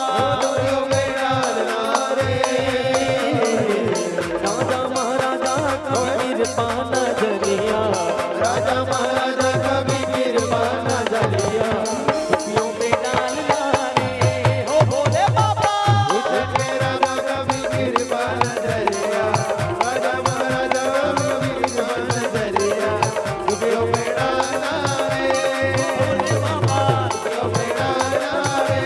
अकाल मृत्यु वो मरे जो काम करे चंडाल का काल उसका काम बिगाड़े भक्त हो महाकाल को अकाल मृत्यु वो मरे जो काम करे चंडाल का काल उसका काम बिगाड़े भक्त हो महाकाल का अकाल मृत्यु वो मरे जो काम करे चंडाल का काल उसका काम बिगाड़े भक्त हो महाकाल का अकाल मृत्यु वो मरे जो काम करे चंडाल का काल उसका काम करे जो भक्त हो महाकाल का जो भक्त हो महाकाल का जो भक्त हो महाकाल का जो भक्त हो महाकाल का जो भक्त हो महाकाल का जो भक्त हो महाकाल का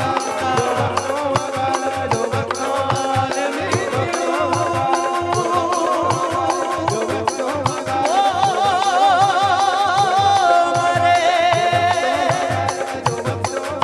शोभान करे चंडाल का और काल उसका बिगाड़े शोभा करते हो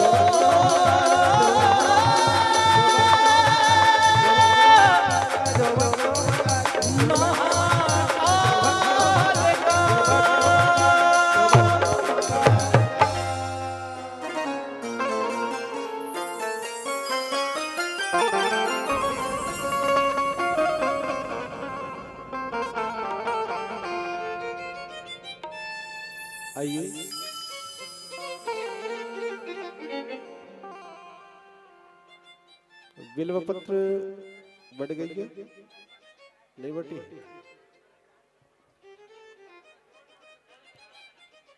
बटा नहीं है अभी? ठीक है, यानी एक और भजन हो जाए।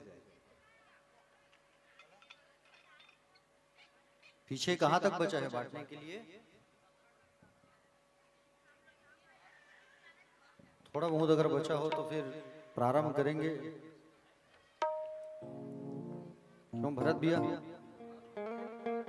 भारत भैया, प्रारंभ करें? थोड़ा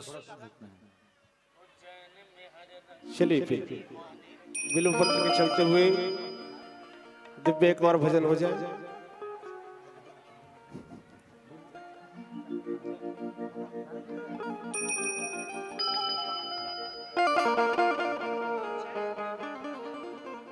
आइए एक भजन की ओर और प्रस्थान करते हैं, तब तक बिल्व पत्र वितरण हो जाएगी। बिल्व पत्र की वितरण करते हुए तत्पश्चात फिर आदि कार्य को किया जाएगा। आएंगे। बोलो शंकर भगवान की जय।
पत्र और शमी पत्र जो है जल्दी वितरण कर दो, चालू करेंगे।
मेरे बाबा महाकाल के दीवाने मिलेंगे। बस्ती में, मुझे ले चल महाकाल की बस्ती में, उम्र गुजर जाए महाकाल की बस्ती में, उम्र गुजर जाए महाकाल की बस्ती में, मुझे ले चल महाकाल की बस्ती में।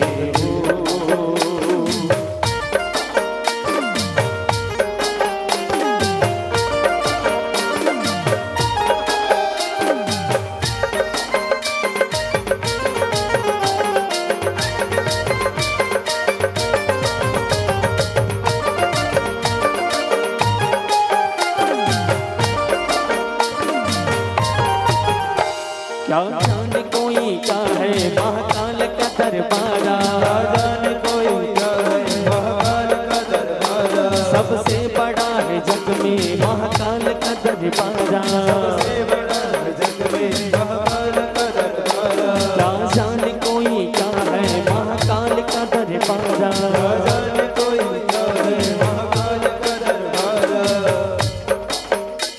सबसे बड़ा है जग में महाकाल का दरबारा, सबसे बड़ा है जग में महाकाल का दरबारा। आहे धून डाले महाकाल मेरा बाबा, आहे धून डाले महाकाल मेरा बाबा, अलख जगाए महाकाल मेरा बाबा, अलख जगाए महाकाल मेरा बाबा। लंबी लगी कतार भस्म आरती की देखो,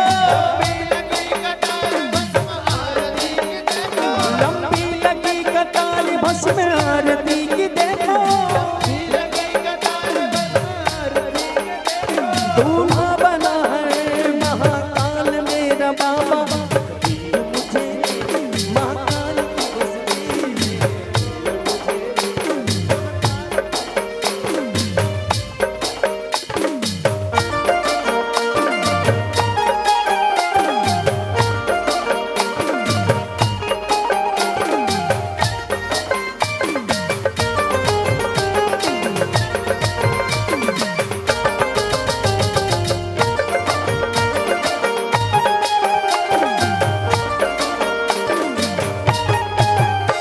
क्या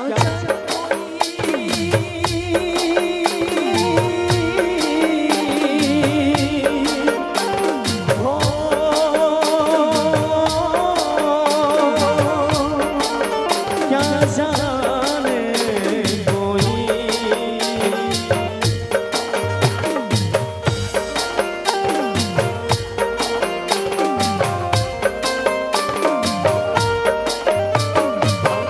कोई क्या है महाकाल का दरबारा, जाने कोई क्या है महाकाल का दरबारा, सबसे बड़ा है जग में महाकाल का दरबारा, सबसे बड़ा है जग में महाकाल का दरबारा। बैठा है धून डाले महाकाल मेरा बाबा, महाकाल मेरा बाबा, बम बम अलख जगाए महाकाल मेरा बाबा, अलख जगाए महाकाल मेरे बाबा। लंबी लगी कतार भस्म आरती की देखो, दूल्हा बना है महाकाल मेरे बाबा, मुझे ले चल महाकाल की बस्ती में, मुझे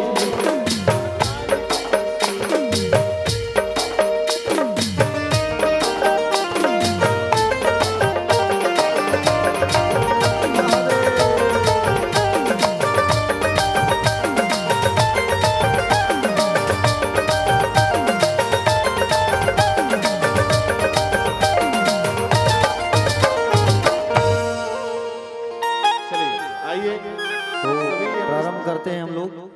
सबको बेलपत्र और शमी पत्र चढ़ाना है पेपर में, ओम नमः शिवाय, ओम नमः शिवाय, ओम नमः शिवाय बोल के। देखो बेलपत्र और शमी पत्र उतने मात्रा में नहीं मिल पाता, अगर वो खत्म हो जाएगा तो उसी को फिर उठा के आप जो चढ़ाए हो पेपर में उसी को फिर उठा के रिपीट करना, ठीक है? बात नहीं करना आपस में, ओम नमः शिवाय बोलते रहना।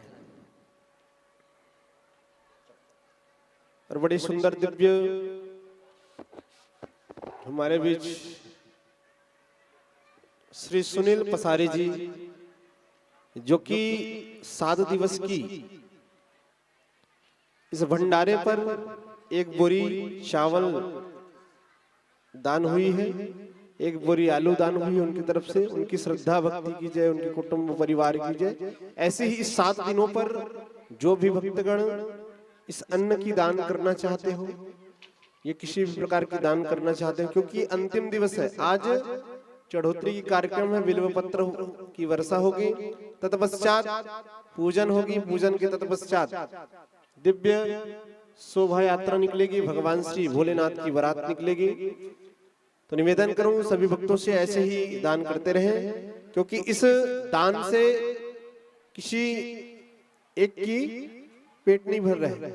यहां सभी भक्तों की घर पे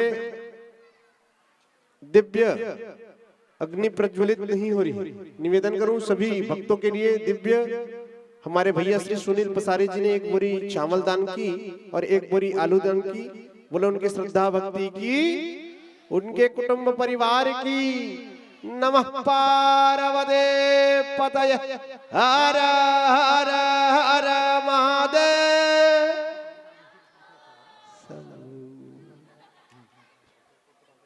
चलिए आइए बिल्व पत्र की वर्षा करते हैं। बिल्व पत्र की वर्षा करने देखो, से पहले आपको नियम बता दूं। बेल पत्ता जो आप पकड़े हो उसे तोड़ के नहीं डालना है। बेल पत्ता को पकड़ोगे और ओम नमः शिवाय बोल के छोड़ोगे। समी पत्ता जो पकड़ोगे ओम नमः शिवाय बोल के छोड़ोगे।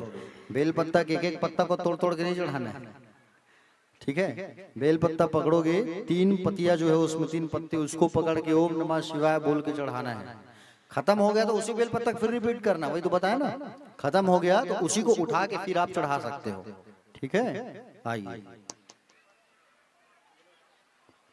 बोलो शंकर भगवान की जय। बोलो वृंदावन बिहारी लाल की जय। आइए बिल्व पत्र की वर्षा प्रारंभ करते हैं।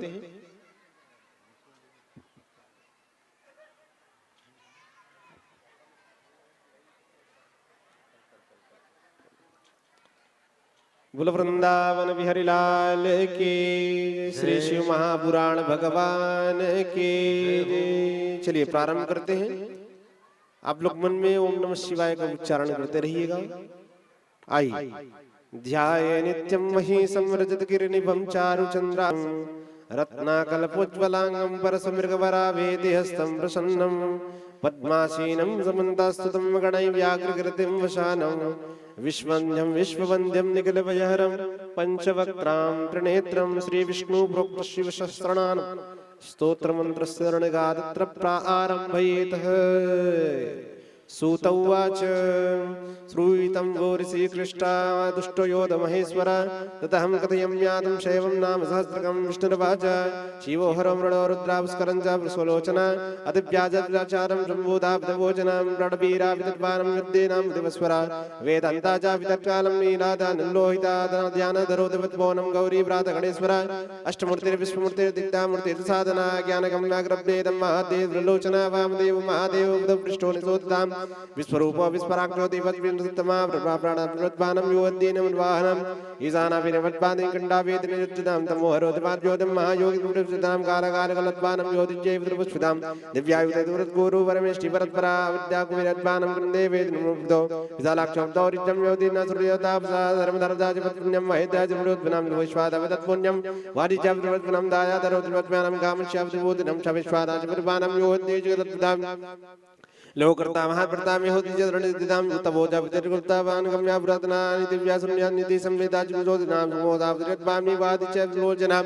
गम्या तावद्रा स्वेदम नान वेजगदो नाम लाभति ग्रहण वेदम नापति जलोचना लोक करो वेद करो से पिता योग सनातना जिदावात्मा जिवलत्मानम लोहिता जिगोचरा अमृति सगामूर्ति कपलापितो निर्लोचना जगतो वज्रस्मितम योगिनी विलोचनाम यज्ञेता जिलत्वेनम राहंति विभूषणम योदिष्ठा विवत्मानम योदिचा विभूषणम गम्यम जावादि तत्मालादि वर्ति विलोचना महार्दोड़वद्वानं योदिचागतिवस्फुतं यादिचादिव्यत्वेनं गाहद्दीजगतभोजना शूलोपादात्पुण्यं योगिन्यै वरुणगदा आश्रमाश्रमणात्वानां देहद्दीजगतोचनां प्रमाणा भूतुर्यद्भोनं सुवर्णो वायुवाना धनुर्धरो धनुर्वेदो दण्डागितुर्यद्गुणा सत्ता धर्मापदत्परमधर्मङ्गो धर्मसाधनां नन्दाद्रियदण्डो दण्डादिनुर्भूतनां विज्ञातो महामायो महाविश्वकर्मा सारदा विदत्तो जातुर्वेदां मे भूतुर्भूतभावनाम् उत्तमोतिप्रज्येतां प्रसन्नो प्रजाप्रिया कल्याणां त्यक्तमोदं रहत्यज प्रजापति तरस्वी तारको परिमान वो दीज लोचना लोका बालवपानम गोले चतुलक्षिताम वेद शास्त्र पानम नियता विराम चंद्र सूर्य सनि चैतव तके दुर्विनाम भक्त वश्यात वर्तमानम विकटवते दिव्यशोधनाम रिरुदात मातपितम गिंदे चतुर्दिक दूरो योगन्नी सर्वज्ञेतम महादृष्ट मंगला वाजावे महावीरम दीर्घ ज्योतिनम राजनाम संवत्सरस राजमानम सर्वादेश वशिनाम अजागर वेदुलात वंदम दर्शना योगी योगी उलाते जमा हरिश्वर जात पिता वजुर वजुलावन सदा योगी ने रोटी सदा सुखता जुलात वनम श्री रंगो जुलात नाम लोति जात वनम वनम लोकनाथ वरदरा अमृता सात पिता संत हरिश्वर वासना कमंडला प्रत्यात्वतम योगी को चरादिन दिया महात्मा जुल लोचना काल योगी को लज्म योगम योति